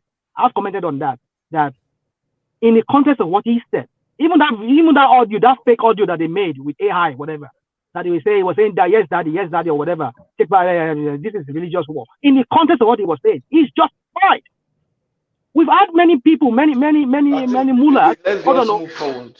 That's it. We'll be going around. So you see that you can never convince them. They have their mind made up that he's playing religious politics. Okay, fine. Rational mind. If Tinubu had been to, if Tinubu had gone to mosque and say that Muslim, take back your country. Rise up. How would you interpret that? How would you interpret it? in all honesty, hold on. You see, when you laugh like this, you want me to lie to you then? You want me to lie to you? In all honesty, I will launch. Hold on now. In all honesty, I will launch at him. I will launch at Tinubu. That you see, did we say it? He has been playing the ethnic card. Can you say that again? Rational man. What we have done. Tell us again. Let us hear you loud and clear. If Tinubu had made a similar statement at the mosque, say, Muslim, wake up and take back your country. Yes. Tell us how you would have reacted. That's what I'm saying to you. I just said it to you, Adelekoko. I would have said, did we not say it? Can you see? He picked Muslim ticket. Now he went to a mosque. He's telling the mosque people to take out their country. You see? This is the ethnic card we're talking about. I mean, this is the religious card we're talking about. I will say the same thing. Why not? Let me help you out, Rational Mind. I will. This is the context. So you don't perceive that Obi statement as a religious card statement? No. We can read it like something. That. It's not. Why I said that? They are even divided. Can you listen first? Let me explain myself. Okay. Now, in the context he said it.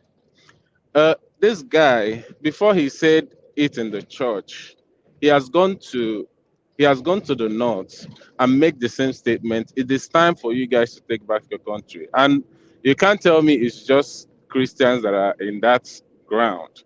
There are still Muslims there. So if you're saying that he's calling out, he's not calling for war. It's like a statement that he keeps on making right from the start of this election. And he can't go to mosque and tell them to take back their country. He has said youths should take back their country. He has said that this is the time for the people of Nigeria to take back their country. So it's the context. Tinubu has never made a statement like that. So if he goes to the mosque and suddenly tell the Muslim people take back, we are going to read it differently. That's just it. It's now a different context because You see, let's not do this. You see, yeah. I totally I'm on the same page with you with what you just said. That in the context of what you said, but you cannot convince people like Adelekoko, one man, Thomas. But you are both obedient now. You are both obedient now. You are both obedient. Rational man, let me say this to you. Please. I don't sound like an hypocrite. That's why I just said, okay, let's accept it. That's what it is. That's what who's that? Who's banging? Who is that person now? I don't know. It sounds like it's from Patrick area. I don't know, from Patrick. Yeah, carry on, Rational Mind. So you see, Adelekoko and Patrick, you see, my point is this. I know I've for some time I've been sounding more like an hypocrite. But I did a little bit of introspection. I said, okay, fine. If Tinubu does this, I mean, you read Obi to be doing this too. Equal then. Why not? Yeah, tit for tat. Yeah. So I won't justify anything if you feel. Okay, let me ask you a question, Rational Mind. Let me ask you a question. That statement to Northerners, how do you think Northerners will have perceived that statement? Northerners. Thank you very much. They will perceive it. They will perceive it however they want to perceive it. No. Hold on. How do you think Northerners? How do you think National my man low, Goju man low.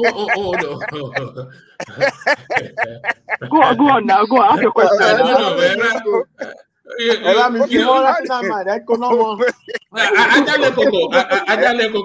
know, sometimes I don't know if you watch wildlife programs. Sometimes when they are launching at Rational Mind, I see a pride of lions isolating a gazelle, and then but I'll carry on. Okay. How do you think Northerners? How do you think that Northerners would have perceived that statement? Listening to him saying, Christian, stand up, take back your country. Take your country back. Take your country back. Okay. Ajare Koko, I think I've answered your question, but you want me to sound like a broken record. I will continue sounding like a broken record. I've said it. They will perceive it however they want to perceive it. Usually, it will be in the line of, so you people, you're making this a religious thing. But that would be hypocritical, too, on their own part. Because their own mullahs, their own imams were heard saying that... No. Rational mind. Forget about mullah. Hold on. Now. Mullah is not the candidate. I know. We the people can say all sort of nonsense we like. But when it comes to the candidate, we are talking of the main candidate. I get it. That is aspiring to lead us. And for that kind of statement to come out from a candidate, how do you think that people in the country, people that are not of the same religions is appealing to take back that country, how do you think they will perceive that statement? Well, I've answered your question. I don't know. You want me to start constantly sounding like a broken record? I've said it now. They will take it like, oh. You are trying to spin it. You are trying to say, oh, that's what I do now. Something like that's what every one of us do here. That's what every one of us do here. We spin, right? So we come here and spin. So I spin now. I mean, normally spin now. So I'll come here, I'll give it to everybody the way everybody's spinning it here. That's it. Oh, if that's what it takes for me to make my voice heard, to pass across my own view, my own the issue at hand. Why not? I will do that because that is what Tinubu and all the whole Agbado Mike people have been doing. All the batifiers. All the batifiers. And you got to spin. And you don't spin. I will spin. Yeah, so I'll give it to you guys. You are wounding me this morning. So the point I'm making is this, Ajale Koko. They will see it however they want to see. But any rational thinking person will first of all consider the context, like Des was coming from. I know what Des is talking about, and I understand it from that perspective. But people who are so extreme in their views, Can we go back to Kogi? Okay, you see, let's just go back to Kogi, Nabi. Okay, so the point I'm trying to make is that... Before we go back to Kogi, I think Uptown... I think Uptown came in specifically for that space. So Uptown have a very micro interjection, and then Rational Mind take us back to Kogi, and then come in to give us your thoughts on Kogi Simba, and then we'll move the conversation to Ekene. Uptown, you came in, I'm sure, for the Peter Obi take your church back something. Uptown. Man. What happened now? You the follow us fight. You don't taste small, eh? Focus on my writing for a while, so I needed to cut down distractions and all this thing just for a microsecond, just to push.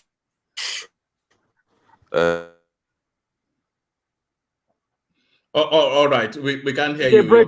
Your connection. Because the campaign slowed down a lot for me. But I listen.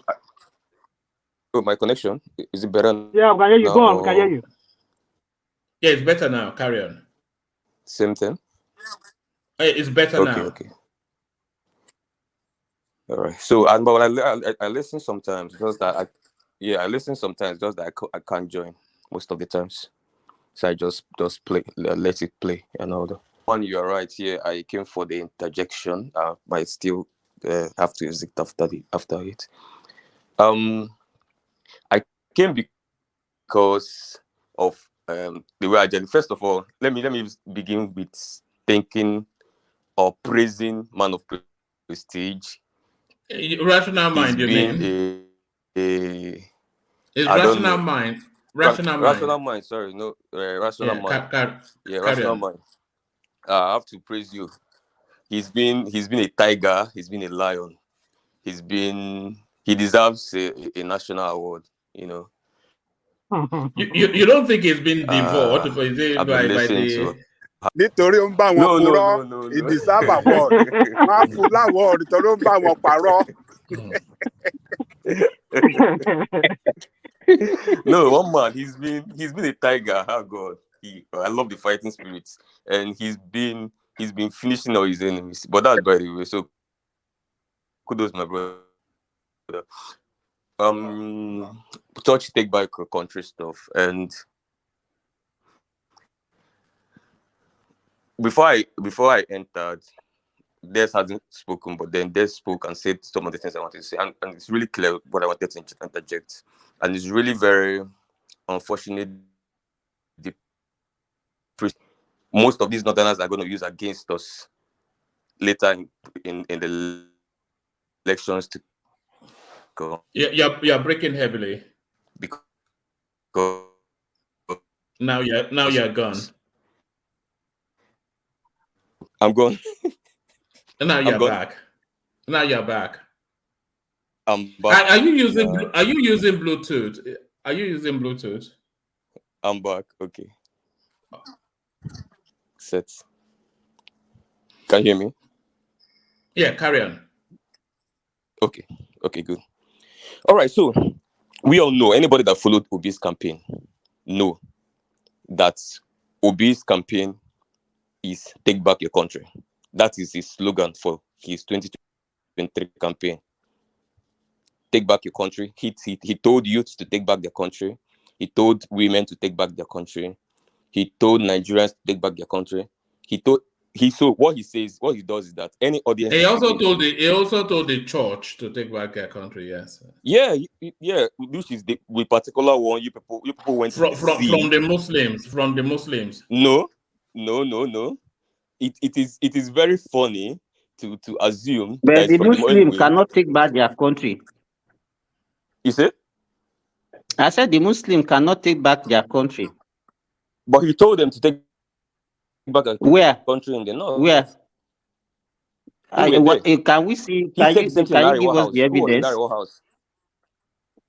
Muslim, take back your country. Did he say that? My brother, I have already. Listen, I have. Don't stress yourself. I've already argued and won this case, and I have my facts on ground for anybody that want to push it. Uptown, sorry. This guy. One man, please give me 1 sec, please. Listen now, let me finish. Hold on, please. You always come here to give. All right, One man, please. Hold on, Thomas. Please. One man, please. When I say hold on, Thomas have that interjection. One man, but then after, you can allow him. Can you hold on? Everybody, hold on. Thomas have. Can you hold on, please? Thomas have that interjection, but then after Thomas's interjection, let's give Uptown the window to express himself so that it's not chopped up. But coming, Thomas, yes. Oh, thank you. I don't like propaganda. You are trying to propagandize now. You came on this platform some months ago. You said you have a video of Gbadebo speaking Yoruba fluently, 15 minutes. I asked you before the end of that section, can you please provide that video for us? It's been almost 3 months now, but 2 months. You haven't provided. So I know you very well. You always like to propagandize. Can you please give us the video where Peter Obi is telling the Muslim, take back your country? Thank you. Well done, Thomas. Yeah, carry on. Back to your Uptown. Can you hear me, one man? Yeah, carry on. Yeah, I will not spare one comment for Thomas. I will just continue. Anybody that follows Obi's campaign for Thomas? Yeah, carry on. Don't worry. Let me let you speak. Carry on. Yeah, carry on. Yeah. So, anybody that follows Obi's campaign throughout the country, which I did closely, we know that take back your country was his campaign slogan for 2023. So he told every single audience he talked to take back their country.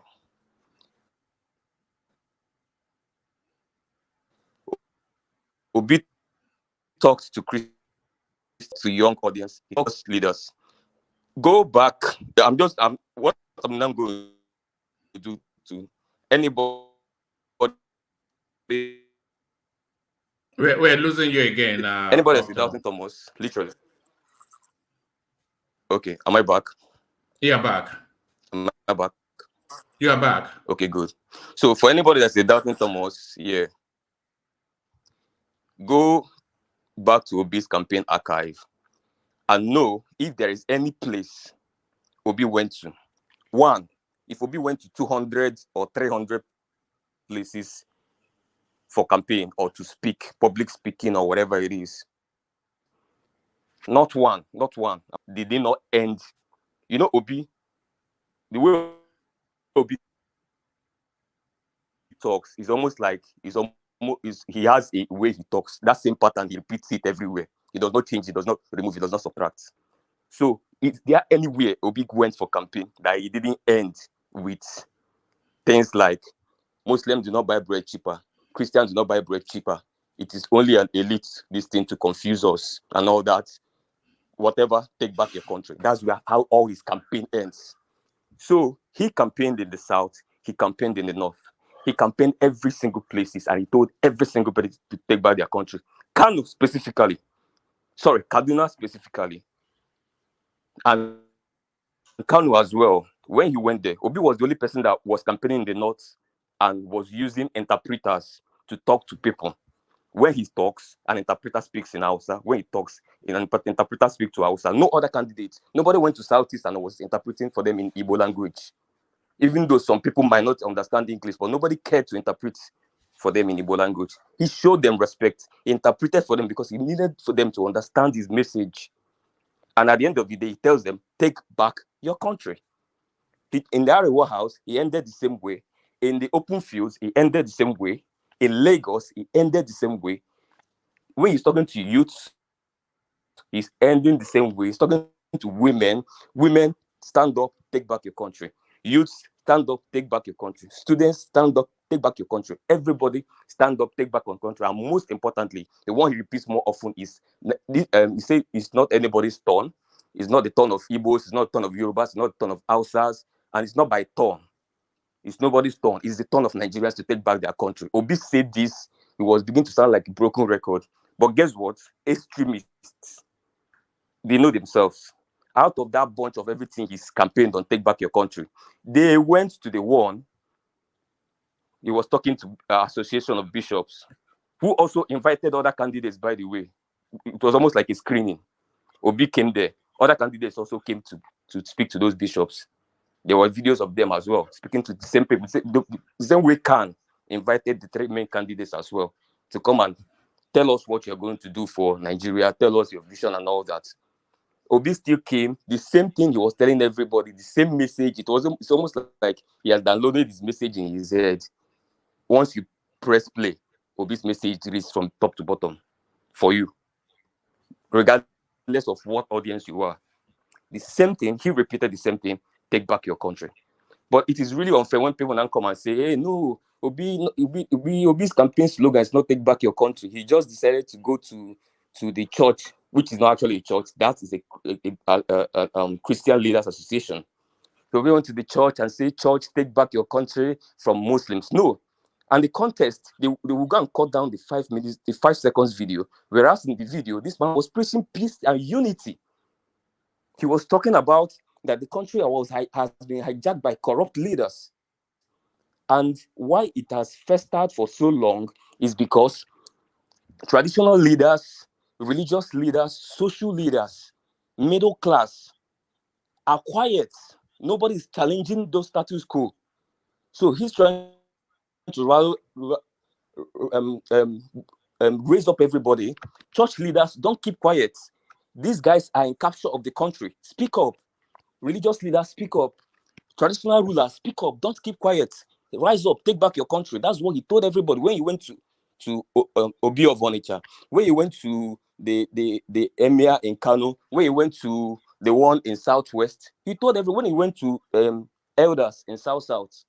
What did he tell them? He told the elders in South that their oil is not the next oil of Nigeria. The next oil of Nigeria is the arable land and the vast land in the north.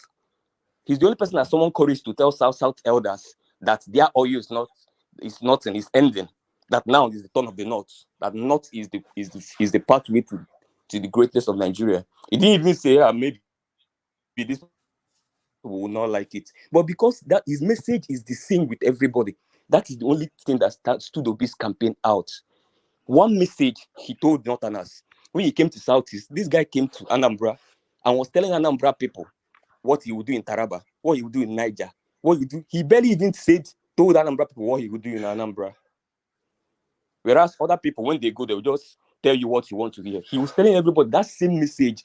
The arable land in Taraba is this. The arable land in Niger is this. We can turn Kano to this. We can do this in Kaduna and all that. The elections are that's over. The point I'm trying to make. Let's not be doing all this agenda. So thank you. Please, can we give him a round of applause, please? I don't know what the round of applause is. I think it went beyond the topic and started to campaign for Obi. It needs a round of applause. One man, please. Madam Sita want to come in. I will go off. Then let her come in. I purposely for her. I wanted to hand over to you shortly. Oh yeah, that's fine. Yeah, I'm here. That's all. They can she can replace you. That's all right. Yeah. All right. So yes, round up that spot. Rational mind, and then have your say on Kogi State Simba, and then we move the conversation to Ekene. Rational mind. I think they've beaten him to a pulp. Yeah. I'm still here. I'm talking. I didn't know I was even muted. All right. Carry on.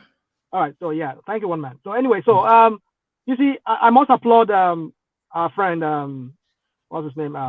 Uptown for what you did. Just recounting of giving us the right perspective we should have on this for this campaign.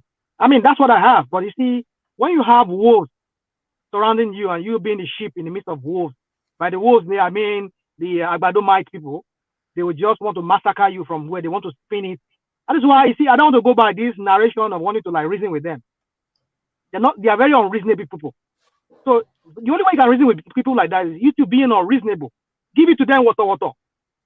The same propaganda that they are trying to spew out, also spew out that propaganda to them. Oh, you people think you're the only people that know how to do propaganda. So we'll give it to you. That's the reason why no gentleman at all. I'm not a gentleman at all anywhere. I've been a gentleman a long time. You know, when you start being a gentleman, Obi did not do this. You people need to understand because these people they're not reasonable. They won't reason with you. They will not reason with you. They will not see that way with you the way you want to see that. Okay, yeah, Obi, this is what in the context. No, what context? They don't care about context. They will just take one thing, they will lift it up, and they will just come out like, oh, you see, he's a bigot. He's this. Oh, you not say it? Look at him. He went to. That's what they want to say. So I've read them. These people they don't want to reason. So don't reason with them. Give it to them, water. The way they will be giving it to us. Give it to them like that. So that's why I don't want to start. Since when did water become part of your lexicon? When did you start? I pick it up from everybody now. Everybody. It's an online lexicon I've seen among the obedient. That's why I say let me be using it. So the thing is this. I never knew that word until a few months ago. I never even knew it existed. Don't mind. I thought it was water, and then it was yes. Water may be there too. So anyway, one man. So Kogi State, back to Kogi State. I thank you. I applaud you, Uptown, for that what you do, and that is how. No vex. Are you officially obedient now? I'm not obedient. I'm still obedient leaning. The reason why I don't go by that label is because it kind of subject me to some kind of characterization by some people, like the Agbadomite people. They will just start saying, "You see, you say by saying I'm Obi leaning, it's up to you to draw your own inference from that. Meaning I'm obedient. You are obedient, rational. Are you no, I'm not obedient. I will not go by that label. You will not label me that way. So, but I'm obedient leaning, meaning I support Obi. I'm inclined towards Obi, not because it's a thing, but because I want a gradual deviation, a gradual moving away from these status quo of the old guard. If you look at people around him, they're not people who are really of the old guard. They are people who are more of people who are of a new set of people, even though we know there are still other people who are still of the old guard. I listened to one lady who called in on Mayegun yesterday, and he presented it very well. That is what I've been saying in some way to Borashanama, you say you don't listen to Mayegun. Brother. I go there sometimes. I do. Listen, I'm a media person. If I have to come on platforms like this, I better know what I'm talking about. So I have to listen to other people's content and listen to everybody, and then draw my own inference from there. So Dupsy is correct. That not you every time I go there. Hold on, not every time I go there. You don't every time. It's just one time when I go there and I venture to be there to listen to him. I listen to. Not that I say I have to go there. I'm an ardent person who listens to Mario every time. No, I listen to him when I have the opportunity. You see, don't obviously this is you people like to do this. I got here kind of thing. Oh, you see, we said it that is this. You see, we say I don't please don't do that with me, Thomas. I mean, I don't know, no disrespect, but I'm just saying. You won't catch me and say, yeah, we said it that this guy is this. I'm not like that. So my point is, I will tell you, I'm the one telling you. I know that you people say I go there. That's why I'm telling you that. There was a lady who called in who said that you cannot expect to create a political party. I don't expect. Okay, she was saying like if people like her is to join APC, does that make her to be a bad person? I bet. Sure, will qualify that lady as a bad person because by reason of association, right? Yeah, they will call him a bad person, but that's not really actually what it is. People go to other parties just because they feel that party has the spread for them to realize their.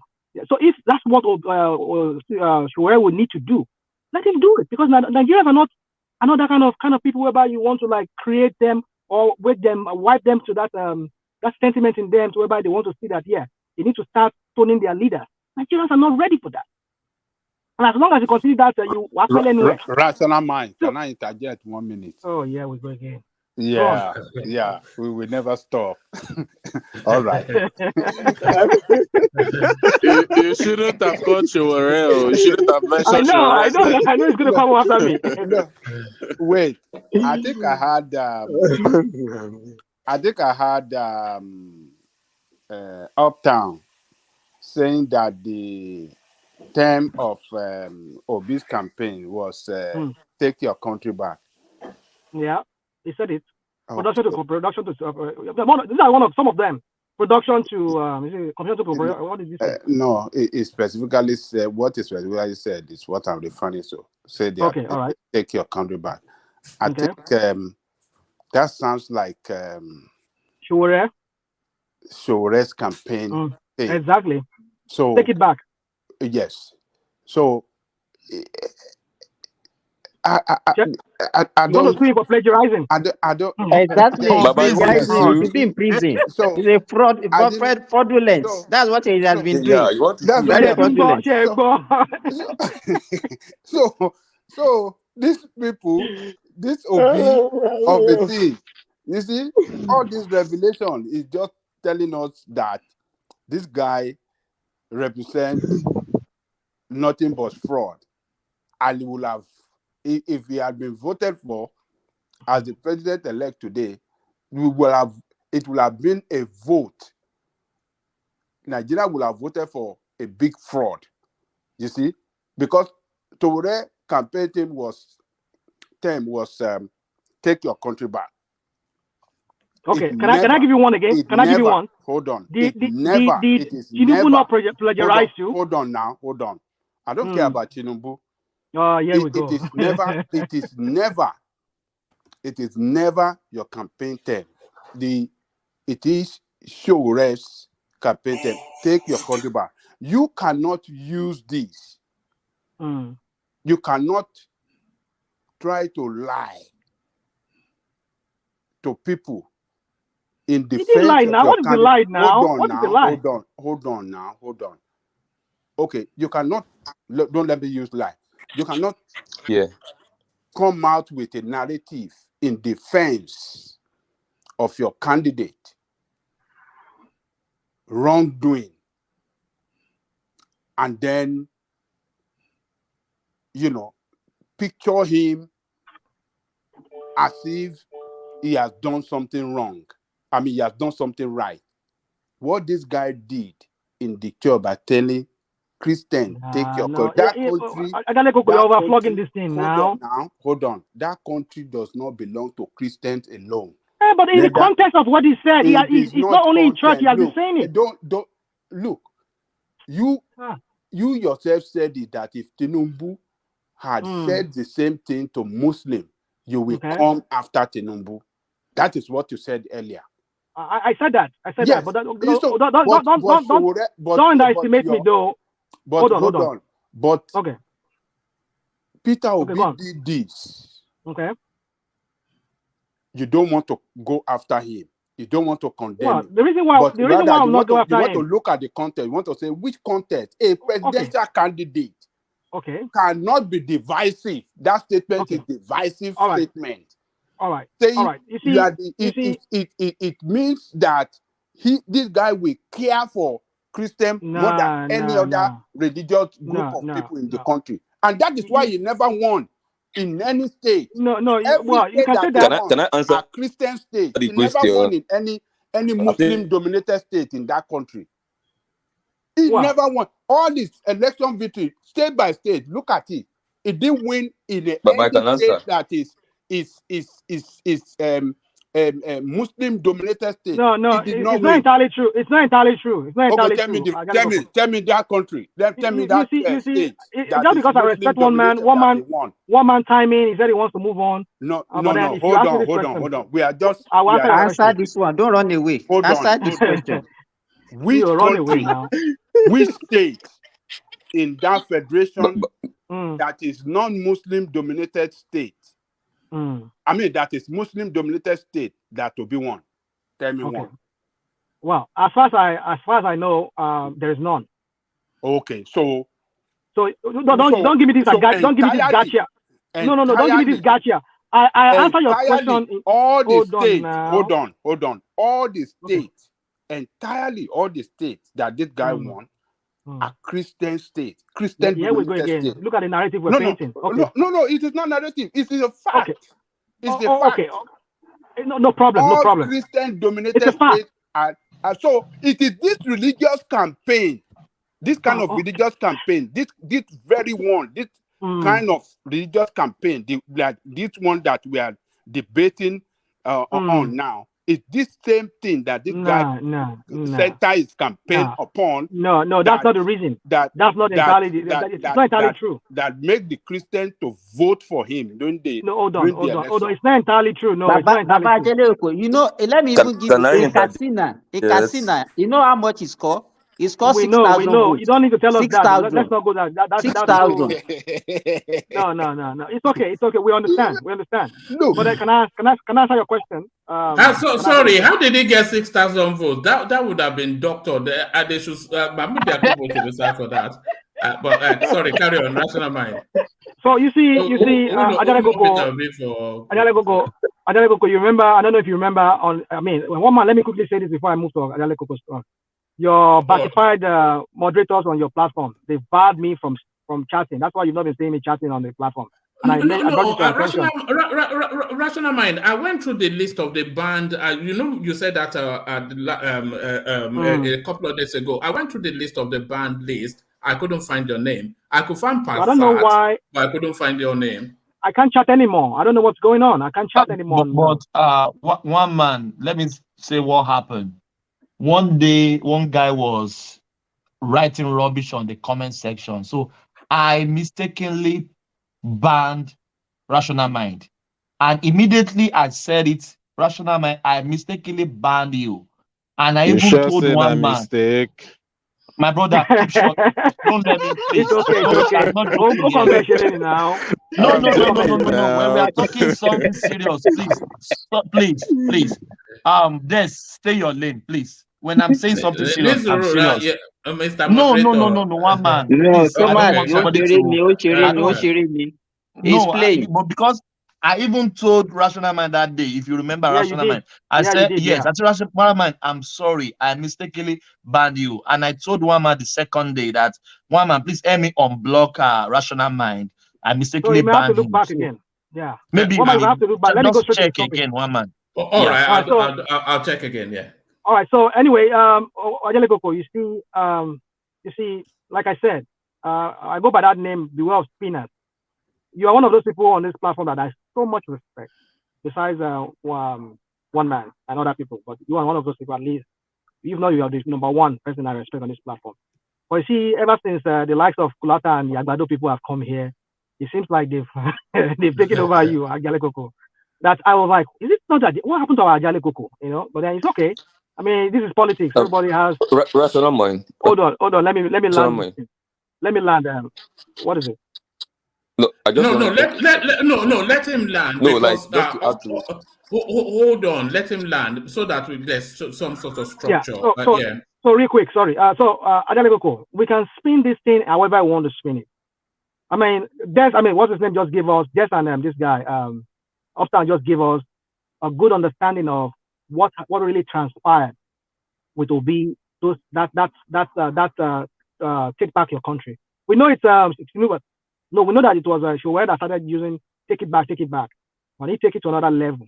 The last time I checked, there was no word passing in Nigeria. They don't have word you can pass into one word that it's only for me. I cannot use some other person. At least even though Tinubu does the same thing, he did the same thing. Hope we have Hope 94. Was it not Hope 93? I mean Hope 93. Hope 93 now. Yeah, Hope 93. And then he's also used it for his own campaign. So we did not say because of that. Even though some people said, "Oh, he's stealing Abiola's whatever for his campaign."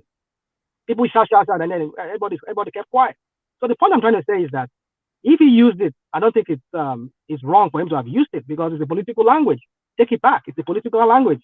You want to appeal to some masses that look, please, let us do this. Take back your country. That is the way you can rouse up or rally people up towards you. So in the context of what he said, the way he said it, he did not only say it only in churches. Like this guy gave us a very good understanding of what really transpired. When he was at the Arewa House, at the campaign grounds, that not only Christians, even Muslims, he said it. Take back your country. But in the context of where he said it at that time, in that forum where you had the religious leaders, when they were not only him that they interviewed Atiku, they interviewed Tinubu, they interviewed him, and he felt that he needs to say it before them. Church, it's the time you people need to take back your country. So if we have that understanding, except if we were extreme in our views, that we have to see things from the lens of political correctness or whatever, in the context where you say, I know people can read meaning, which is why I don't want to reason with any of you people anymore on that, because I've tried to reason with you that you need to consider the context. But since the context doesn't work for you people, I better have to give it to you what of them. Okay, you too. How about your own Tinubu? Did Tinubu not do it the same way? That was why I gave you that response. That's why I'm going to Kogi. Go to Kogi. I want to go there, but we keep going back to this conversation of I know we need to allow you guys. Okay, so let me go to Kogi. Okay, so I hope that's answered that question. I hope it does answer your question, but if not, well, that's all I can say for that. I just believe that you guys are just. We are all propagandists. I am speaking to fact, but you guys are just spinning. No, there's no fact. You're ignoring fact. We just give you fact. I said Obi did not win any Muslim-dominated. He did not win. The reason he did not win. So he did not win. I'll give you the reason why. Hold on. The reason why he did not win. I'll give you the reason. This is the reason why he did not win. This election is not all about just tribe. It's also about religion. It's a religious divide and an ethnic divide to it, or tribal divide to it. Now, the ethnic is that we have three major candidates. So did Obi play divisive? Did Obi play religious divisive campaign? If you read, it's a question. Answer the question now. I'm tired of this. Listen. I'm tired of this gotcha kind of question you people do here. And I'm not afraid of answering your question. I'll tell you in honesty. Every one of them played it. Even though I will tell you that I'm asking Obi did not play. Specifically on Obi. Just answer directly. Did Obi did. Obi did. Okay, let's move on. I like hold that. Hold on. I will tell you. You've answered me. Yeah. Yeah. I will tell you he did. Move on. So also every other person, because the game is this. Even if I tell you that, and he did it publicly. He did it publicly. Nigeria saw it, and Nigeria did not vote for him because Nigeria doesn't want to vote for anybody on the basis of religious or Ajale Koko. Let's just round it off. Let's round it off. Hold on, please. Yeah.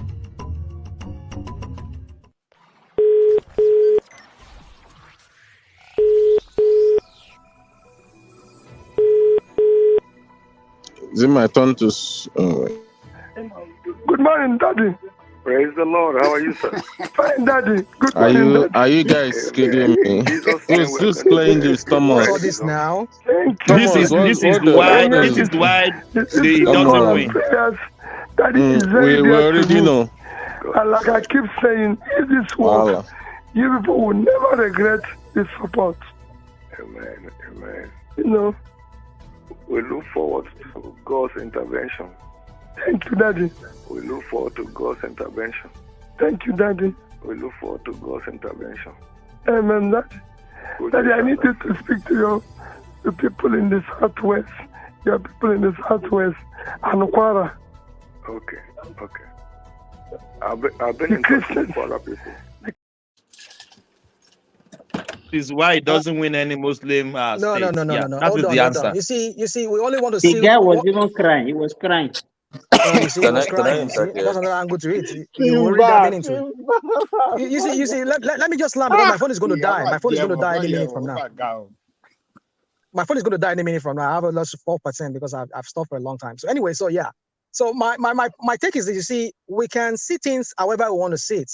That is why, you see, I've come to that conclusion that there's no way I can reason with the Batified people. They are just very unreasonable when it comes to this issue of politics, because I don't blame them too if they don't want to see it that way, because this is politics. Whatever you can do to bring down your opponent, that's what it is. So since I realized that, I had to go that route too, that, okay, is it propaganda? We all become that propagandist in this election and after election. So you see, for me, if I try to reason with you guys, you look at what you just played to us now. It has been proven that this thing was doctored. It was some kind of AI. I've seen even the wars they've done here in America. No. Yeah, it is AI generated. But if you don't want to reason that way for me, well, and if you say it's not. No, let's not open up the yes daddy again. It's a big topic. Yeah. So, but if you don't want to see it that way, fine. But then, because that's one of those same way I cannot reason with anybody on that. So I will just give it to you, like, okay, yes. How about Tinubu? Did you not do the same thing? Did you not this? I will give it to you that way. How about, so for me, let me go back to the Kogi State issue. I think let me quickly address Ajale Gokon. The reason why it did not win, like I said, it did not win the Muslim votes. It's not because of this thing. Because this thing you just released now, you just said now, it was released after the election. So how did they have known all of this? The reason why he lost that, he did not win the majority of the Muslim vote, is because there are three major Muslim candidates in this election. He's the only one major Christian candidate. And one of them has a ticket that is so very strong in the Muslim part, because that is what their mullahs and everything have been telling them. This is Allah's will for us to rule this country. Vice Muslim, President Muslim, we are going to dominate this country. That is why they riled up every one of their followers, and they were able to vote massively. Atiku on his own part, being a Muslim too, some of those who are leaning to him, they voted for him. Then Kwankwaso too, being a Muslim. So how do you expect him to get votes? So the only best bet for him would be the Christians. That is why you saw the large chunk of the Christians voting for him, probably. So you need to understand it. So if I reason with you, if I explain it to you this way, sorry. You said what? Can I? You said what? Add to what you're breaking. You're breaking. Don't mind. Can I add? Yeah, go on. Yeah, can I add to what you just said? If you can. Just go on quickly, please, so that I can move on, so other people can speak. Okay. So, Babaja, there is a video online. Go and check it yourself, of something Ganduje organized in Kaduna, in Kano. He organized Muslims. You know Ganduje is in Tinubu's organizing team and what have you. He organized Muslims. Go and look at the interviews they had in that video, where they were saying that for them, Muslim ticket is a jihad, and it's something that must have to come to pass in this country. So for them, it was a do or die affair. Have you got the link? Have you got the link? I've watched it. I can go and spot it out, but every other person can just go and try to type it. Everybody can do it. I mustn't do it alone. It is there. It's online. There was an interview. Uptown. You people should listen. Now, there was an interview. A particular cleric was saying that for them, I don't care this about their ticket surrogate. is a jihad. I No, care you said about the why candidate. didn't Muslim vote for Obi? Listen Hold now. on. No, you're not saying Listen, the same thing we are you saying. are You're saying why justifying. didn't they You are vote for Obi? justifying. You are making the There's point. nothing to justify, You Ajagoko. are You're not making getting a this point right. now. Hold on. That's You are not to making. justify now. Hold They on, have a Ajale priority. Koko. It was They want it to leave. Uptown was answering a different question. I don't think he was speaking to the Yes Daddy. I think he was speaking to something else you said. Yeah, that's what I'm saying. What I'm saying is that, look, the surrogate, the associates can say all I sort was of nonsense. I was They speaking to lie. what. But when it comes to the So candidate, that's not what I'm saying now. candidates should be able to show that leadership quality in them and not make reckless statements and not make divisive statements and not make statements that will can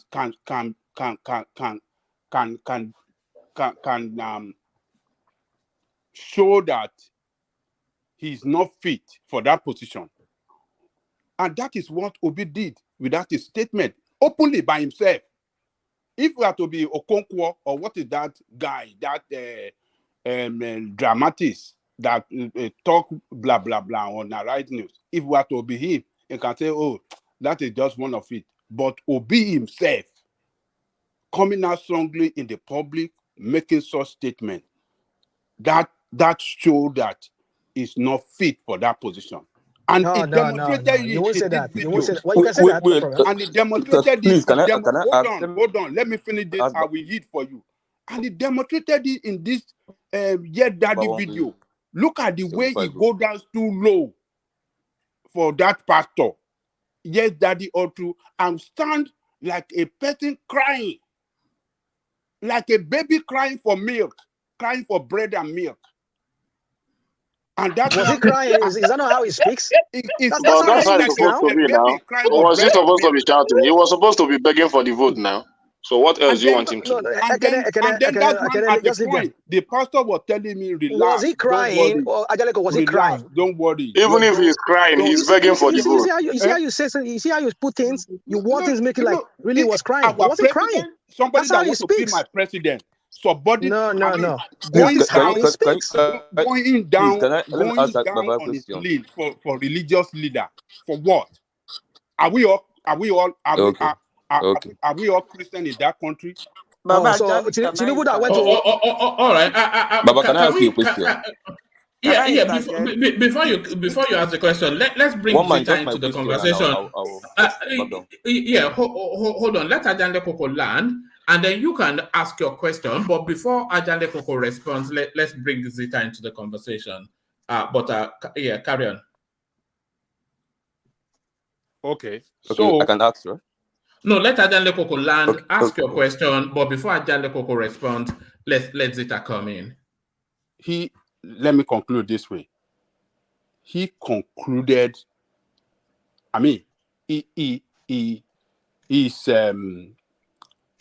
audio, this thing that you just played us now, the way he went too low for that religious leader, somebody that wants to be president, is so that if he gets to that position, those are the people that will control him. We don't need a leader that religious leader will control. We need a leader that we can control, not religious leader. He was almost crying like a baby begging for bread and milk. Let me leave it alone like that, man. This man is a disappointment. It's even good that it didn't get to nowhere. It wants only in all Christian-dominated states, period. Because it carry out Christian religion campaign. And we had that video telling Christian that, Christian, come and take back your country. And they responded. That was it.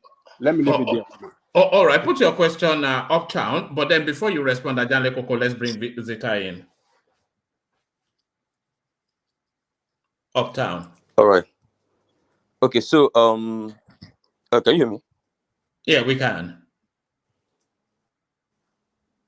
Can you hear me? We still can. Okay, good. So the question I want to ask Angelica is, still for the third time we can. Okay.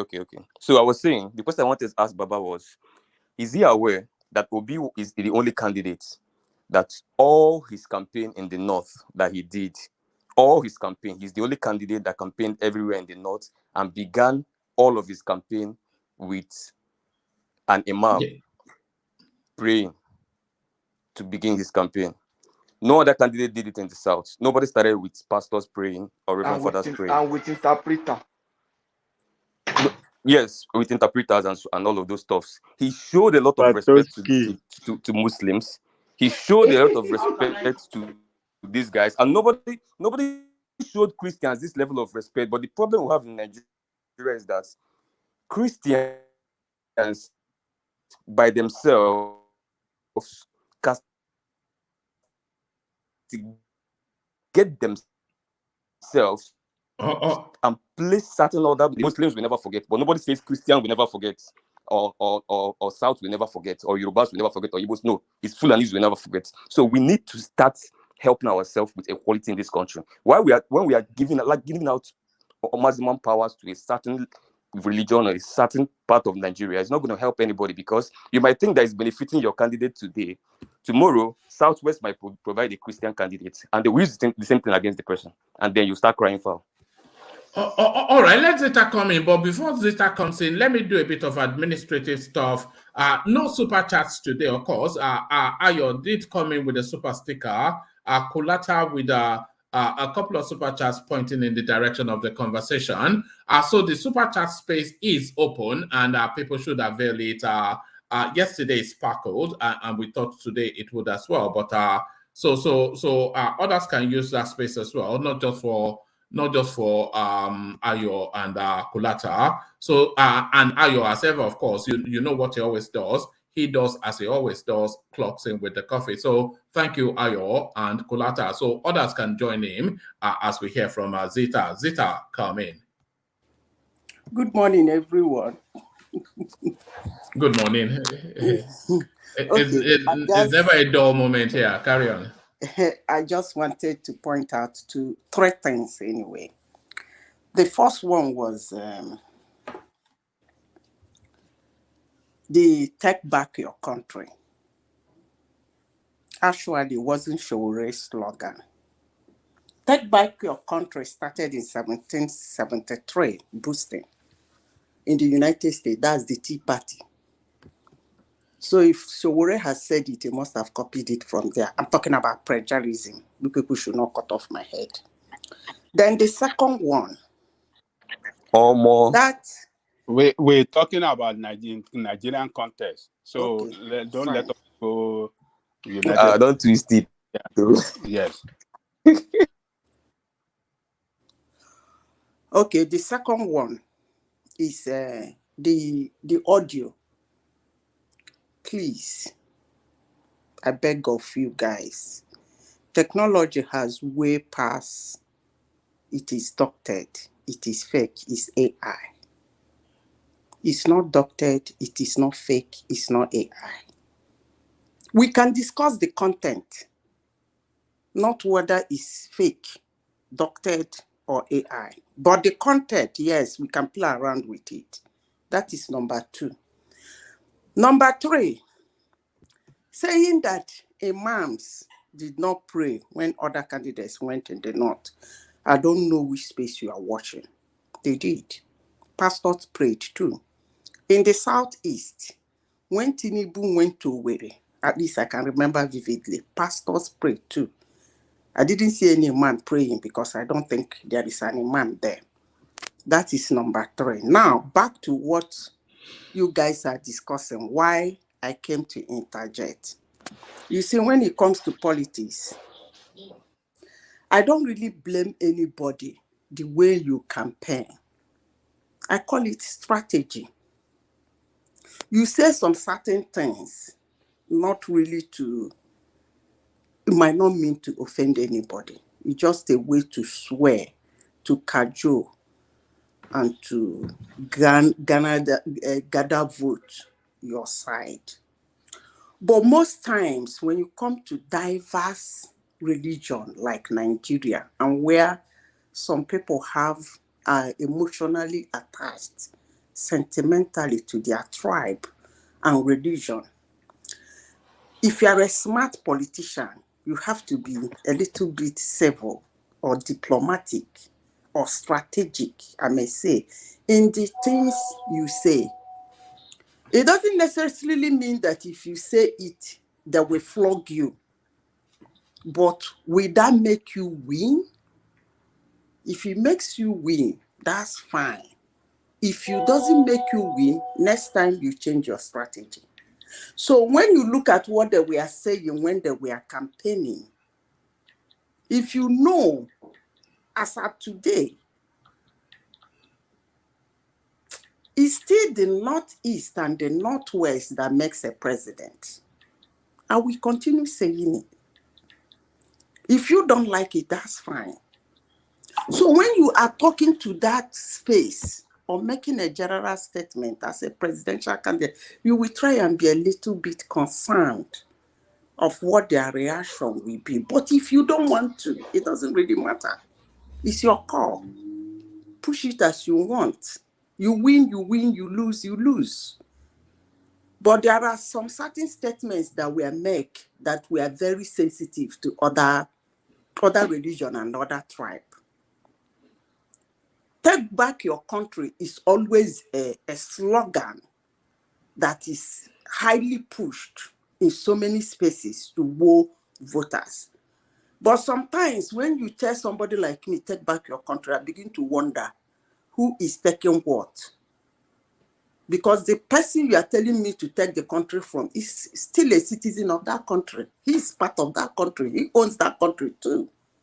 So, but people do say it anyway. So I don't know how to put it. Dwelling in what they said, it's not really like when you say it's a religious war. I mean, well, the word is strong. The structure of the English is strong, but then does it really mean the strength? Does it go out that way? To me, no, but to some people, yes. To me, I will say yes, he's using it to cajole the man to help him talk to people. But to some certain people, no, they won't see it that way. So that's why I said sometimes you try to be sensitive in saying those things, because some people might not understand you. Actually, war is a religious war. After all, his vice is a Muslim. So is he warring with his vice? I don't get it. But then,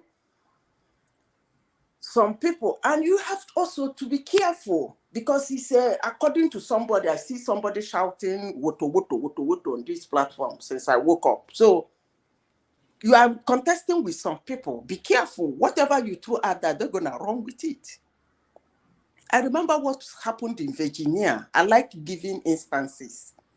What did the man said? A man who was just cruising to victory. What did he say that he lost the election and lost it woefully? He said parents should not intervene in what the teachers do in school. And that's just it.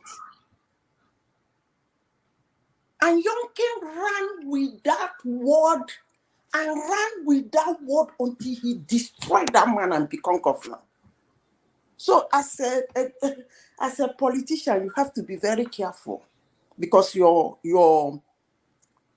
opponents are looking for loopholes. So I don't want to dwell in what they said and what they did not say. If it's a winning strategy for them, that's fine. But they didn't win anyway. So maybe next time they change strategy. Thank you. Oh, all right, brilliant. Well put. Can I just round up, woman? Yeah, round up. There's a lot to be said. Just few time, not much time for us to speak about this, and I know people are waiting. For me, let me just wrap up this whole thing with. I think Madam Zita gave a good presentation when it comes to that. We can go on and spin this wherever we want to spin it, but sometimes we should go by reasoning and consider context. But sometimes reasoning is not reasonable to everybody. Everybody sees it from their own way. So Kogi, I think We know somebody who was shouting equity now himself was following a Fulani guy after one Fulani is presently right there. I mean, I agree with with Fatai on that why should he now be crying? Why should we say we should give it to him? Now he's crying for equity when himself he could not go by that equity when he was supporting a Fulani man. That's why we have a current Fulani man. So, but then, for me, like I said, whoever will bring the good, however the evil that person, however evil that person is, as long as I see him that as a force for that good, that will also maybe someday even sweep himself too if he continues in that evil. Why not?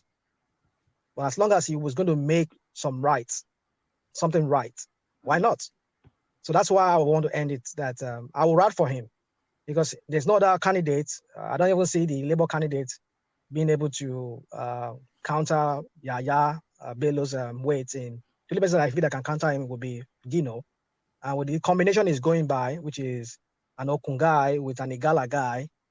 I think Igala is one of those biggest tribe maybe after or before the Ibiras.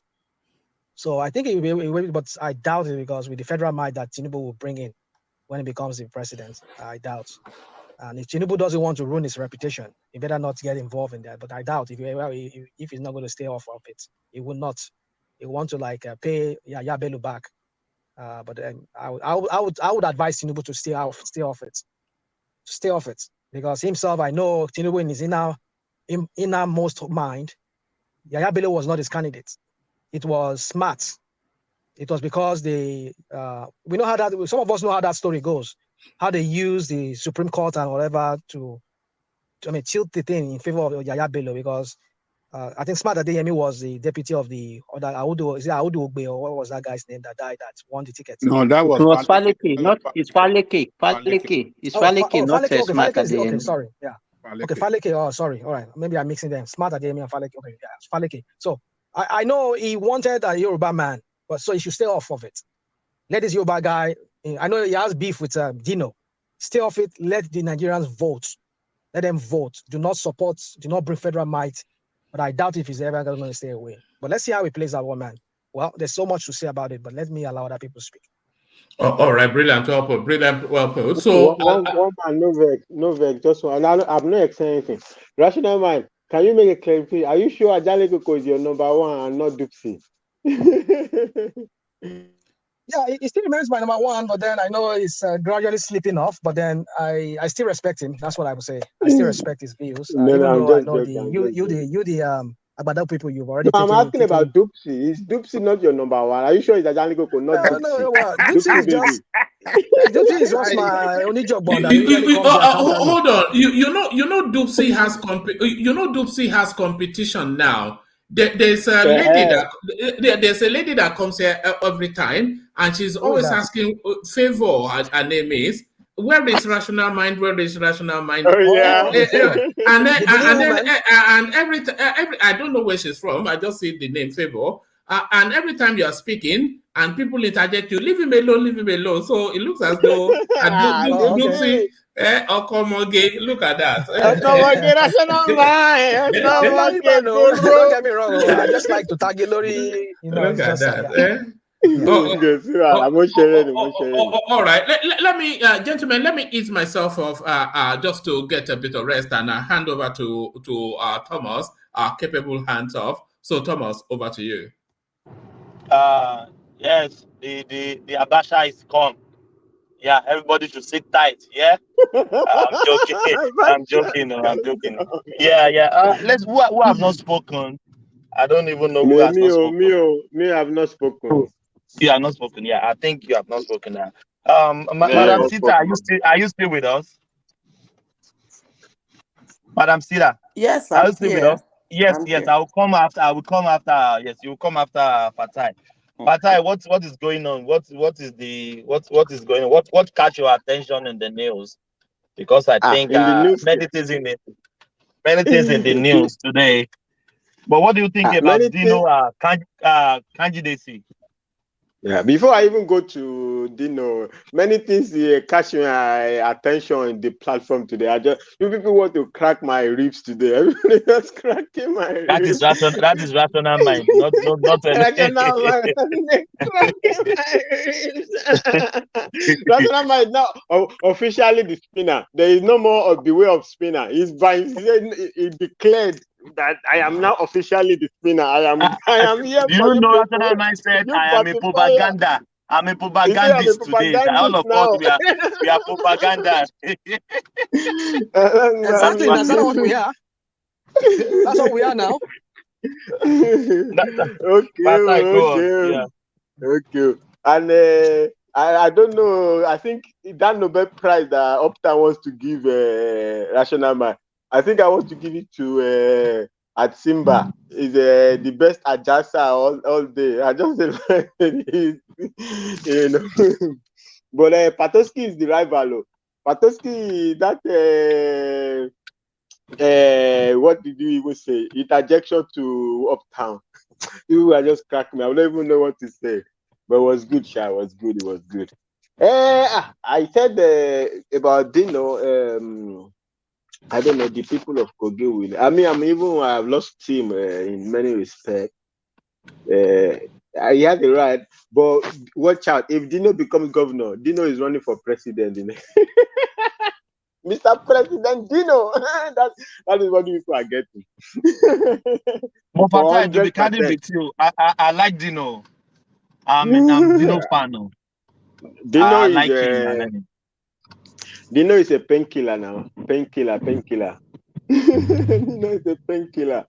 Yeah, it's good. I mean, we all need to laugh. I mean, we don't need only stone face all over the politics. Sometimes we need people to make us laugh. So I mean, he is right. So the only thing I just don't get is his inconsistency. Right? It was a bigger deal. Nigeria was in a serious problem, and he didn't care about unity. I mean, equity and fairness. But now all of a sudden, he's actually demanding it. Almost, let me put it in quotes. Say no, his own side has never produced, so it is their turn. Now he wants to go. Everybody now wants to be they should pay a Tinubu copyright fee. They want to be copyrighting Tinubu. They have all now because all of a sudden, all of them has become Emilokon. Melai now has become Emilokon. Our local Emilokon. I was like, is it Dino Melai? I can't even believe it. Say equity, fairness. I say, hey, well, I don't come. But it's okay. I mean, good luck to all of them. I don't even know what to say. But Uptown, I wanted to clap for you too for your presentation, but I'm not. But I'm not obedient. I think Peter B should have hired you in his campaign team officially. If they hire Uptown, they will finally lose again because they will finally. Yes, yeah. Uptown don't give us facts. Show us video. Show us facts. That's what that's my quibble with. Peter B also doesn't give facts now, only statistics. You have not visited my. If you do, then maybe you hire me.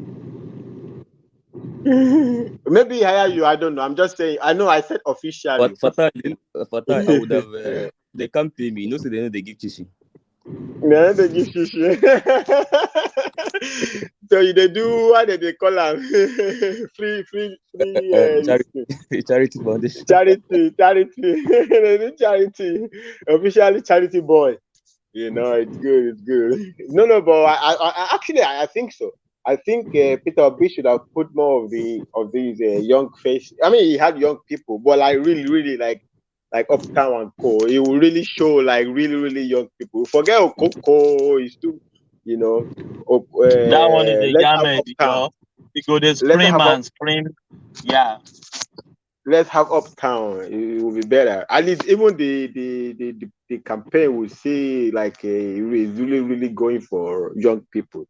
But anyway, the campaign is over. I just wish Peter Obi makes a deal. and I don't think it can win back the whatever is the obedience are calling his mandate. Well, you can make a deal and let the country be quiet. But that's just my opinion. Everybody with their own take. So I don't know. I'm not really sure what I would like to speak to, except actually because it was rational. It was just rational mind that brought me in. Yes. Because when he said Tinubu is not a leader, Dinomelaye is a leader, I said what? But thank God he qualified it. Okay, no problem. Yeah, tell me, brother. What of this one? Buhari apologizing to Nigeria that they should forgive him for what has happened in Nigeria since he's going now. So what do you think? Why is he apologizing now? Why can't he do the right thing in the first place? Buhari is a how can I say it now? Is brother, you remember when we Super Eagles, when we had this coach? I think it's from Ibadan. This Baba Onigbinde Abiki Kiniko. Onigbinde. Onigbinde. That is Buhari now. Yes, you're right. The country is burning down. He will sit down there. He say he's doing. He don't want to get involved. Okay, You fine. know how Fashola qualified him? And now, Fashola said he's a coach. After coaching, that will go and sit in the dugout and be watching his player to play. Will not intervene. That is what Onigbinde was doing now. No, sometimes you have to, when everything is crashing, it's good, but when everything, Alex Ferguson, every time is when he say, he will come out and say, you have to get involved when it's crashing. Yeah, it's good, it's a good tactic. Let them play, you trust them, but you have to, sometimes you can't let the country burn down before you say, come up after you come and apologize to us. That is how you allow Emefiele to destroy everything. Now, after I destroy everything, what does it matter if you apologize? You have to get involved. You can't say you trust them if everybody is a crook. Or you get involved. Otherwise, you will be like, you are like them. Get involved and say, okay, at least you have to see when clearly you have to get involved. But I think, they say women are always very smart, right? They say women are, there are a lot of researches that say women are smarter. His wife had the better knowledge to say this to mistakenly. I don't know whether it was planned. Maybe 2-3 years ago, she said it before. What Buhari is saying now, he should have said it before. Buhari is saying it now. I think he's largely speaking to the Naira issue. If the Naira debacle didn't happen, I don't think even Buhari would say it. The guy is very cocky. But because of he knows that that was a real mess up with the Naira situation. Now he's apologizing, saying, but his wife already had the good foresight to say, Nigeria, where we let you down, we are sorry. It's like 2-3 years ago. He should have said it. He should have taken the key. He should have learned from his wife from that time. But he said his wife is only good for the kitchen. So maybe he didn't value the opinion at that time.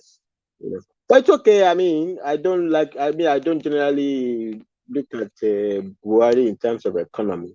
I never thought he would do a good job. I remember when we were saying to him, you said you will turn 1 naira to $1. I said, me? I told you, no. You guys said me, I didn't tell you I will turn 1. They say your campaign. Okay, my campaign said it, but me, I didn't say it. The guy didn't say it. I think also is what Bajali Koko is speaking to when Madam Vista was saying. But Bajali Koko is not saying people in the campaign are saying stuff. People in the campaign can say whatever they want, right? But the candidates, have to be careful, for at least so that the country doesn't catch fire, in quote. But I don't know, whatever. Election is over. That's what I think, brother, about Buhari. He should have learned from his wife and said that before, not after he destroyed our economy, and disobeyed our Supreme Court. Yeah, forget about that. Then let me just carve this together. Sultan of Sokoto has come out and advised Nigeria that election are already done and dusted. We should just move on according to all Nigerians, the obedient, the ratifiers, the articulated, and also Atiku himself has came out and said we should just be unite. So, what do you think? Both of them, what are they talking? Is Atiku talking from both of his mouth? Yeah. No, Atiku is trying. The way I saw, I think I saw the read that before I went to sleep when Norma was reading it. Hold on, Fatai. My impression. Are you sure? Yeah. Fatai. Yeah. Are you sure Atiku is after this? Even are you sure Atiku is really serious about this court case? Atiku, I think Atiku is trying to throw Peter Obi under the. No. I think Atiku is trying to throw Peter Obi under the bus now. That's my first impression. Like the way the construction of that sentence. How is he trying to throw under the bus? How? No, he's saying the people that are eating this thing, the one people are playing on people's emotion or something like that. The way one man was reading that this thing at that time, that people were, I think even one man made that commentary. Tell me, brother. He was talking about APC. Yeah, really? Okay. Maybe I don't know. But you could be right. You could be right. I'm just saying my feeling. I was feeling along with the way my woman was reading, was laying it out. I was like, hey, this guy is trying to throw me under the bus. So this one is saying people playing on people's emotions. But yeah, but I think the larger direction Atiku was going is that I think if Sultan of Sokoto is talking with, I think I generally agree with the direction of one man's analysis when he was reading it out. So if Sultan of Sokoto already tell Atiku, hey, let's leave it. Perhaps they will just let the court. I don't think Atiku will fight so hard. I don't think he will fight as hard as Peter Obi with regard to the election petition. Atiku is a shrewd politician. Atiku will go and meet Tinubu now. They will go and do a deal. They will go and tell Tinubu, which give me my oil block. All my oil blocks. Don't touch any one of them. And they will make a deal. Atiku is not I wish Peter Obi could make a deal, but Peter Obi has a different style. But I think for sure Atiku his tone sounded. I agree. I align with the way one man was analyzing it. I think Atiku will go and make a deal. I think it sounds to me like somebody who is calling for a deal. Let's make a deal and move on. There is no way. Even if Atiku wins, like even it's also be like the whole thing is too complicated. Okay, let's assume that Tinubu loses the election petition. Is Atiku going to now we're going to take it from Buhari? That will be another set of big problems. So if it's not going to be Atiku, is it going to be Peter Obi from third position? But Peter Obi didn't include Atiku in his suit. So is Atiku going to now? The whole thing is so complicated. The whole thing. So even if the court says, Tinubu, you lose against Peter Obi, who is going to benefit? Who's going? Tell me. Yeah. Two losers can't join in the heat now. They will join the heat. No, two losers, they cannot join it, at the heat. They have to go separate ways. You mean two lose don't make one win? Yeah. Two lose don't make one win. I don't know how it's going to be. Because if Peter Obi wins his petition, but who is going to benefit from the win will be that Tinubu loses. Okay, but if Tinubu loses, who takes the win? No, Fatah, it's very okay. Can I say? Yeah. Tell me, bro. I'm open. It's very simple now. When you win your case, you are the winner. You get what I'm saying? If you're able to provide enough grounds for a disqualification of a candidate who was previously announced the winner, you automatically assume that position because you are the one that proves that. No. That's how it works now. Because when you I make your know. prayers, you say in In the event that this goes through, declare me president. Simple. So there's nothing like that. Unless you are saying maybe Obi wins, Somebody that did not wins, even or have his whatever it spread, is. does it satisfy the No, brother, requirements? that's not even the point. That's not the point. That's That's not not the the point. argument I was just Uptown is speaking making. directly to what Yeah. he asked about. No, It's as simple as that. See, I let me get tell your you. point. You say that Okay. you came, you made a petition. Tinubu did not score the highest vote, and I have a proof. Tinubu did not do this. I have a proof. So if you sum up to this should disqualify this person. And Okay, I can't hear. I don't know. Am I the one breaking or Uptown? declare me president. Okay. The question is, if you're able to provide those things and able to prove that. Oh, can someone hear me? Yeah, you are breaking. I don't know. Do I have internet? I don't know. Is it my side? I can hear you, but I don't know if you can hear me. Oh, okay. Then it's your side. Can you hear me It's now? your side. Yeah, I can hear you. I me can now? hear you now. Okay, Yeah. good. Right. So what I'm saying is that once you're able to prove so, therefore, if I'm able to prove this, that means this guy is disqualified. Declare me president. So what you bring to the court is what the court will grant you if you win the case. So I get your. You cannot win the case, and they will say they won't grant you what you came on that ground. I said we're gonna grant someone else that didn't fight and prove that case. So that's just how it works. Yeah. Okay. At least I asked someone that. Yeah. Well, let me just take 1 minute to explain this. At least my interpretation, my own interpretation. So INEC is the constitutionally is the body who is mandated to announce who is the winner. So even when you go to court, right, and you win in court, its court is directing INEC to put you as the winner or to put you on the ballot or to put you on whatever. Okay, good. The so court now directly INEC orders INEC to give you a certificate of return. Simple. Yeah. So it's INEC that will do it. So now INEC in its own let's call it roster or whatever has 3 candidates as winner, first, second, third, right? So if Peter Obi knocks out Tinubu, right? The court cannot order INEC to declare Peter Obi winner without also knocking out Atiku. Because even if you knock out all of Tinubu's, let's say you knock out all of Tinubu's votes and you reduce it to 0, to reduce it to 1 million. Yeah, but Atiku still has bigger number. You are not knocking out Atiku's number.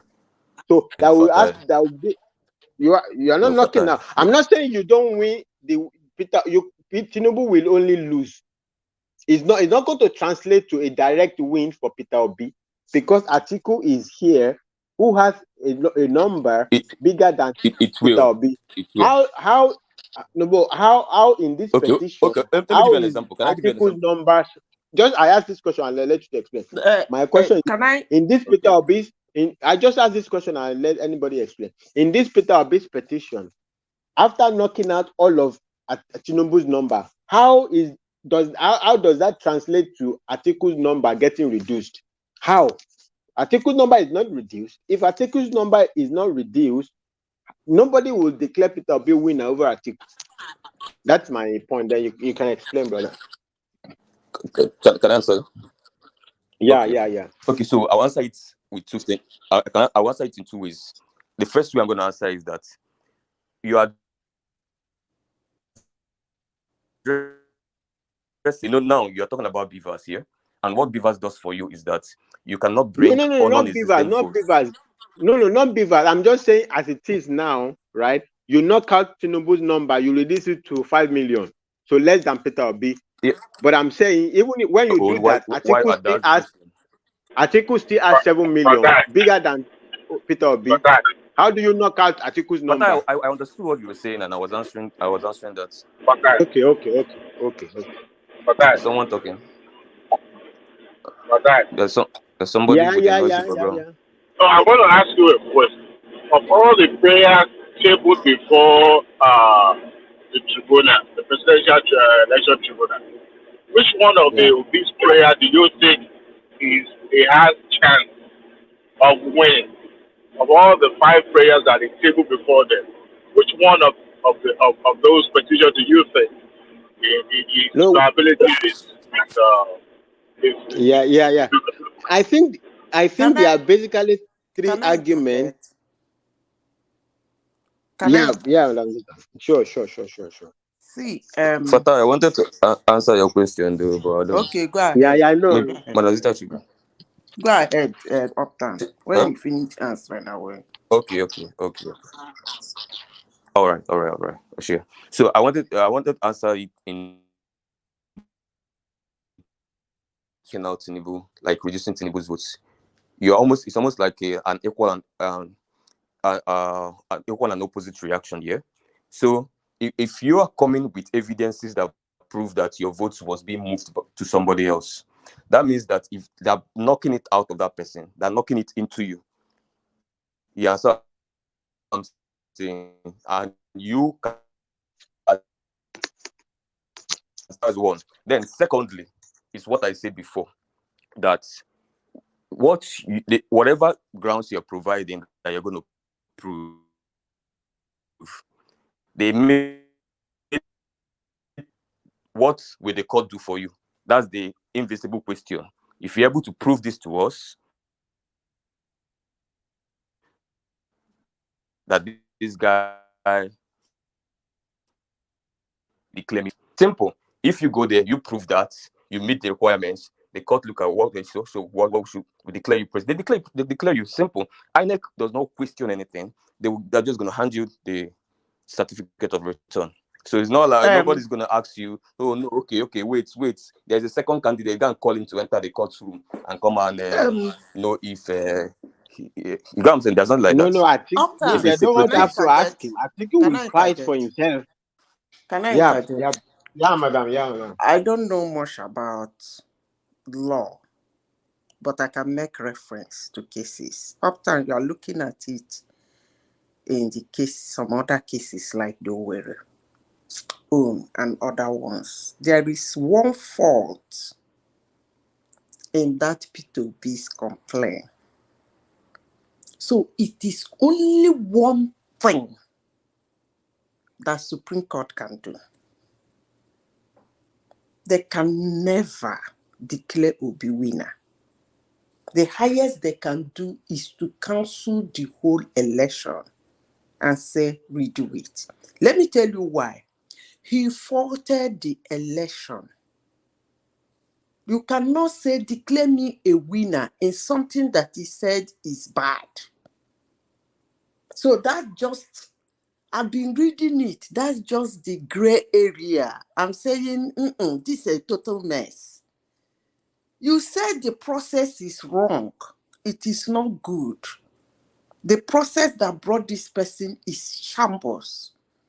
They did not do this, and therefore you are fighting against it. So if you fight against the process that is wrong, why would someone declare you a winner in a wrong process? So often you are looking at it in the Owerri where the man is complaining about numbers.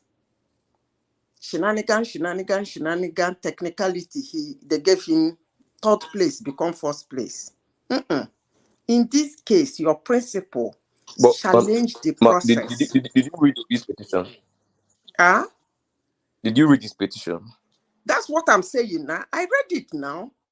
That's why so many people have problem with it. Look, see, No. Tinubu. No. Wait, let me finish. You see, Tinubu, those guys are gangsters, so this is a global platform. You see, I don't know whether Nigerians just say something because they want to say it without knowing the meaning. You people call this guy Chicago Bobo. I don't know how City many boy. of you. City boy, Madam Zita. No, City boy is the good one. I mean, there's a particular state, there's a particular space.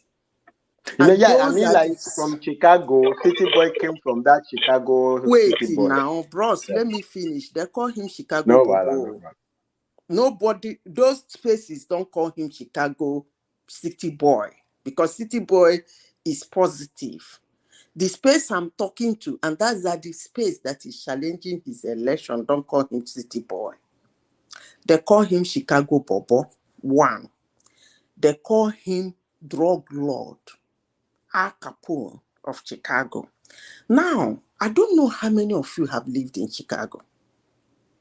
This is a global platform. You see, in Nigeria, you people think you run things. That guy grew up in Southside. That's Tinubu they call guy. Let me finish now. We are just discussing. I'm just trying to say the names you people call him, and you don't know the meaning of the name. I've read your principal's report. I've read this thing. Even me, I'm not a lawyer, but I even wonder why he should put all those things. You put all those things in your complaint, somebody will pick it and run with it. Not to talk of those gangsters. Those guys are gangsters now. I mean, you shouldn't be. How can you say that the process is bad, is terrible, Madam it's not Zita, good? see that When drug you thing. want somebody to declare Madam you Zita. winner in that process, you are faulting. Anyway, Madam Zita, I've finished half my interjection. of those petitions will be thrown out. Half of them will be thrown out. Madam Zita's point is this. Madam Zita's point is you can't eat your cake. You can't eat your cake and have it. You No, can't say pull Madam. down this house at the same time. Let me sleep You know, inside this house. Tinubu has never lost election before. Never. Have you realized that? Yeah, he didn't even lose this time now. So he's not. No, I'm just saying. He started his political career. He has never lost election. Why? Yeah, that's why it's a city boy now. That's why it's a city. That's why you know, it's a city boy now. I look at the petition, the 5 prayers that will be submitted. The first one that will be thrown out is that drug case. No, because brother, can I even explain? So election petition, whatever, you don't even need to be a lawyer. It's not a criminal court. They're not going to convict, the tribunal is not going to convict Tinubu, even if, let's assume that it's true, which is not. But are you asking the election tribunal to convict Tinubu? No, they're only going to see the constitution with regards to election is requesting whether you are convicted or not. And Tinubu was not convicted. So it's not a tribunal's position to be looking whether Tinubu is a pope, whether it's a pope, whether he's a bishop. So that one doesn't make sense. The one of the Shetima will be thrown out because that one is internal party situation now. That one will be referred to INEC. INEC will side with the APC. It will be thrown out. The only one that has a chance is is supposed to be 25% Abuja. But at the same time, you cannot. At the same time, there's no possibility for the Supreme Court to say that you win only Abuja and if you don't win Abuja or if you don't get 25% now, imagine. So you win 100%. That one will be thrown out as well. Wait, let me just learn. So you win 100% or 99% in 36 states, and you win 10% in Abuja.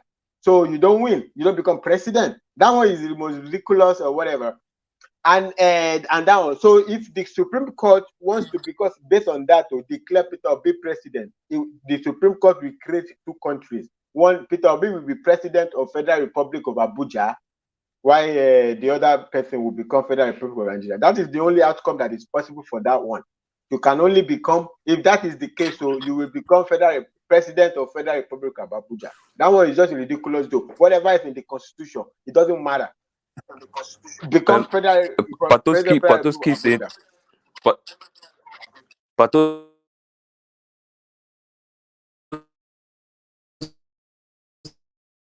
have never won an election as a never lose. Remove your earpiece. Uptown, remove your earpiece. I think that's what is doing that thing. So I don't know. So can you hear me now? It's cracking. Just unplug it and plug it back. I'm not even using my earpiece at all. Then remove your hand you from your speaker now. Remove your hand totally from your speaker. Your hand is touching your speaker. If that thing is not network, can you hear me I don't now? think. Is it better now? It's better now. Okay, good. So it's the Abado people fighting me as usual, but but the fire fighting you. Yeah, but they fly in the night now. Is this their time? But yeah. But Patoski says something about Tinubu has never lost an election. So as a part of argument of why he can't lose whatever it is now, somebody in the obedience camp can also decide to say that Peter Obi has never lost a. But he has now. He lost as a vice president. And he's a court merchant. No, what he court lost case did he lose? he lost. Court case. Wait, Uptown, you see, I have issues when, look, however I have to say it, I notice that you people don't seem to understand me. I'm a very objective person. And from the one I told you people, those 18 candidates are not my candidates. Now, if you, Obi has lost the election before as a vice president. He lost. That is one. Two, if you say he's perfect in a court, for somebody to fight in a court for 3 years, 3 years before he won, you know how much he spent in a country like Nigeria?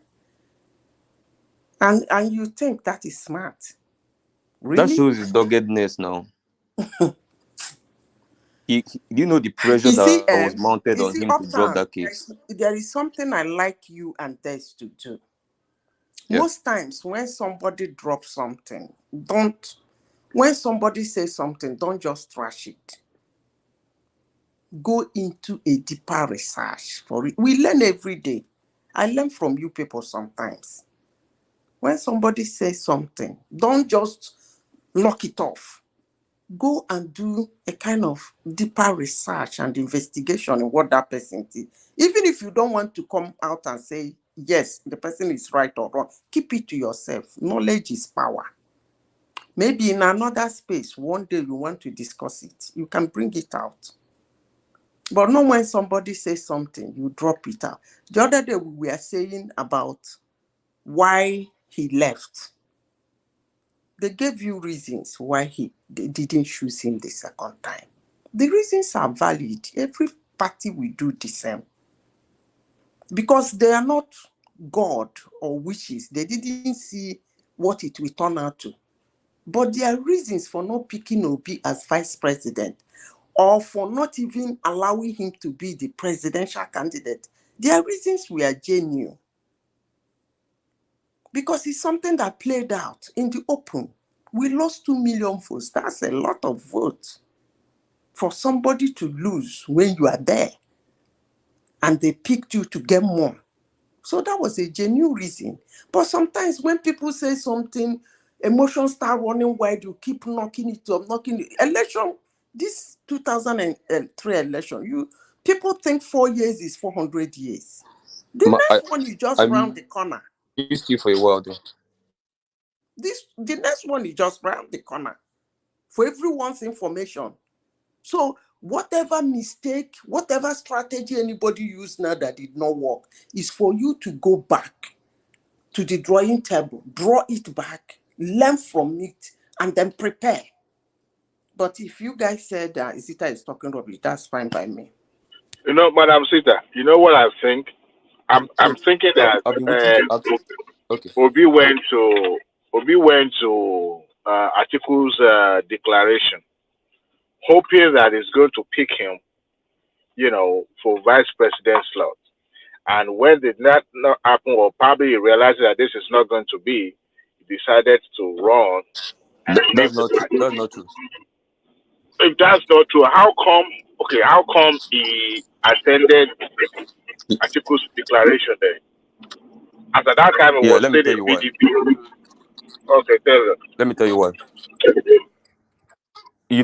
Are you aware he declared about 2 or 3 days after that article zone? Because, see, they already made up their mind that Okuwa is going to be the vice president. No, now, wait. Now, let me finish. Let me finish now. No, I've not landed now. That's why you're yet to know where I'm taking it. Obi came to Anambra State. Anambra Chiefs, I think in Agolo also. He scheduled a meeting for the weekend, I think so. And then he quickly dashed to Atiku's whatever to attend his declaration.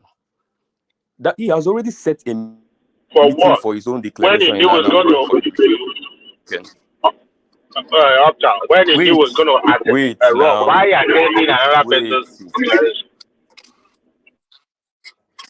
Listen to me now. You're not listening to me. Allow me to land.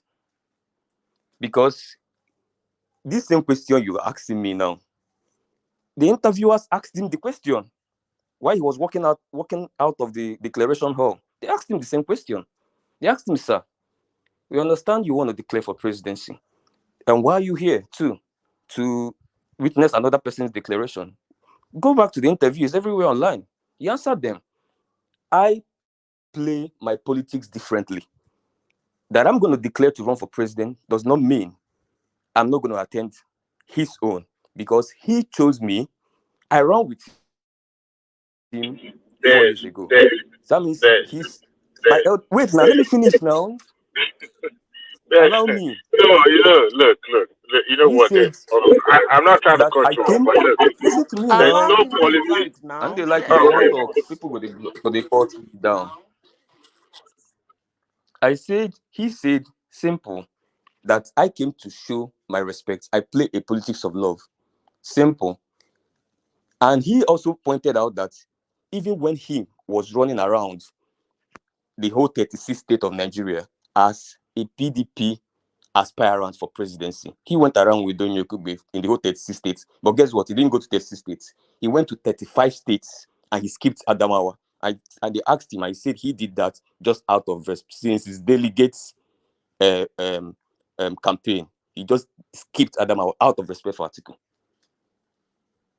That is how his brand of politics. So it's not weird for somebody that went to 35 states and skipped Adamawa just out of respect to also, out of respect, attend Atiku's campaign and then declare his own just a few hours later. And everybody in Anambra already know he will declare. The chiefs already know. They just have to make a formality of gathering. Huh? No. Out of that respect, no, how can you say that now, madam? But the man said he never told him, and he said knows he's going to run for on Channels television no, that he never told the guy. Let's not change the facts. Atiku said Obi didn't tell him he was going to leave PDP to the Labour Party. He's not running for presidency. Everybody knew. Everybody in PDP knew that he was going to run for presidency. Can I ask a quick interjection, please? Arise TV, I'm coming. Arise TV asked Atiku that, how do you feel about Obi resigning from PDP and going to Labour Party?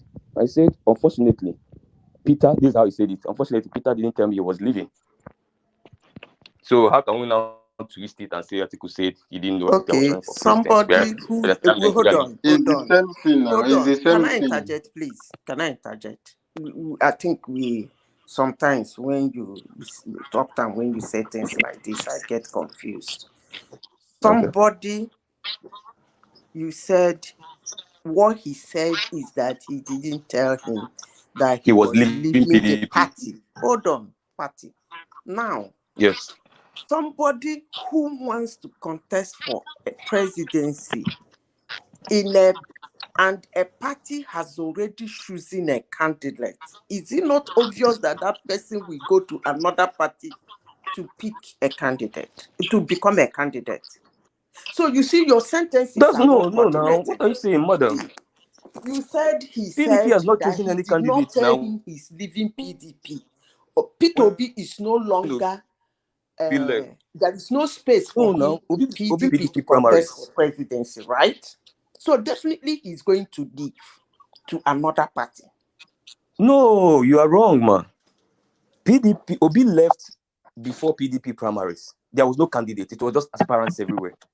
Because he knew. Obi left.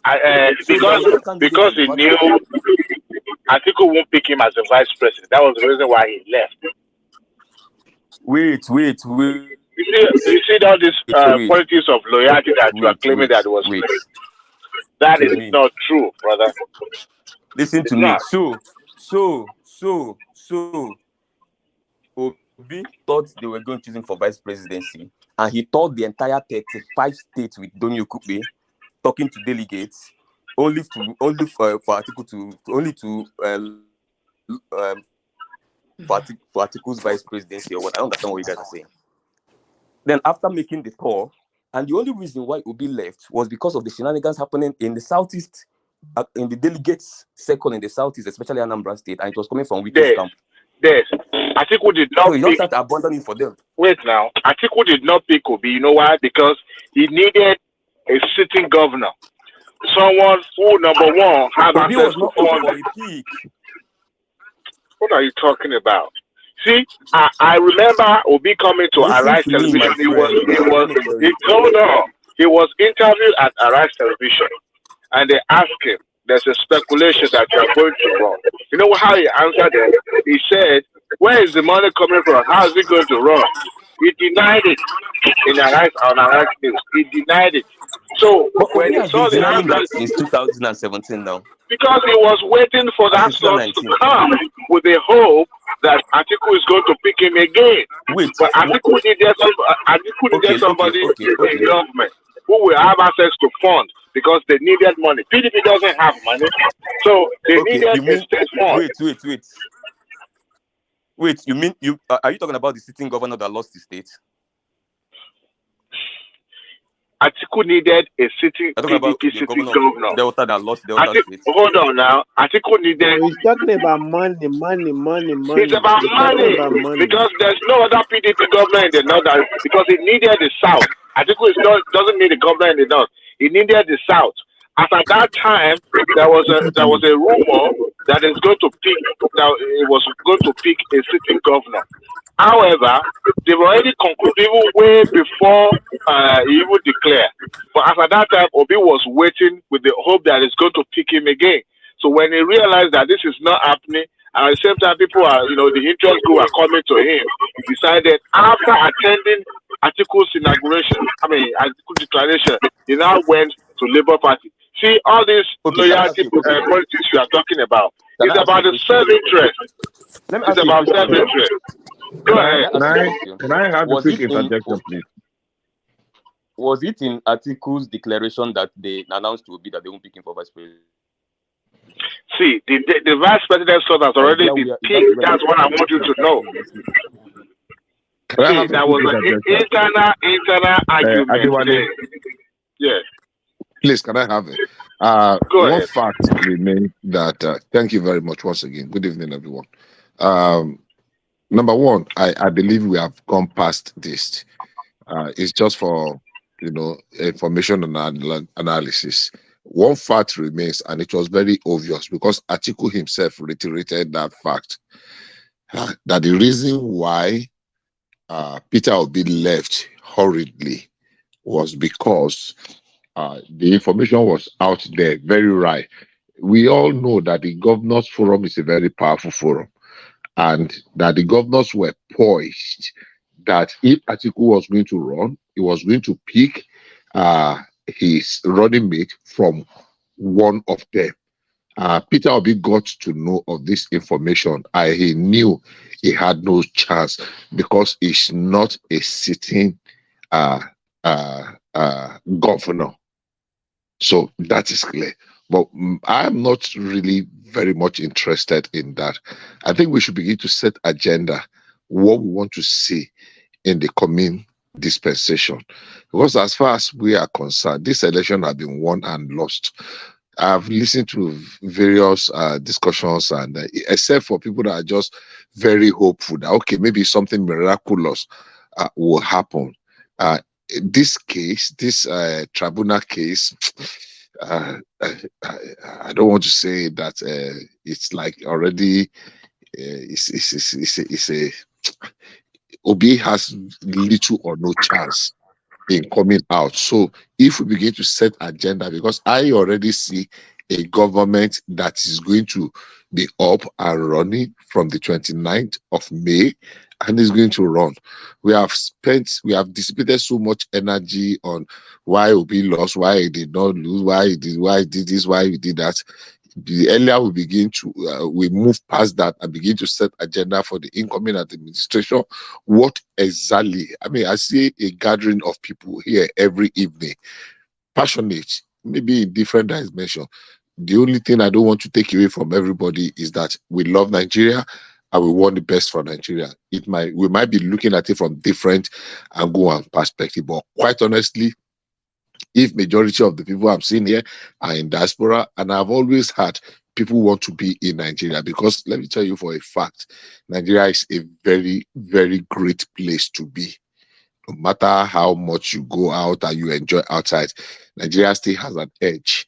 So if we begin to set agenda, maybe, just maybe, we'll be able to get things right, and every one of us will be able to go back and contribute our quota. So please, if we can look forward to how do we move, how do we go ahead from where we are. The issue of election, I think we should begin to tactically rest that argument, because the election, in my own case, have been won and lost. Thank you. Is Baba Johnny Coco still Mr. there? Bishop? Bishop. Johnny Coco, is he there? Mr.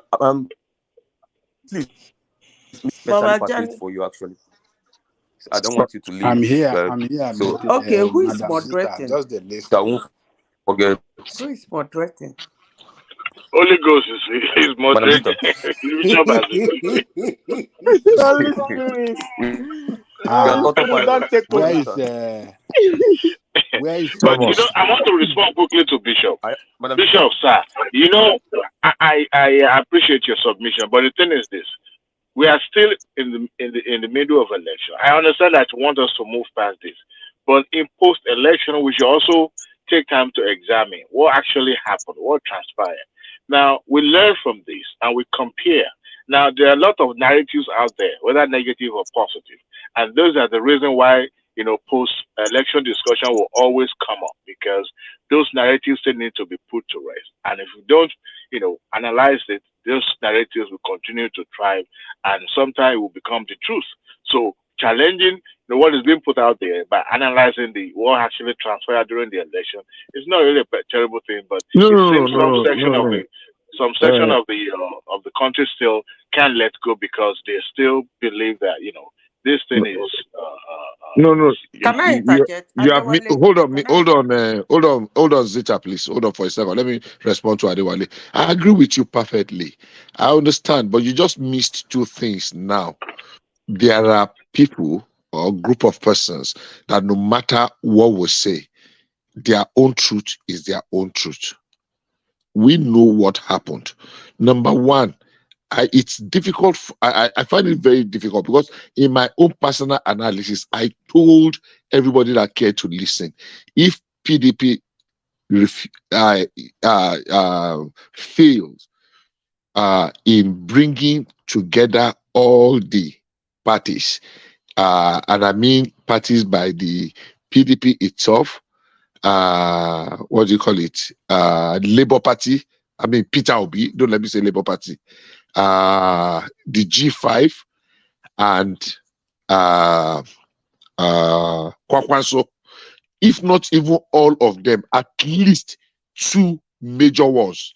If PDP had been able to work together with Peter Obi and stop Peter Obi from going, or PDP had been able to bring Wike and Kwakwanso together into their fold, but the party that claims that boast of being the unifying party failed when it mattered most. And if there is one person, I believe one man said this, and a lot of people consented to it, that if there is one person that we should give the glory, or how do I call it now, the credit of Tinubu's victory to, that person is Peter Obi. Now, there is a scenario that we are not looking at.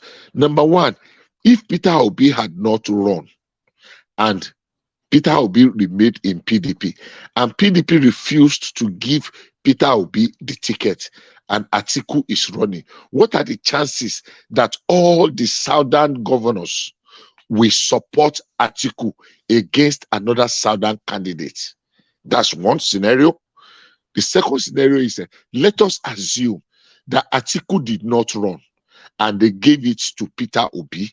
What are the chances, rather, that the northern votes, they will be able to convince the northern votes to vote for Peter Obi? So when we look at it in the reverse order, that, if Peter Obi had not run, Atiku would have gotten all the votes. Is it possible? Or what? Let's assume that Atiku did not run and they gave it to Peter Obi. So it is Peter Obi running against a Tinubu. Are we saying that all the PDP votes in the north would have gone for Peter Obi? These are scenarios we can play out that will give us different results entirely. On But what I you just said believe. now. Let me ask you a question on what you just said now. Yes. You said what is the guarantee that governors in this will work for this if this happens, or governors of this? Let me ask you a question. Which governor? No, I did not say governors. No, I did not say governors. No, you say governors. No. You said if Atiku got it, what guarantee that governors in the south will work for Atiku? I did not say against the southern candidates? Okay. That is on the backdrop of the fact that the southern governors actually met. The southern governors actually met first in Asaba, then in Enugu, then in Lagos, and resolved that the ticket must come to the south. And it was the beginning of this problem we are in now. Is making your point essentially. I think Uptown is making your point. Maybe we can listen to his question. Okay. Yeah. No, I'm trying to. He's.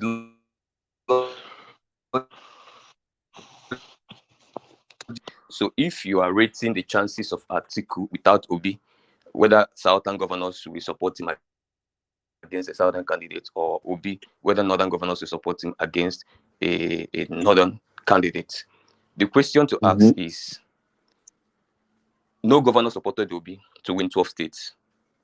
No governor supported him to win 12 states. So that means he defeated 11 governors in their states without any governor. Okay. I'll respond to you. I want you to land. So why I brought up that case is that it's not that straightforward. Oh, I'm listening to you. I don't know why. Because what he ran here is almost like an independent candidate. Because for him to win 11 states, it was not. Whatever. It was not. I will tell you why. And one of the things that played out. Okay. One of the things that they did him. Are you there? Hello, I'm listening. Okay. Uptown, it's a peculiar case. Can you change your position? You are breaking heavily. Let me try so can you change your position? Yes, go on. Yeah, go on.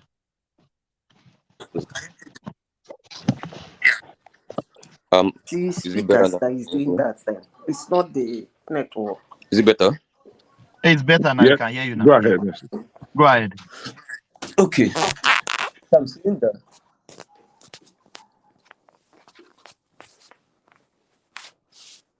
We cannot stay here. Can I continue? There's a noise. Yeah, coming continue. Okay, so I'm saying that this man won 11 states against the will of the governors of those states, all of them. So that means he defeated all of them in their states. So that so saying that, just making it straightforward like that, that if Obi had with these governors would support, would they have supported him if Atiku had run without Obi being in the elections, with southern governors have supported him? We didn't see much impact of governors in this election anyways. Okay, can I quickly butt in? Yeah, sure. Good. We are seeing the concentration of Obi's win in the south and the southeast is very massive win as a plus. Honestly speaking, I stand to be corrected. It's not a plus. It is not a plus. The kind of massive win in the southeast, 100% kind of, because Obi actually returned like 97, 98%. Or 95, 97% in the southeast. To me, it's He not a returned plus. 87%. 87%. 87 average. He actually returned more. He returned more for Atiku as a vice presidential candidate. He returned about 91% for Atiku. Yeah. No, they lost southeast.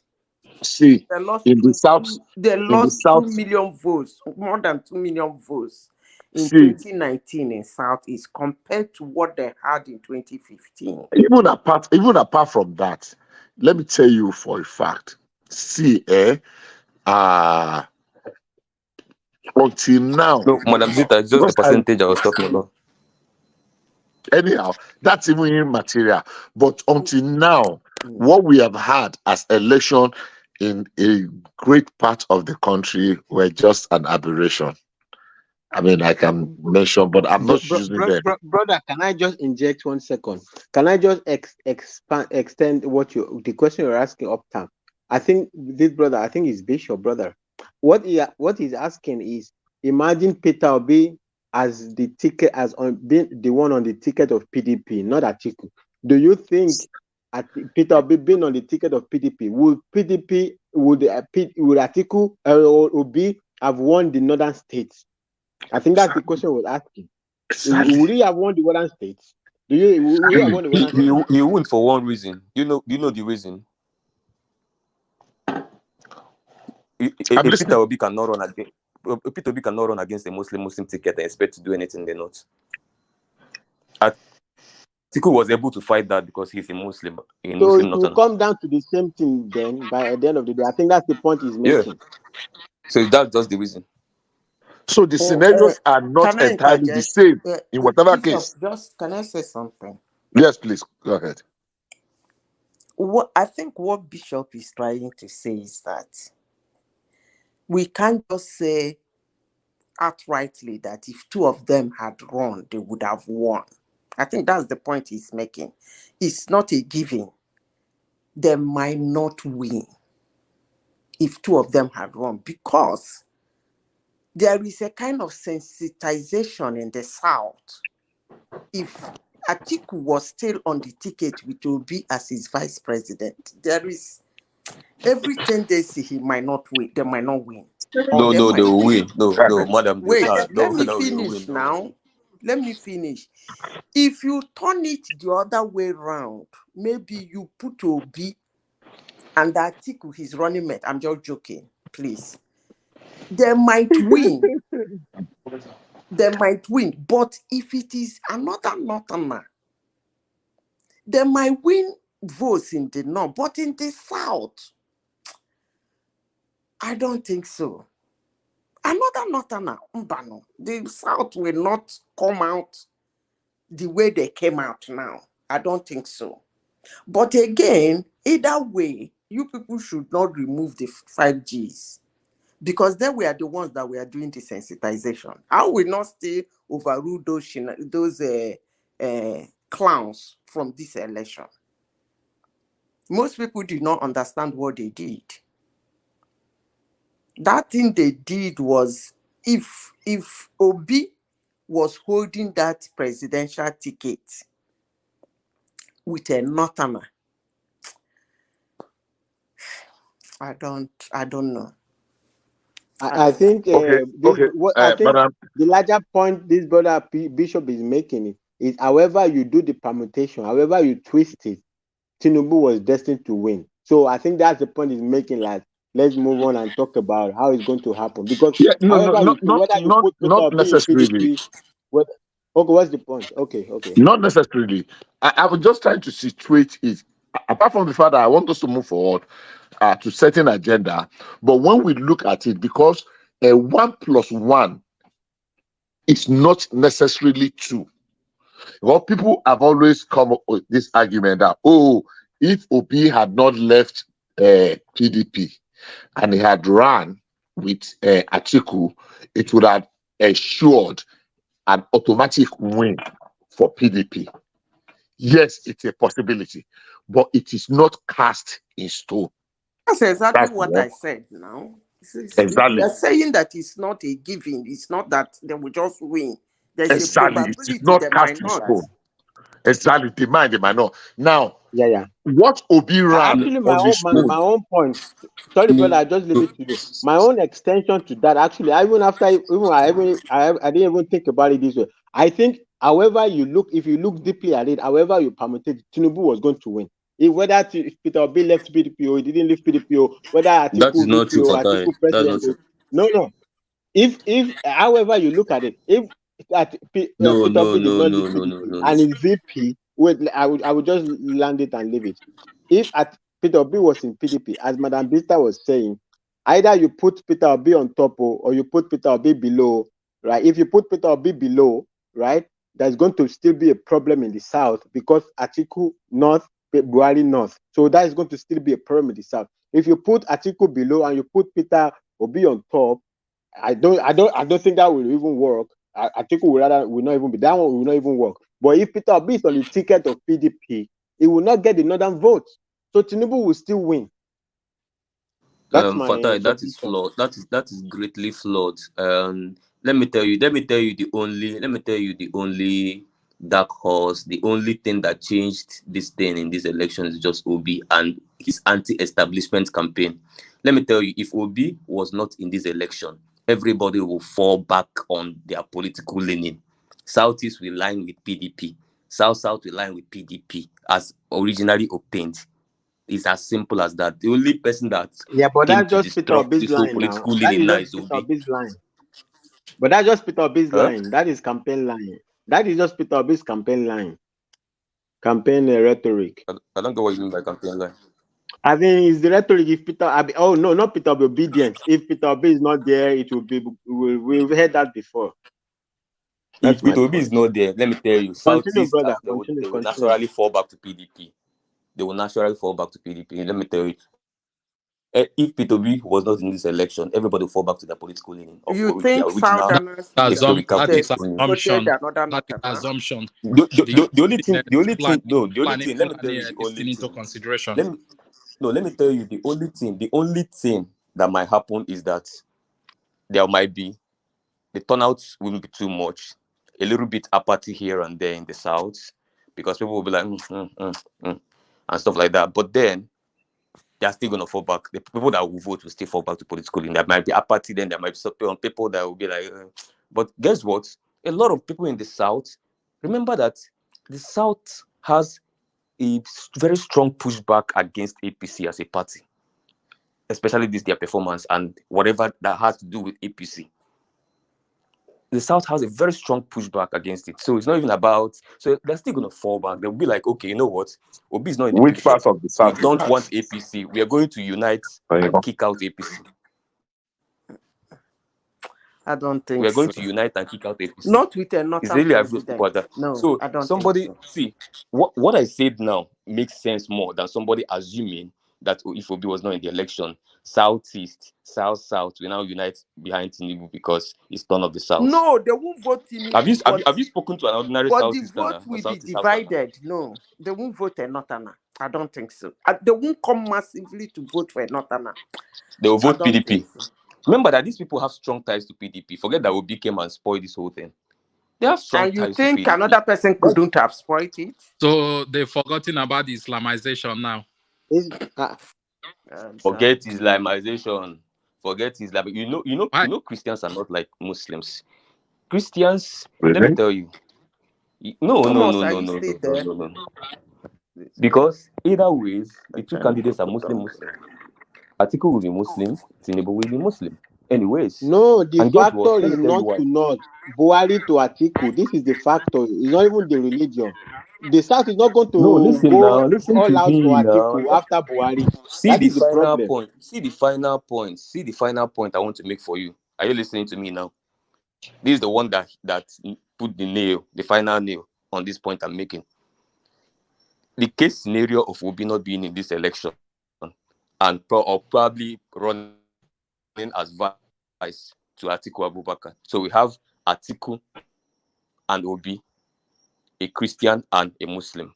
That is in PDP. Now, there are so many things that will make South and South naturally go back to their political leaning. First of all, political PDP, which is the first one I say, PDP is a natural base. Then secondly, so in the state, they want to vote a Muslim ticket of APC party rather than an Obi that they already have some soft spot for and an Atiku ticket in a country where APC has performed so woefully. That's your assumption. That's your own assumption. You assume Excuse me. Hello. Remember Excuse that me. Give Tinubu me a is flying second. a Give me a Muslim second. ticket. That's your Hold assumption. on. You just said two things now. Number one is that Muslim ticket. Now, Muslim ticket came out as a strategy. Was it generally acceptable? No. A lot of people kicked against it. That's one fact given. Secondly, your assessment of APC, that is your own assessment. Forget the noise about the media. There are people, selected sect of people that believe that this season of APC had favored them. Actually, that they did better. There was a great improvement in their life, their economy, their well-being, and the rest under this same APC that we are talking. Now, it's been a kind of a referendum on the performance. Oh, did they score 100%? Maybe not. Did they score 70%? Maybe not. But at the end of the day, we have people that have come out and say, you know what? We prefer what we have experienced. Oh, maybe majority, because it was split in three ways, and which has now worked in favor of APC, that the vote split in three ways. If it had been two ways, like the traditionally we have always been having, maybe we'll be saying a different thing now. That is assuming. But the reality on ground is that PDP played itself by allowing APC to run away with a victory. Whether it is deserved or not deserved, it's a different thing entirely. But the important thing is that the topic we were talking about. I don't know if you know.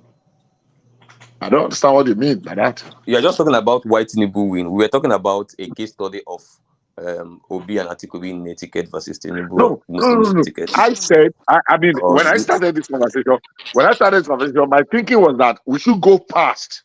We should have gone past this, who lost, who won, and set an agenda for the incoming administration. I believe we have spent so much time on, we've been doing this. We've discussed this over and over and over and over again. Why Peter Obi? Because he said this. Because Tinubu said this. Because he chose this person. Because he did not choose this person. That is the reason why. But the important thing is that somebody had won and somebody lost. So what is the next thing? Setting agenda. Yeah, please. My brother, we are just having happy hour with Thomas now. We are having happy hour with Thomas. We discuss happy hour. I rest my case. Happy hour with I Thomas. surrender. That's good. Beautiful. Yeah, the first happy wonderful celebration. Zita, you can go ahead. So the first actually, why I came in is because of the Southern of Sokoto. Okay. And what Atiku said. I don't really want to say that the incoming administration should spend our man hours trying to unify the country. I don't think so. That's not why we employ them. They should get the country working. You know why I'm saying that? It became a problem in the United States. They were able to manage it up to today because their forefathers laid a very strong foundation for them. So even in the White House that are doing their shenanigans, the country will be running. We cannot afford it. Whether the country is, some people are very angry, and some people are putting out all manner of propaganda about Nigeria. I will advise the incoming administration, if they're listening to me, if they think that will bother them, they should hire people to be giving it, what did you call it, woto or whatever, to them. When they bring out, let them answer them. You want to run the economy of water. I need the government to concentrate. Do what will be beneficial to all Nigerians, irrespective of your tribe or ethnicity. Save the lives and property. Give them electricity, good road, good education. That's what I want. Because you know why I'm saying this? People that Tinubu, this one man said, is he, Sabrina saying that, is he accepting him? Is he this? He doesn't need all that. People who have accepted him have accepted him. The ones that will not accept him. Hello? He needs legitimacy. No, he doesn't need that guy won with 34% vote. No, from he who has now? legitimacy already. No, He who has from it who? already. Hold on, from who? Which legitimacy from who? No, see, No, answer my question. Just tell me. You said he needs legitimacy. I'm answering your question. Do you know Don't you stress to govern? the point. I don't want story. Just tell me he needs It's not legitimacy a from story. Wait so now. people. You need a moral authority to govern. Hi. You cannot. It is not a military. From who now? Moral authority from who? From who? Be specific. Moral authority madam, from who? What you're suggesting, let me tell you what you're suggesting, because in 1 minute, what you're suggesting is just like a father that went for travel. We can't hear you. His house is on fire. People are pouring. Can you hear him? I can't hear you. We can't hear you well. Can you hear me? We can't hear you. Tell us the legitimacy. Where it's From coming who? from. From who? Can you hear me? Yeah, we can hear you now. Yeah. He needs legitimacy from who? You need legitimacy from large portions of Nigeria. Who? Chunks. From obedience. He's not gonna get now. it. Listen now. He's not gonna get it. He doesn't need it. He shouldn't even try to Don't bother say. himself. Wait, let me. No. Need anything from you guys. That's a bad advice for a leader. Let me finish now. Can if I you advise finish before? for 1 month, the country will crash. Let me finish. You have now told me the people he need the legitimacy from. Let me finish. When I finish, you people can continue. That was why I actually came here. I have said that in a very uncivil way before. I will try as much as possible to save it now in a very civil way. In 2015, I'm talking about legitimacy from some angle. You mentioned one. Buhari won an election well contested with all manner of propaganda. It was as if the world, Nigeria is going to, in fact, media houses like CNN were projecting Nigerian spring because March is usually spring in their land, so they felt Nigeria is spring in our own. There is going to be that kind of things that happened in Tunisia. When that election was contested, the results were coming in bit by bit. I mean, maybe Jega was trying to manage, will I say frustration or whatever, or anxiety. He decided to be calling the result bit by bit. If we can remember, both Nigerians and non-Nigerians, everybody was sitting in front of their television all over the world, waiting for that result to be pronounced. Although some people in Nigeria, of course, they all have their situation rooms. They already know who won. There was tension in Nigeria and for Nigeria. I'm talking about legitimacy now. When it was getting close to the election, from the information Jonathan has with him, he knew that he has lost the election. Honorable for him, or maybe because he didn't have people littered in the internet to carry propaganda, shenanigans, abuse, and all manner of things. But let me give it to him. Maybe he had, but he decided to be honorable in his life, or maybe they forced him to be honorable. He picked his phone and called Buhari, congratulated him. That was a knockout. Immediately, Buhari was announced. This one you guys are saying, nobody has congratulated. This person has gone. The congratulations was pouring. Even Obama, Barack Hussein Obama, I could remember. If I go through my pictures, I will pull it out. He was sitting in front of his television, watching for that election. Congratulations were pouring. Woo, woo, woo, woo, woo, woo, woo. A particular set of space never gave that man legitimacy. In fact, the abuse and the propaganda and the insult, to the extent they killed him and renamed him. And people believe that space up to today. Now, Madam, I that one say is just again, agitation let me space now. finish. Let me finish. It's different. That's Please, Nnamdi Kanu and their wherever shenanigans. It's different. the Nigerians knew Buhari won in present, let me 2015. finish now. His winning was legitimate. Let me finish. Buhari's winning was legitimate, right? And he was not still accepted. The whole world congratulated him. Even the former presidents, sitting senators, former senators, wives of president, but still, a particular space was mad.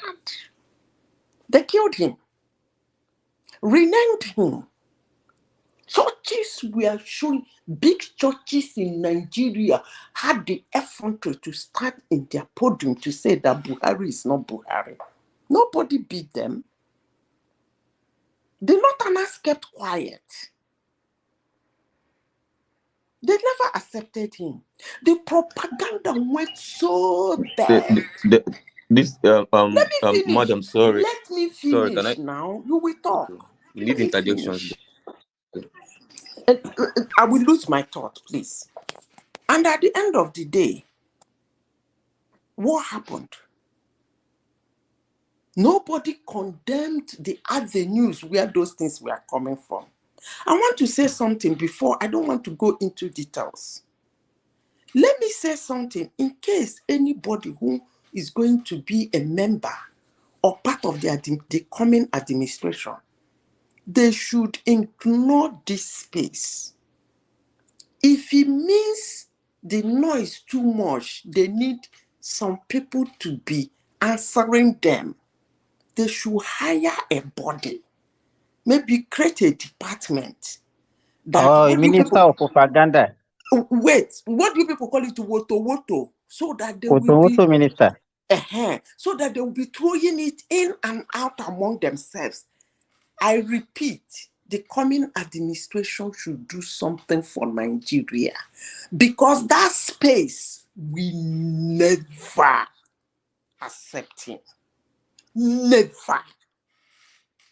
He should not waste our man hours. It's not worth it. People who want to accept him have accepted him.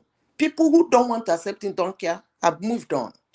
But this space, what they did to Buhari, who is the even is legitimate. They went as far as killing him. They killed him with their propaganda. And up to today, some of them still believe he's dead. And the man kept quiet. I don't want that Sauduana said this person has accepted this person. Please, please, that is not why Nigerians lost their life, lost their hours to go and vote. Please, the person should concentrate. We need good governance. Not going to pet somebody who is crying. Cry. When you finish crying, you calm yourself down. That's just what I want to say. But legitimacy from that angle, he will not get it. So he shouldn't waste our man hours. Thank you. Can I talk now? Uptown, let me ask you a question. The floor is Madam, yours. so, Uptown, can you hear me? no, I wanted to ask you a question. And you're asking me. I mean, I want to I'm ask not the you one a that question. make a Go submission. ahead, Uptown. Who is asking me a Patrick, question? I want to ask you a question. I've not spoken since. I was about to ask I've Madam, not and spoken since. Let me speak now. you carry me. Uptown, go ahead. I'm listening. Oh yeah, no. Okay, you talked about It's like that Tinubu must have moral authority, right? Hello, can you hear me? We can hear you. We can hear you, but we can hear you, but You're saying Go that ahead. Tinubu must have moral authority. Can you tell me one president in the world, apart from Jesus Christ, that has moral authority? This moral authority concept is a textbook thing. Tell me one president in the world of human history that has moral authority for ruling its people. One or two. Have you asked? Yeah. Okay. Your question makes me to believe that you might not necessarily know what I mean by moral authority. Moral authority because does not if mean you the know, same thing that it means everywhere. Okay. moral authority has nothing to do with sainthood. There's somebody with a noisy background. Sorry, let me move. So My son is taking eyes from the prison. Yeah. So if you understood what I meant by moral authority, I think the question you'll be asking me is how many presidents do not have moral authority? Okay, explain your moral authority. Explain it. Okay. Explain your Listen moral. to what What you mean by moral authority? Listen, let me explain to you in a normal family way. If you're a father in a house, and then you have sons that are growing up that you are training, and then you expect them to respect you and obey you and keep the sanctity of that house, and that includes certain kind of things. You said don't smoke in this house. You're not supposed to smoke. Smoking is bad thing. And then later they catch you, their father, in your room smoking, doing the exact same thing.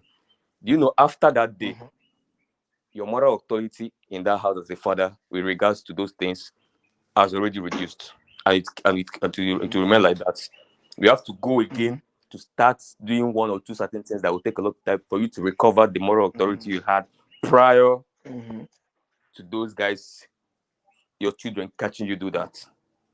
So this is just a layman explanation of what I'm talking about. So but tell me a president in a wider that has view, that. Tell me a president that has that kind of authority. Tell me a a president moral in the world that has authority that is. kind of authority. What are those morals? Okay. What are those morals that you are talking about? Tell me a president Listen that to has me that now. kind Listen of to me. what you just said now. Listen Tell to me a me. president in the world that has done that. Listen to me. I'm listening. Listen to me. Okay. Do you know that with all this, not a popular opinion, but I personally think Hope Uzodinma is doing a good work in Imo State. I know it's not popular. Yes, a fairly good work compared to other people there before him. But even with that, do you know the problem Hope is still suffering in Imo State today? Lack of moral authority.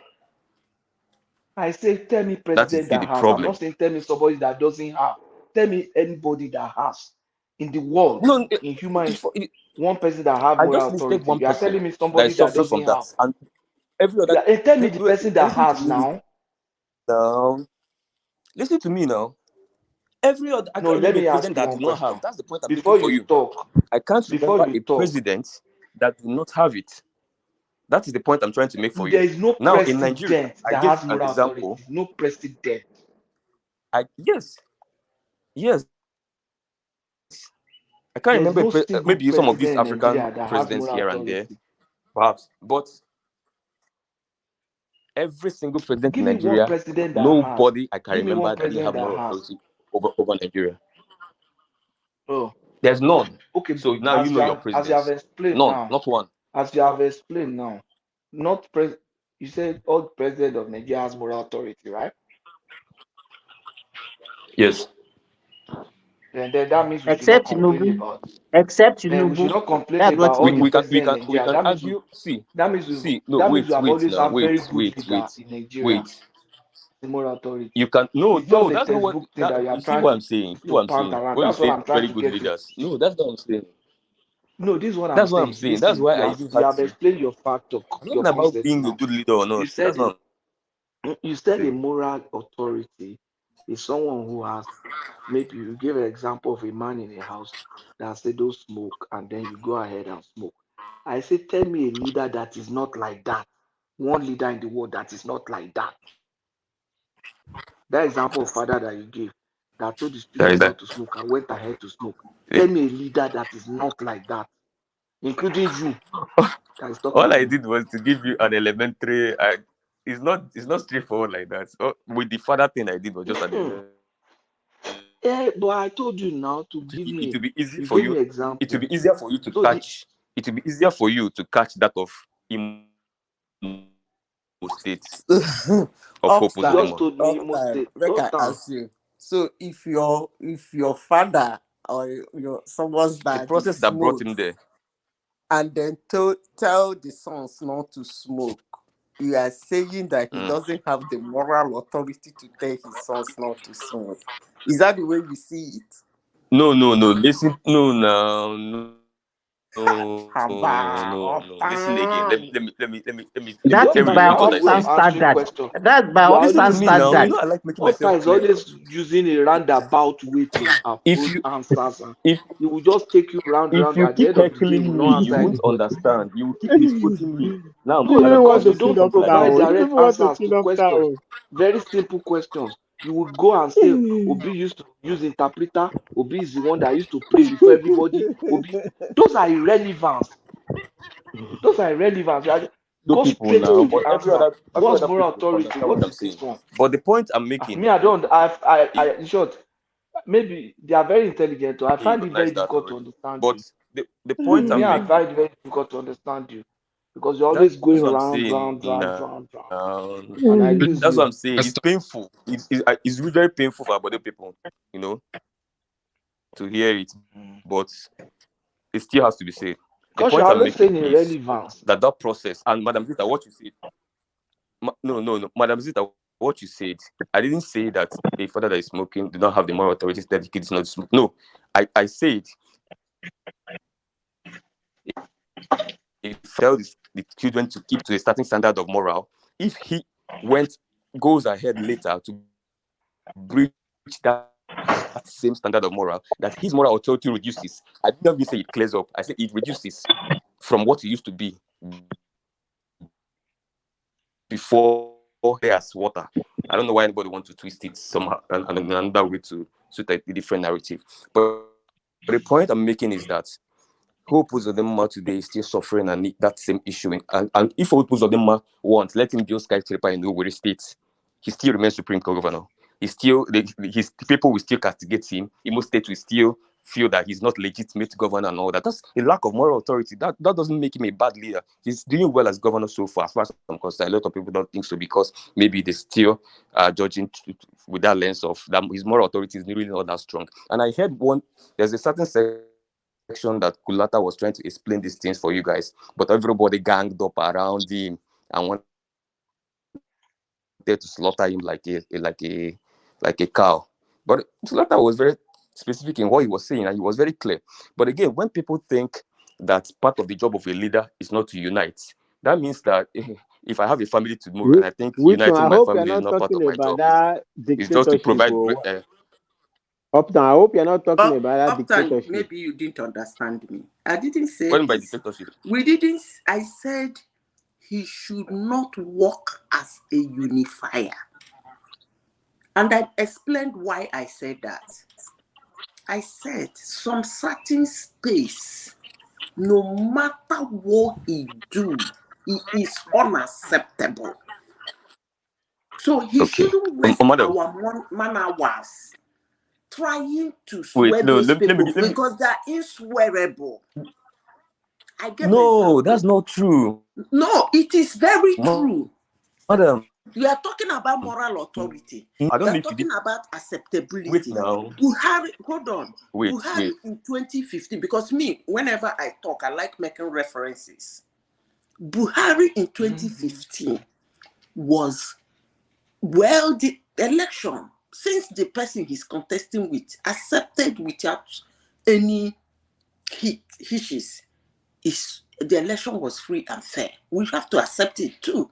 So, free and fair election, generally accepted. People were I don't want to call places. I remember the student here down the road. They came out that day. I was watching them. They were using the broom to sweep.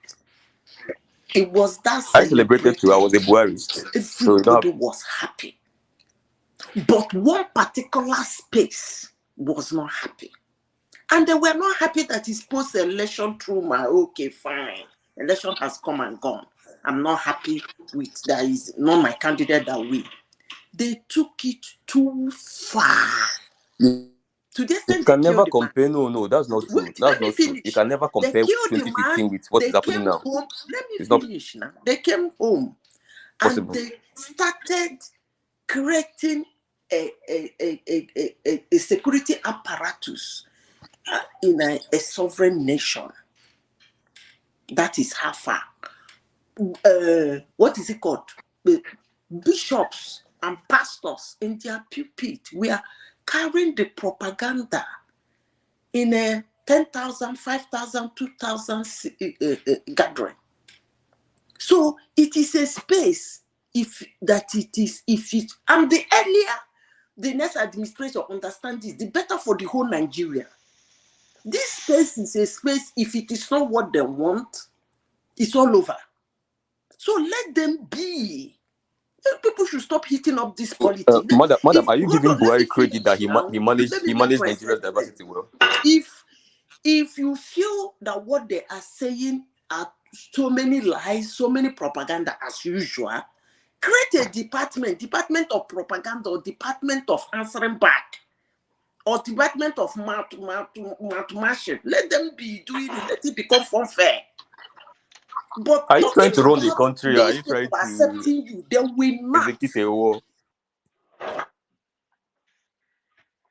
Please, Madam Zita, please, can you give me just uninterrupted 1 minute to just respond to this? Thank you very much. And God bless you. Just 1 minute, it won't pass 1 minute. Yeah, go on, please. All right. So, first of all, what you're saying about this thing started after Buhari was president already, and he started his nepotism. It was clear that he waged war instead of one day. You are cracking up. We can't hear you.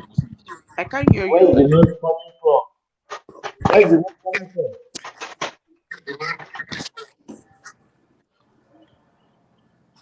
They should pause and listen to him now. The people should pause their distance and listen to him talk. Am I being heard now? Or not yet? Go ahead, doctor. We can hear you. I can hear you. Okay. Thank you very much. So on that space where you talked about Buhari, first of all, it's not entirely true. there's no propaganda because Buhari won election. Propaganda started a year, 2 years into Buhari's government, that he was not ready to extend hands of friendship to anybody or hands of unity to anybody. Like, do you want me to pull out a statement that was made the day he won? Wait now, let me finish. Now, after Buhari won, maybe some people were not happy.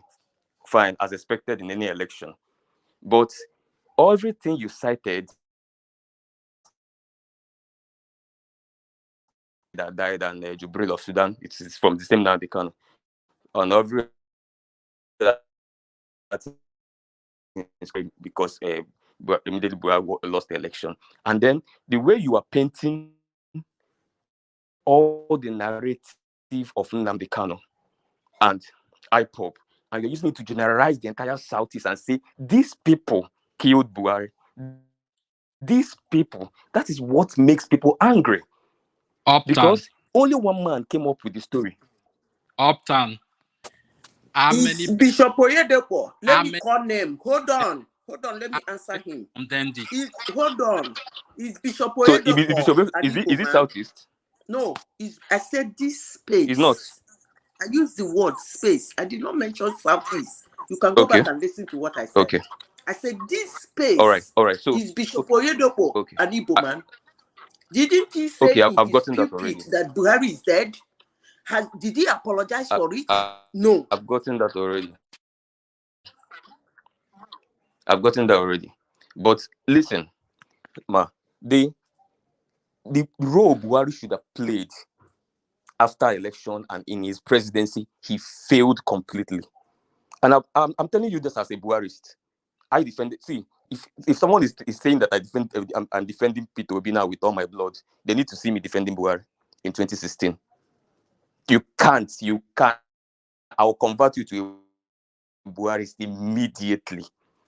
So I know that space very, very well. And I knew where he went off. I knew where he started losing it. I knew where he started losing me too as a Buharist. And it has everything to do with his management of diversity and his communication. That is where he lost it. And this Nnamdi Kanu space was fueled by Buhari's inaptitude, Buhari's inactions.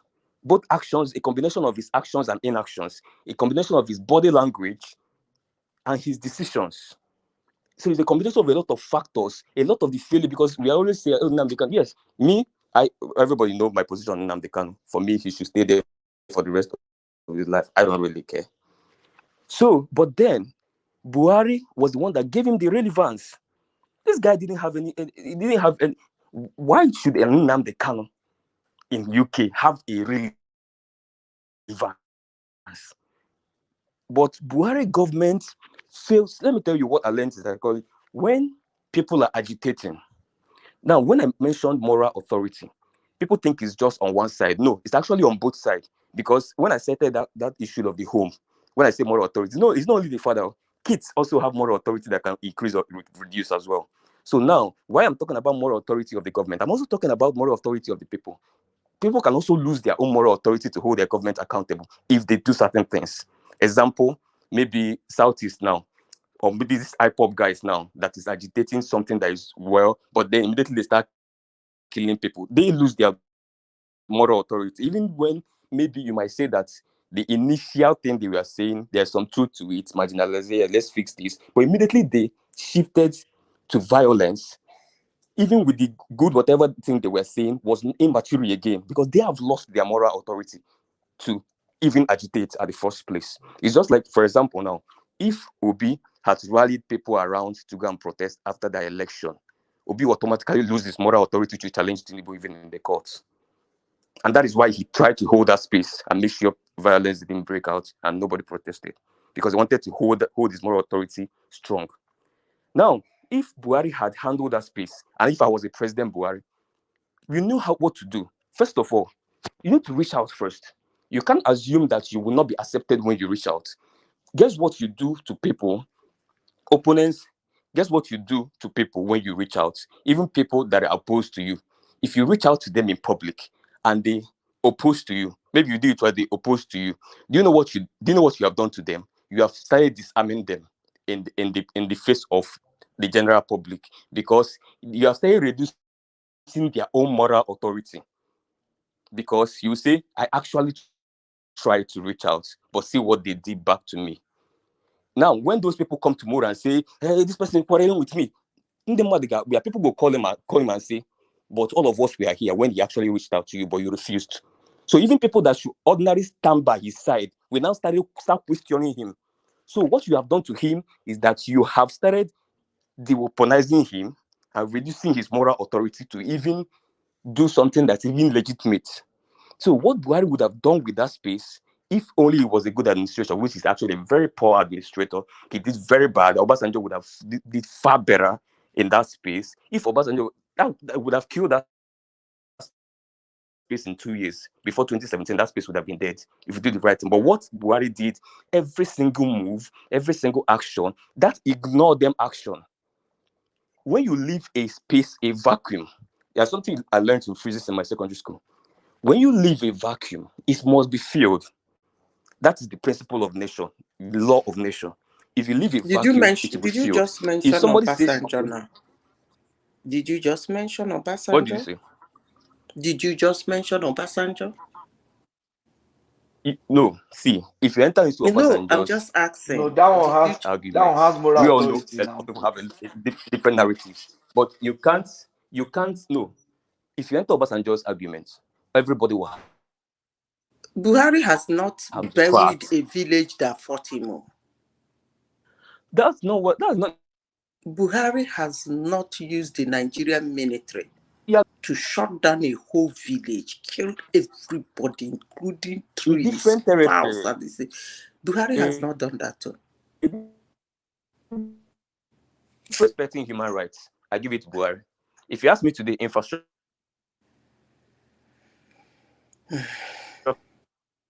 not squandering our national wealth, I give it to Buhari. If that asks me even things like prudence, even though he didn't do a lot, but compared to others, I give it to Buhari. If you ask me things like not trying to interfere in elections, trying to stay neutral, I give it to Buhari. So I know things to give to Buhari. Can I say something? I mean, I was a Buhari. I know things to give him. Let me I know say the things something not to give before I him. close. Let me say something to you. If a president wins an election and starts his administration, and then you believe he should extend hands of friendship to a particular people, to every part of Nigeria. Wait now, I'm coming. That to get moral support or acceptability from them. If I may turn it around, what if those people extend hands of friendship? You said if he extend it publicly and they reject, what if those people extend it publicly and he rejects? This friendship must not come from one angle now. He is a president. You get more being his friend than him getting more being your friend. More so when you did not vote him. Thank you. He's serving Nigerians. This whole idea of Nigerians, why are you not the ones waking me up? Nigerians, why won't you be doing? No, this is the whole monarchical perspective of leadership that we have in Nigeria that I don't know where it's coming. Maybe from the military experience or whatever it is. He's a democratic leader, and every democratic leader. When you listen to Obi talk, he said, "If I'm president today, my first tax is to take loan." Makes them feel like, oh, he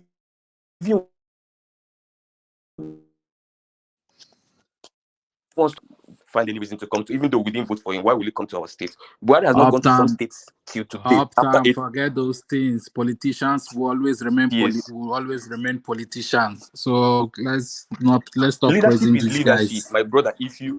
Politicians will remain politicians. Even if you apply in Harvard today to study courses on leadership, all this thing I'm telling you now is still what they're going to tell you there. There are standards of leadership. There are qualities of leadership. As far as you're leading people, especially when you're leading people with diverse opinions, diverse views, and diverse whatever it is. And then this is the headquarters of diversity of everything almost in the world. This is like the most diverse place you can ever find. One of the most diverse places you can ever find. That's why that leadership has to even come in times threefold. So it is funny when people are modern leaders. You find modern leaders going to take courses in philosophy. You think they are joking? They are not joking, because leadership is a science. It's a science of the mind.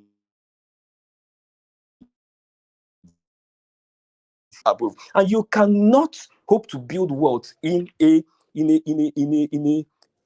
state of chaos. In a state of chaos, even things as much as war is being caused by things as little as miscommunication or people doing a little thing that's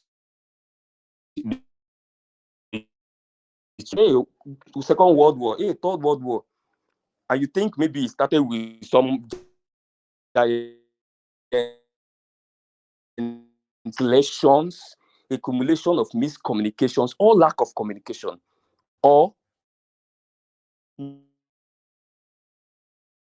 full package. Leadership is not they didn't employ you and say you are the manager of this shop, make 10 naira to be 15 naira, and all of a sudden everything will work. No, it does not work like that. You have to, when you're managing money, you're managing economy, you're managing people, you're managing diversity, you're managing a lot of things for you to get the stability. You're even managing hope, because economy thrives on hope.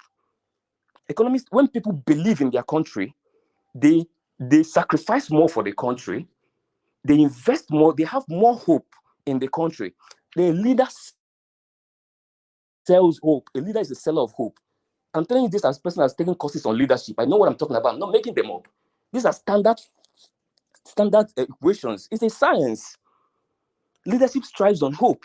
When you store hope on people, they believe in their country. When they believe in their country, they start the marketing of the country coming from within the country starts taking a nosedive. It might not disappear completely. There will be people that will never ever agree, be increasing, because there's the ones you will do it, instead of it to remain where it is, it will keep increasing progressively, and that's what has been happening by the actions and inactions of the government. Maybe somebody is trying to be, okay, you know what? Yeah, this Buhari's government is working. It's okay. And let me just, I know he has wronged me in the past. And then you tune your TV and Femi Adesina comes and say, Nigeria youths are idiots for saying this. And then you get angry all over again. Because you don't know how to manage people. You're not instilling any hope. They're not seeing any believability in you. You're not communicating with them. And most of these things are out of poor communication, which Buhari had. Okay, your country is boarding during NSAS. Everybody was literally begging, Mr. President, please talk to us. Talk to us. Talk to us. No, 1 week, still begging president to talk. Now, what you live in that space is that why people are looking for a way that president will show them that president is yet to do. There are non-state actors by the sides hoping to take advantages into those loopholes, and that's why Nnamdi Kanu them gained momentum. Sunday Igboho gained momentum. Everybody was gaining momentum because there was a lot of leadership hollows here and there. They will never change. Let me just be going about my business. Will they come and beat me in Abuja? No. You're going to keep progressively destroying the country, and until it blows up in everybody's face. Maybe not in your tenor, maybe in somebody else's tenor. We are even the division we're seeing like this.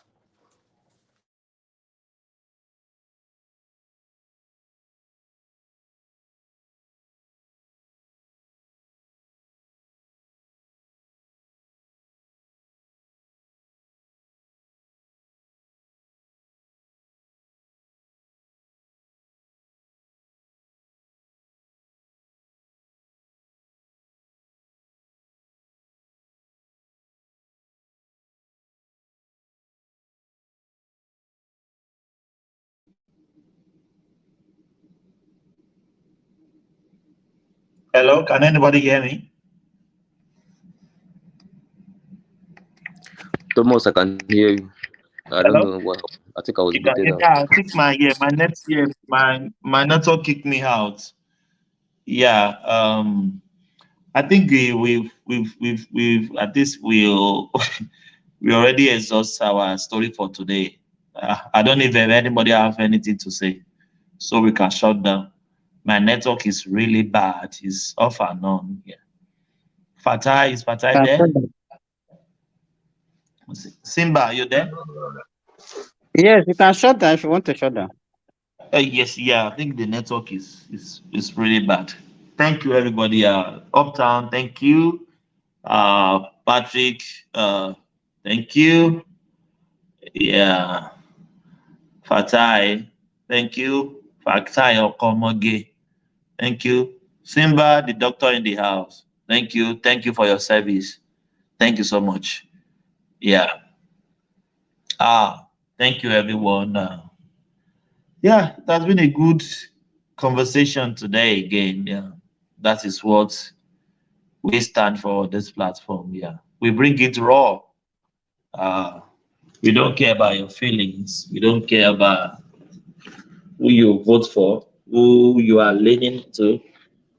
Everybody come here and speak what they believe. That's what we believe in. Yeah. Thank you guys for staying tuned every time. It has been a pleasure. Yeah. If you are not here, we are not here. Thank you guys. Carry the conversation in the comment section. Thank you guys. God bless you all. I said peace. I leave you with this. You know where we are going. Yeah. Thank you.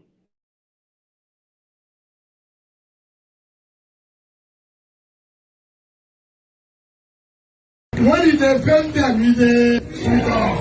When it sweet us, it they never say something. As it is sweet us, we go to pay them. As it is pay them, we go to sweet us. As it is sweet us, we go to pay them. As it is pay them, we go to sweet us.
I'm going to be president of this country, whether you like it or not, and I will preside over the affairs of this country, including presiding over you. I think you must start adjusting to that reality. The sooner you do that, the less chest pains you'll have when that reality comes.